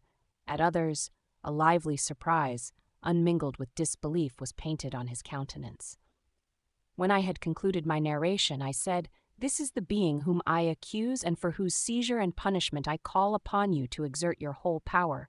It is your duty as a magistrate, and I believe and hope that your feelings as a man will not revolt from the execution of those functions on this occasion." This address caused a considerable change in the physiognomy of my own auditor. He had heard my story with that half kind of belief that is given to a tale of spirits and supernatural events, but when he was called upon to act officially in consequence, the whole tide of his incredulity returned. He, however, answered mildly, "I would willingly afford you every aid in your pursuit, but the creature of whom you speak appears to have powers which would put all my exertions to defiance. Who can follow an animal which can traverse the sea of ice and inhabit caves and dens where no man would venture to intrude? Besides, some months have elapsed since the commission of his crimes, and no one can conjecture to what place he has wandered or what region he may now inhabit. I do not doubt that he hovers near the spot which I inhabit, and if he has indeed taken refuge in the Alps, he may be hunted like the chamois and destroyed as a beast of prey. But I perceive your thoughts. You do not credit my narrative, and do not intend to pursue my enemy with the punishment which is his desert." As I spoke, rage sparkled in my eyes. The magistrate was intimidated. "You are mistaken," said he. "I will exert myself, and if it is in my power to seize the monster, be assured that he shall suffer punishment proportionate to his crimes. But I fear, from what you have yourself described to be his properties, that this will prove impracticable, and thus, while every proper measure is pursued, you should make up your mind to disappointment." "That cannot be, but all that I can say will be of little avail. My revenge is of no moment to you, yet, while I allow it to be a vice, I confess that it is the devouring and only passion of my soul. My rage is unspeakable when I reflect that the murderer, whom I have turned loose upon society, still exists. You refuse my just demand. I have but one resource, and I devote myself either in my life or death to his destruction." I trembled with excess of agitation as I said this. There was a frenzy in my manner, and something, I doubt not, of that haughty fierceness which the martyrs of old are said to have possessed. But to a Genevan magistrate, whose mind was occupied by far other ideas than those of devotion and heroism, this elevation of mind had much the appearance of madness. He endeavored to soothe me as a nurse does a child and reverted to my tale as the effects of delirium. "Man," I cried, "how ignorant art thou in thy pride of wisdom! Cease, you know not what it is you say." I broke from the house angry and disturbed and retired to meditate on some other mode of action. Chapter 24. My present situation was one in which all voluntary thought was swallowed up and lost. I was hurried away by fury. Revenge alone endowed me with strength and composure. It molded my feelings and allowed me to be calculating and calm at periods when otherwise delirium or death would have been my portion. My first resolution was to quit Geneva forever. My country, which, when I was happy and beloved, was dear to me, now, in my adversity, became hateful. I provided myself with a sum of money, together with a few jewels which had belonged to my mother, and departed. And now my wanderings began, which are to cease, but with life. I have traversed a vast portion of the earth, and have endured all the hardships which travelers in deserts and barbarous countries are wont to meet. How I have lived I hardly know. Many times have I stretched my failing limbs upon the sandy plain and prayed for death. But revenge kept me alive. I dared not die and leave my adversary in being. When I quitted Geneva, my first labor was to gain some clue by which I might trace the steps of my fiendish enemy. But my plan was unsettled, and I wandered many hours round the confines of the town, uncertain what path I should pursue. As night approached, I found myself at the entrance of the cemetery where William, Elizabeth, and my father reposed. I entered it and approached the tomb which marked their graves. Everything was silent except the leaves of the trees, which were gently agitated by the wind. The night was nearly dark, and the scene would have been solemn and affecting even to an uninterested observer. The spirits of the departed seemed to flit around and to cast a shadow, which was felt but not seen, around the head of the mourner. The deep grief which this scene had at first excited quickly gave way to rage and despair. They were dead, and I lived. Their murderer also lived, and to destroy him, I must drag out my weary existence. I knelt on the grass and kissed the earth, and with quivering lips exclaimed, "By the sacred earth on which I kneel, by the shades that wander near me, by the deep and eternal grief that I feel, I swear, and by thee, O night, and the spirits that preside over thee, to pursue the daemon who caused this misery, until he or I shall perish in mortal conflict. For this purpose I will preserve my life. To execute this dear revenge will I again behold the sun and tread the green herbage of earth, which otherwise should vanish from my eyes forever. And I call on you, spirits of the dead, and on you, wandering ministers of vengeance, to aid and conduct me in my work. Let the cursed and hellish monster drink deep of agony. Let him feel the despair that now torments me." I had begun my adjuration with solemnity and an awe which almost assured me that the shades of my murdered friends heard and approved my devotion, but the furies possessed me as I concluded, and rage choked my utterance. I was answered through the stillness of night by a loud and fiendish laugh. It rang on my ears long and heavily. The mountains re-echoed it, and I felt as if all hell surrounded me with mockery and laughter. Surely in that moment I should have been possessed by frenzy and have destroyed my miserable existence, but that my vow was heard, and that I was reserved for vengeance. The laughter died away, when a well-known and abhorred voice, apparently close to my ear, addressed me in an audible whisper. "I am satisfied, miserable wretch. You have determined to live, and I am satisfied." I darted towards the spot from which the sound proceeded, but the devil eluded my grasp. Suddenly the broad disk of the moon arose and shone full upon his ghastly and distorted shape as he fled with more than mortal speed. I pursued him, and for many months this has been my task. Guided by a slight clue, I followed the windings of the Rhone, but vainly. The blue Mediterranean appeared, and by a strange chance, I saw the fiend enter by night and hide himself in a vessel bound for the Black Sea. I took my passage in the same ship, but he escaped, I know not how. Amidst the wilds of Tartary and Russia, although he still evaded me, I have ever followed in his track. Sometimes the peasants, scared by this horrid apparition, informed me of his path. Sometimes he himself, who feared that if I lost all trace of him I should despair and die, left some mark to guide me. The snows descended on my head, and I saw the print of his huge step on the white plain. To you first entering on life, to whom care is new and agony unknown, how can you understand what I have felt and still feel? Cold, want, and fatigue were the least pains which I was destined to endure. I was cursed by some devil and carried about with me my eternal hell, yet still a spirit of good followed and directed my steps, and when I most murmured would suddenly extricate me from seemingly insurmountable difficulties. Sometimes, when nature, overcome by hunger, sank under the exhaustion, a repast was prepared for me in the desert that restored and inspirited me. The fare was, indeed, coarse, such as the peasants of the country ate, but I will not doubt that it was set there by the spirits that I had invoked to aid me. Often, when all was dry, the heavens cloudless, and I was parched by thirst, a slight cloud would bedim the sky, shed the few drops that revived me, and vanish. I followed, when I could, the courses of the rivers, but the Damon generally avoided these, as it was here that the population of the country chiefly collected. In other places human beings were seldom seen, and I generally subsisted on the wild animals that crossed my path. I had money with me, and gained the friendship of the villagers by distributing it, or I brought with me some food that I had killed, which after taking a small part I always presented to those who had provided me with fire and utensils for cooking. My life, as it passed thus, was indeed hateful to me, and it was during sleep alone that I could taste joy. O blessed sleep! Often, when most miserable, I sank to repose, and my dreams lulled me even to rapture.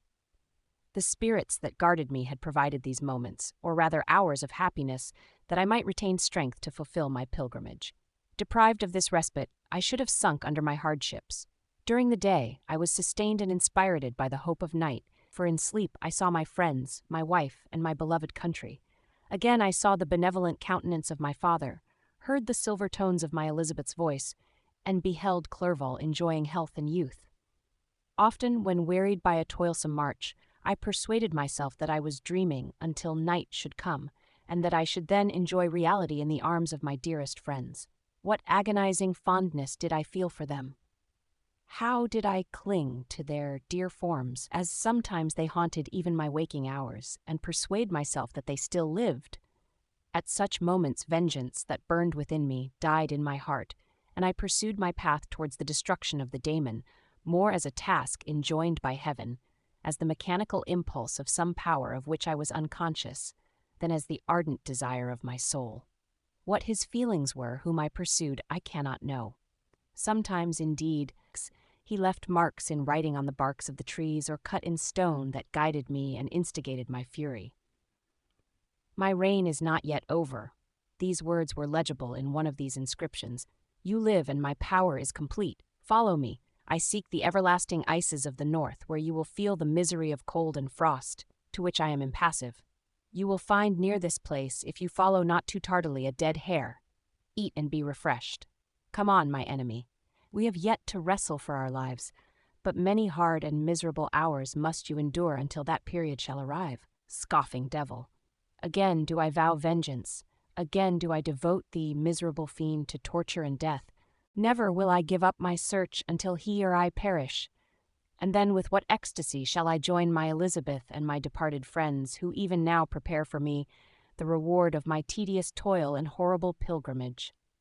As I still pursued my journey to the northward, the snows thickened and the cold increased in a degree almost too severe to support. The peasants were shut up in their hovels, and only a few of the most hardy ventured forth to seize the animals whom starvation had forced from their hiding places to seek for prey. The rivers were covered with ice, and no fish could be procured, and thus I was cut off from my chief article of maintenance.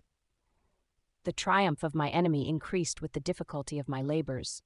One inscription that he left was in these words, "Prepare, your toils only begin. Wrap yourself in furs and provide food, for we shall soon enter upon a journey where your sufferings will satisfy my everlasting hatred." My courage and perseverance were invigorated by these scoffing words. I resolved not to fail in my purpose, and calling on heaven to support me, I continued with unabated fervor to traverse immense deserts until the ocean appeared at a distance and formed the utmost boundary of the horizon. Oh, how unlike it was to the blue seasons of the south! covered with ice, it was only to be distinguished from land by its superior wildness and ruggedness. The Greeks wept for joy when they beheld the Mediterranean from the hills of Asia and hailed with rapture the boundary of their toils. I did not weep, but I knelt down and with a full heart thanked my guiding spirit for conducting me in safety to the place where I hoped, notwithstanding my adversary's jibe, to meet and grapple with him. Some weeks before this period I had procured a sledge and dogs, and thus traversed the snows with inconceivable speed. I know not whether the fiend possessed the same advantages, but I found that, as before I had daily lost ground in the pursuit, I now gained on him, so much so that when I first saw the ocean he was but 1 day's journey in advance, and I hoped to intercept him before he should reach the beach. With new courage, therefore, I pressed on, and in 2 days arrived at a wretched hamlet on the seashore. I inquired of the inhabitants concerning the fiend and gained accurate information. A gigantic monster, they said, had arrived the night before, armed with a gun and many pistols, putting to flight the inhabitants of a solitary cottage through fear of his terrific appearance. He had carried off their store of winter food and placing it in a sledge, to draw, which he had seized on a numerous drove of trained dogs, he had harnessed them, and the same night, to the joy of the horror-struck villagers, had pursued his journey across the sea in a direction that led to no land, and they conjectured that he must speedily be destroyed by the breaking of the ice or frozen by the eternal frosts. On hearing this information, I suffered a temporary access of despair.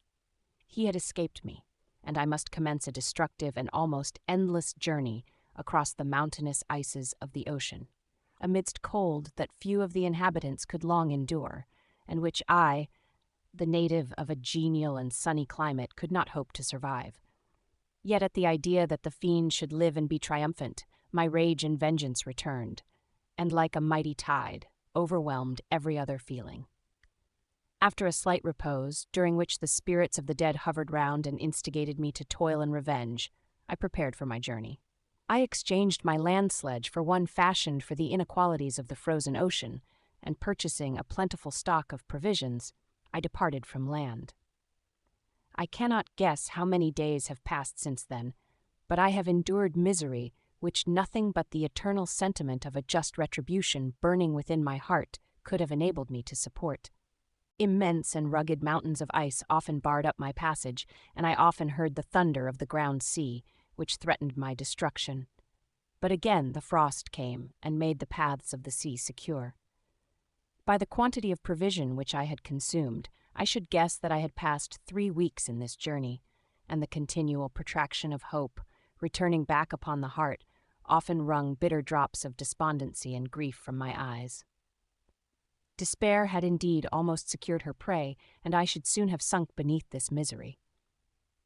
Once, after the poor animals that conveyed me had with incredible toil gained the summit of a sloping ice mountain, and one, sinking under his fatigue, died, I viewed the expanse before me with anguish, when suddenly my eye caught a dark speck upon the dusky plain. I strained my sight to discover what it could be, and uttered a wild cry of ecstasy, when I distinguished a sledge and the distorted proportions of a well-known form within. Oh, with what a burning gush did hope revisit my heart! Warm tears filled my eyes, which I hastily wiped away, that they might not intercept the view I had of the daemon, but still my sight was dimmed by the burning drops, until, giving way to the emotions that oppressed me, I wept aloud. But this was not the time for delay. I disencumbered the dogs of their dead companion, gave them a plentiful portion of food, and after an hour's rest, which was absolutely necessary, and yet which was bitterly irksome to me, I continued my route. The sledge was still visible, nor did I again lose sight of it, except at the moments when for a short time some ice rock concealed it with its intervening crags. I indeed perceptibly gained on it, and when, after nearly 2 days' journey, I beheld my enemy at no more than a mile distant, my heart bounded within me. But now, when I appeared almost within grasp of my foe, my hopes were suddenly extinguished, and I lost all trace of him more utterly than I had ever done before. A ground sea was heard. The thunder of its progress as the waters rolled and swelled beneath me became every moment more ominous and terrific. I pressed on, but in vain. The wind arose, the sea roared, and, as with the mighty shock of an earthquake, it split and cracked with a tremendous and overwhelming sound. The work was soon finished. In a few minutes, a tumultuous sea rolled between me and my enemy, and I was left drifting on a scattered piece of ice that was continually lessening, and thus preparing for me a hideous death. In this manner many appalling hours passed, several of my dogs died, and I myself was about to sink under the accumulation of distress when I saw your vessel riding at anchor and holding forth to me hopes of succor and life. I had no conception that vessels ever came so far north and was astounded at the sight. I quickly destroyed part of my sledge to construct oars, and by these means was enabled, with infinite fatigue, to move my ice raft in the direction of your ship. I had determined, if you were going southwards, still to trust myself to the mercy of the seas rather than abandon my purpose. I hoped to induce you to grant me a boat with which I could pursue my enemy. But your direction was northwards. You took me on board when my vigor was exhausted, and I should soon have sunk under my multiplied hardships to a death which I still dread, for my task is unfulfilled. Oh, when will my guiding spirit and can conduct me to the Daemon allow me the rest I so much desire? Or must I die, and he yet live? If I do, swear to me, Walton, that he shall not escape, that you will seek him, and satisfy my vengeance in his death. And do I dare to ask of you to undertake my pilgrimage, to endure the hardships that I have undergone? No, I am not so selfish. Yet, when I am dead, if he should appear, if the ministers of vengeance should conduct him to you, swear that he shall not live, swear that he shall not triumph over my accumulated woes, and survive to add to the list of his dark crimes. He is eloquent and persuasive, and once his words had even power over my heart, but trust him not. His soul is as hellish as his form, full of treachery and fiend-like malice. Hear him not. Call on the names of William, Justine, Clerval, Elizabeth, my father, and of the wretched Victor, and thrust your sword into his heart. I will hover near and direct the steel aright. Walton, in continuation. August 26th, sometime in the 18th century. You have read this strange and terrific story, Margaret, and do you not feel your blood congeal with horror, like that which even now curdles mine? Sometimes, seized with sudden agony, he could not continue his tale. At others, his voice, broken, yet piercing, uttered with difficulty the words so replete with anguish. His fine and lovely eyes were now lighted up with indignation, now subdued to downcast sorrow and quenched in infinite wretchedness.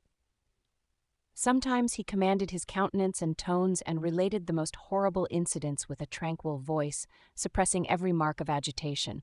Then, like a volcano bursting forth, his face would suddenly change to an expression of the wildest rage as he shrieked out imprecations on his persecutor. His tale is connected and told with an appearance of the simplest truth. Yet I own to you that the letters of Felix and Saville which he showed me, and the apparition of the monster seen from our ship, brought to me a greater conviction of the truth of his narrative than his asseverations, however earnest and connected. Such a monster has, then, really existence. I cannot doubt it, yet I am lost in surprise and admiration. Sometimes I endeavored to gain from Frankenstein the particulars of his creature's formation, but on this point he was impenetrable. "Are you mad, my friend?" said he, "or whither does your senseless curiosity lead you? Would you also create for yourself and the world a demoniacal enemy? Peace, peace. Learn my miseries and do not seek to increase your own." Frankenstein discovered that I made notes concerning his history. He asked to see them, and then himself corrected and augmented them in many places, but principally in giving the life and spirit to the conversations he held with his enemy. "Since you have preserved my narration," said he, "I would not that a mutilated one should go down to posterity. Thus has a week passed away, while I have listened to the strangest tale that ever imagination formed. My thoughts and every feeling of my soul have been drunk up by the interest for my guest which this tale and his own elevated and gentle manners have created. I wish to soothe him, yet can I counsel one so infinitely miserable, so destitute of every hope of consolation, to live? Oh, no. The only joy that he can now know will be when he composes his shattered spirit to peace and death. Yet he enjoys one comfort, the offspring of solitude and delirium. He believes that when in dreams, he holds converse with his friends and derives from that communion consolation for his miseries or excitements to his vengeance, that they are not the creations of his fancy, but the beings themselves who visit him from the regions of a remote world. This faith gives a solemnity to his reveries that render them to me almost as imposing and interesting as truth. Our conversations are not always confined to his own history and misfortunes.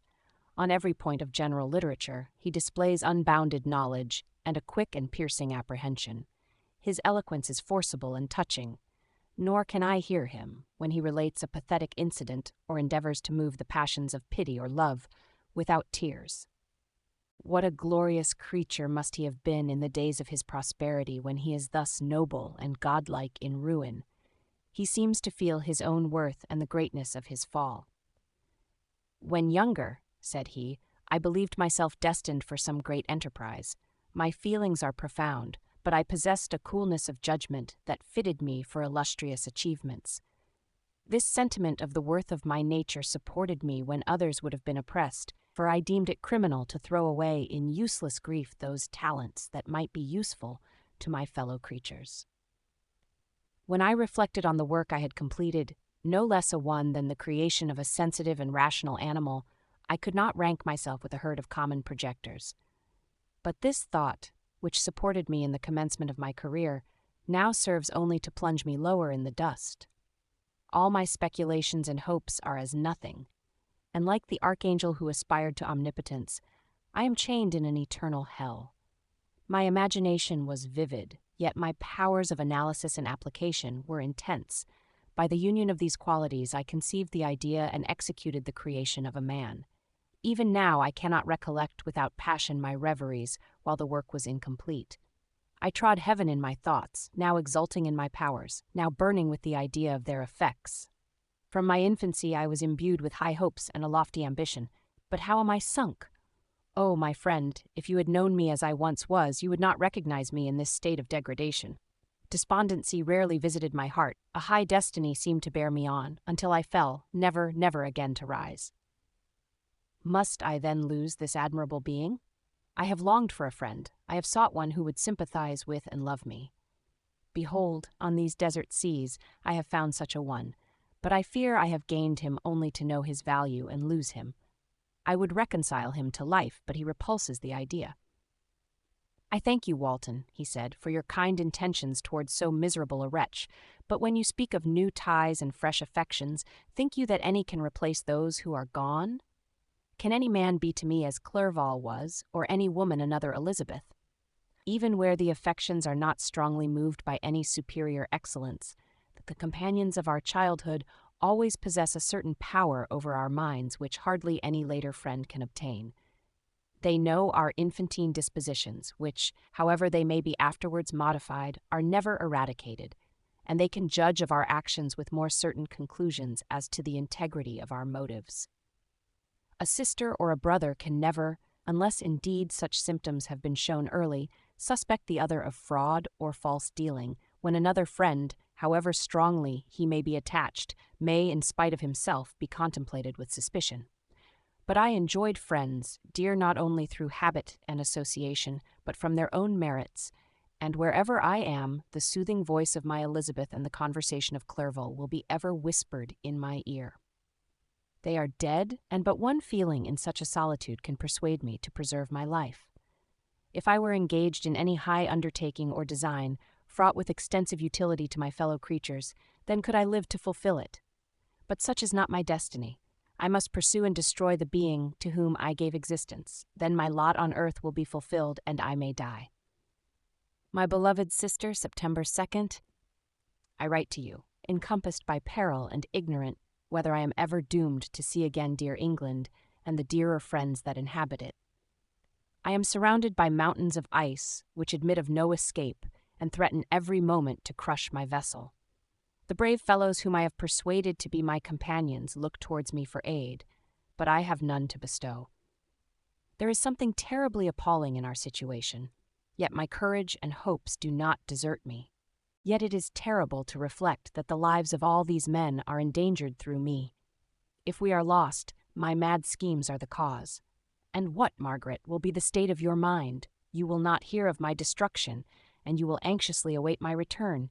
Years will pass, and you will have visitings of despair and yet be tortured by hope. Oh, my beloved sister, the sickening failing of your heartfelt expectations is, in prospect, more terrible to me than my own death. But you have a husband and lovely children. You may be happy. Heaven bless you and make you so. My unfortunate guest regards me with the tenderest compassion. He endeavors to fill me with hope and talks as if life were a possession which he valued. He reminds me how often the same accidents have happened to other navigators who have attempted this sea, and in spite of myself, he fills me with cheerful auguries. Even the sailors feel the power of his eloquence. When he speaks, they no longer despair. He rouses their energies, and while they hear his voice, they believe these vast mountains of ice are molehills which will vanish before the resolutions of man. These feelings are transitory. Each day of expectation delayed fills them with fear, and I almost dread a mutiny caused by this despair. September 5th. A scene has just passed of such uncommon interest that, although it is highly probable that these papers may never reach you, yet I cannot forbear recording it. We are still surrounded by mountains of ice, still in imminent danger of being crushed in their conflict. The cold is excessive, and many of my unfortunate comrades have already found a grave amidst this scene of desolation. Frankenstein has daily declined in health. A feverish fire still glimmers in his eyes, but he is exhausted, and when suddenly roused to any exertion, he speedily sinks again into apparent lifelessness. I mentioned in my last letter the fears I entertained of a mutiny. This morning, as I sat watching the wan countenance of my friend, his eyes half closed and his limbs hanging listlessly, I was roused by half a dozen of the sailors who demanded admission into the cabin. They entered, and their leader addressed me. He told me that he and his companions had been chosen by the other sailors to come in deputation to me to make me a requisition which, in justice, I could not refuse. We were immured in ice and should probably never escape, but they feared that if, as was possible, the ice should dissipate and a free passage be opened, I should be rash enough to continue my voyage and lead them into fresh dangers after they might happily have surmounted this. They insisted, therefore, that I should engage with a solemn promise that if the vessel should be freed, I would instantly direct my course southwards. This speech troubled me. I had not despaired, nor had I yet conceived the idea of returning if set free. Yet could I, in justice or even in possibility, refuse this demand? I hesitated before I answered when Frankenstein, who had at first been silent, and indeed appeared hardly to have force enough to attend, now roused himself, his eyes sparkled, and his cheeks flushed with momentary vigor. Turning towards the men, he said, "What do you mean? What do you demand of your captain? Are you, then, so easily turned from your design? Did you not call this a glorious expedition? And wherefore was it glorious? Not because the way was smooth and placid as a southern sea, but because it was full of dangers and terror. Because at every new incident your fortitude was to be called forth and your courage exhibited, because danger and death surrounded it, and these you were to brave and overcome. For this was it a glorious, for this was it an honorable undertaking. You were hereafter to be hailed as the benefactors of your species, your names adored as belonging to brave men who encountered death for honor and the benefit of mankind. And now, behold, with the first imagination of danger, or, if you will, the first mighty and terrific trial of your courage, you shrink away and are content to be handed down as men who had not strength enough to endure cold and peril, and so, poor souls, they were chilly and returned to their warm firesides. Why, that requires not this preparation. Ye need not have come thus far and dragged your captain to the shame of a defeat, merely to prove yourselves cowards. Oh, be men, or be more than men. Be steady to your purposes and firm as a rock. This ice is not made of such stuff as your hearts may be. It is mutable and cannot withstand you if you say that it shall not. Do not return to your families with the stigma of disgrace marked on your brows. Return as heroes who have fought and conquered, and who know not what it is to turn their backs on the foe."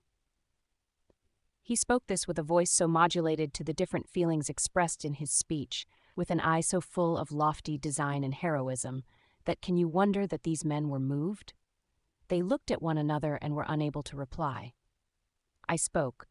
I told them to retire and consider of what had been said, that I would not lead them farther north if they strenuously desired the contrary, but that I hoped that, with reflection, their courage would return. They retired, and I turned towards my friend, but he was sunk in languor and almost deprived of life. How all this will terminate, I know not, but I had rather die than return shamefully, my purpose unfulfilled. Yet I fear such will be my fate.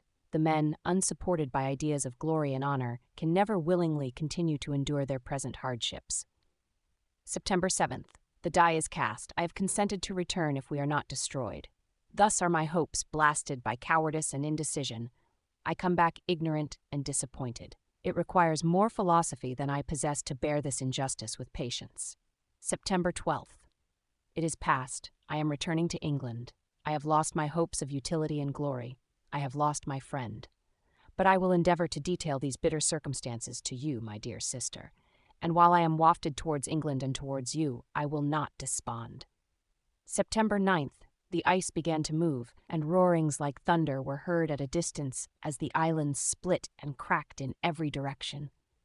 We were in the most imminent peril, but as we could only remain passive, my chief attention was occupied by my unfortunate guest, whose illness increased in such a degree that he was entirely confined to his bed.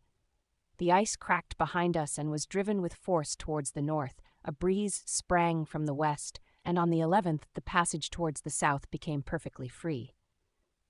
When the sailors saw this and that their return to their native country was apparently assured, a shout of tumultuous joy broke from them, loud and long continued.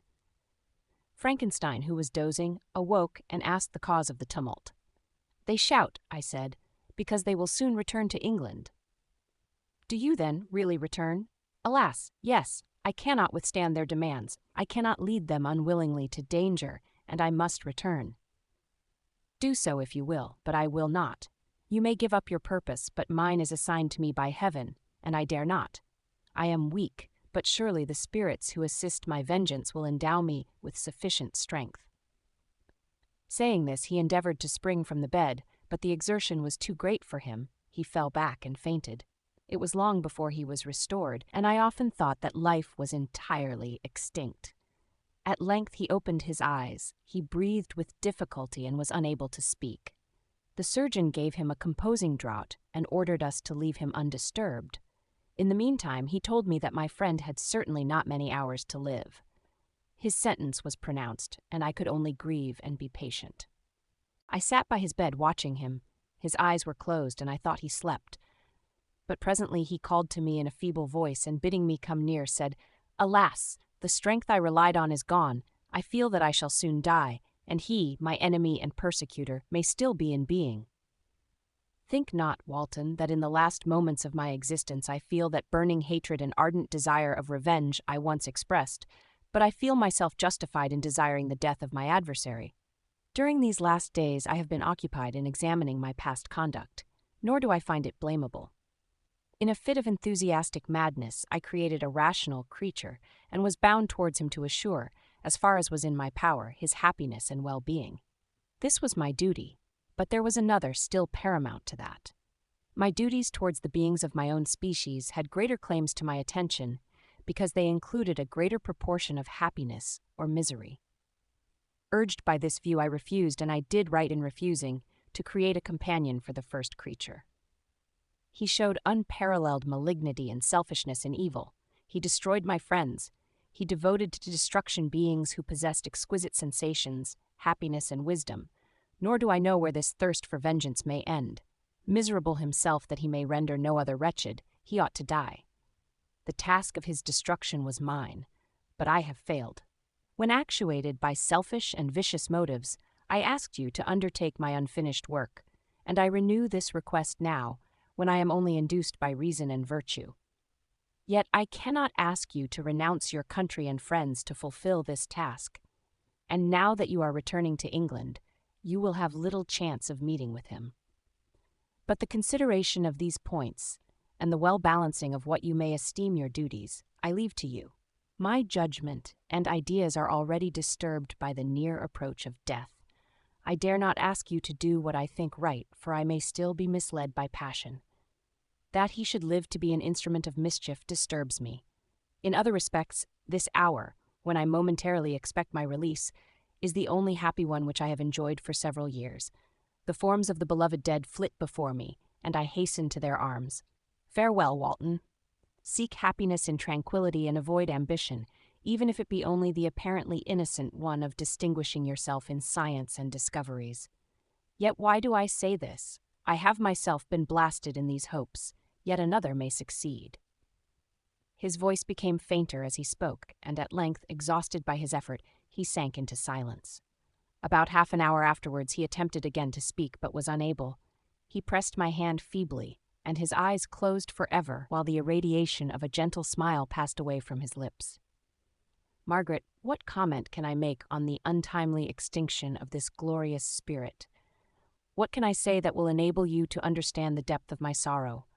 All that I should express would be inadequate and feeble. My tears flow, my mind is overshadowed by a cloud of disappointment, but I journey towards England, and I may there find consolation. I am interrupted. What do these sounds portend? It is midnight. The breeze blows fairly, and the watch on deck scarcely stir. Again there is a sound as of a human voice, but hoarser. It comes from the cabin where the remains of Frankenstein still lie. I must arise and examine. Good night, my sister. Great God, what a scene has just taken place! I am yet dizzy with the remembrance of it. I hardly know whether I shall have the power to detail it, yet the tale which I have recorded would be incomplete without this final and wonderful catastrophe. I entered the cabin where lay the remains of my ill-fated and admirable friend. Over him hung a form which I cannot find words to describe, gigantic in stature, yet uncouth and distorted in its proportions.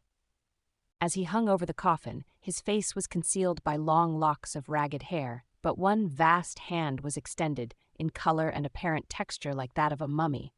When he heard the sound of my approach, he ceased to utter exclamations of grief and horror and sprung towards the window. Never did I behold a vision so horrible as his face, of such loathsome yet appalling hideousness. I shut my eyes involuntarily and endeavored to recollect what were my duties with regard to this destroyer. I called on him to stay. He paused, looking on me with wonder, and again turning towards the lifeless form of his creator. He seemed to forget my presence, and every feature and gesture seemed instigated by the wildest rage of some uncontrollable passion. "That is also my victim," he exclaimed. "In his murder my crimes are consummated. The miserable series of my being is wound to its close. O Frankenstein, generous and self-devoted being, what does it avail that I now ask thee to pardon me? I who irretrievably destroyed thee by destroying all thou lovedst. Alas! He is cold, he cannot answer me."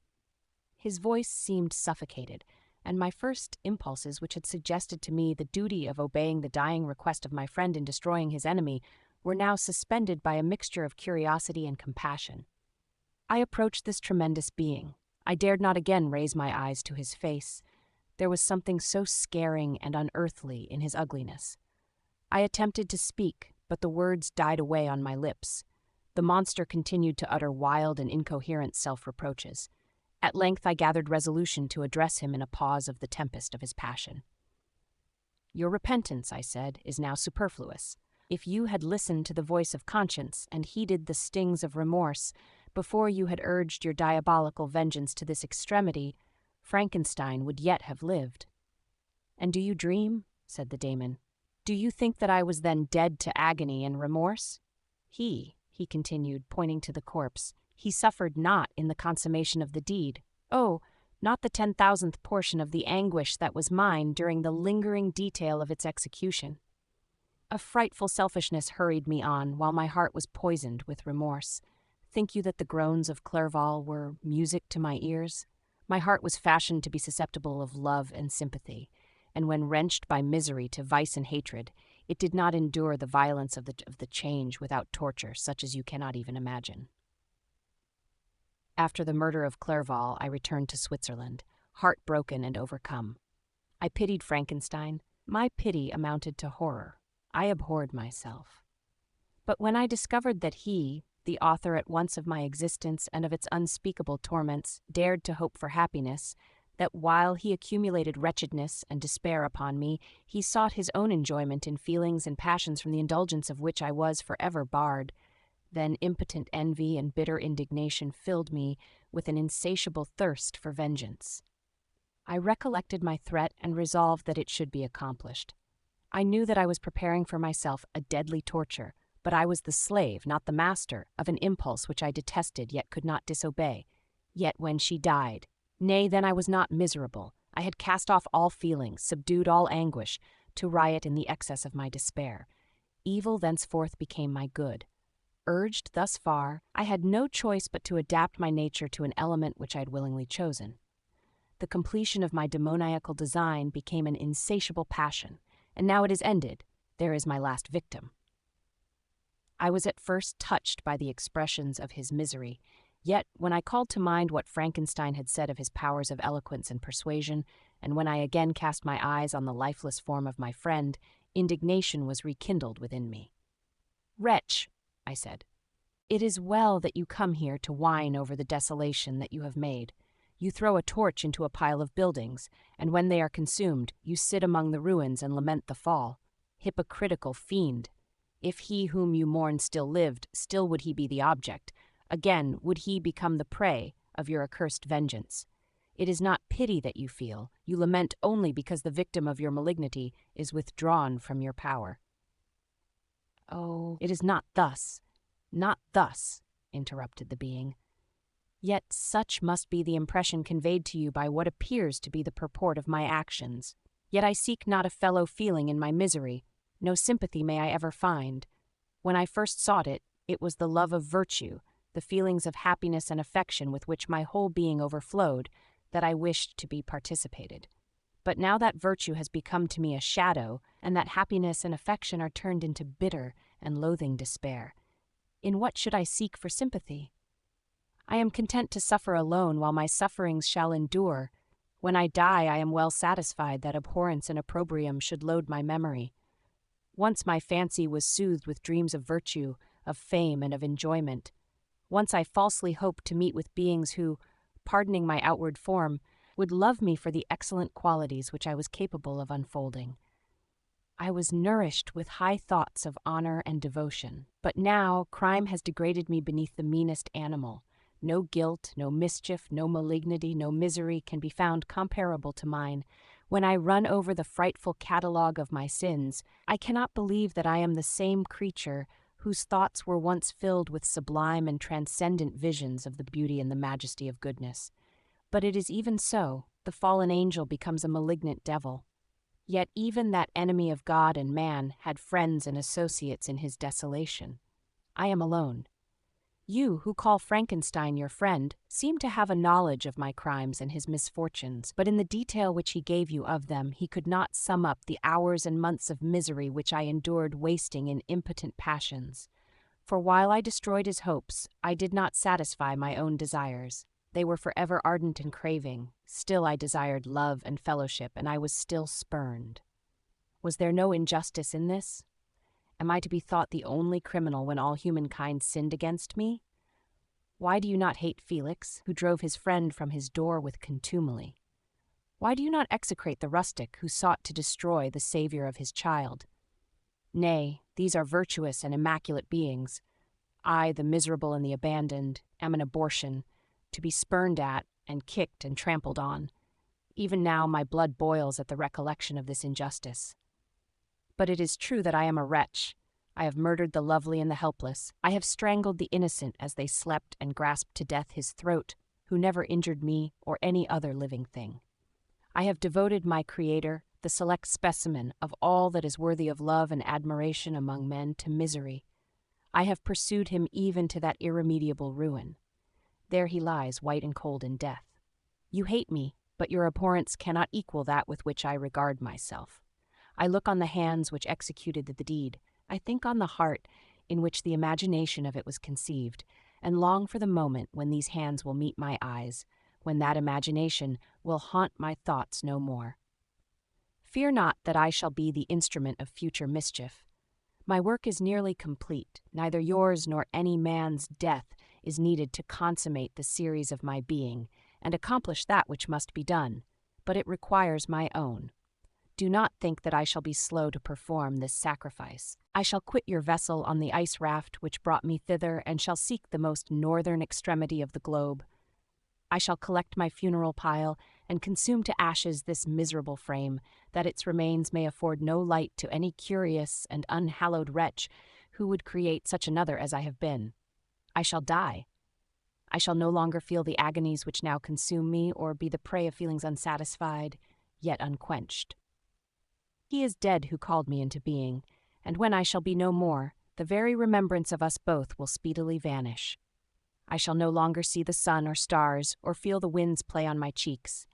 Light, feeling, and sense will pass away, and in this condition must I find my happiness.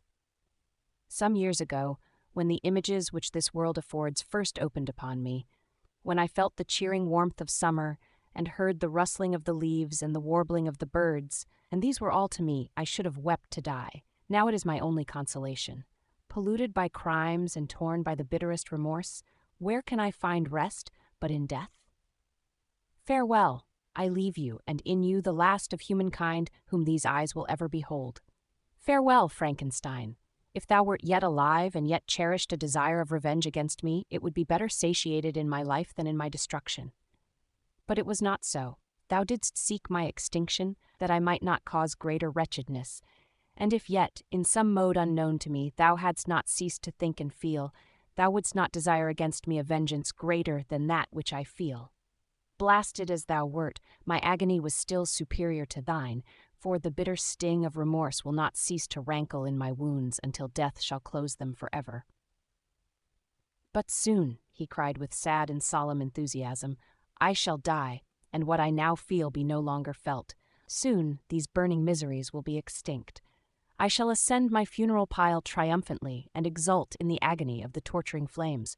The light of that conflagration will fade away. My ashes will be swept into the sea by the winds. My spirit will sleep in peace. Or if it thinks, it will not surely think thus. Farewell.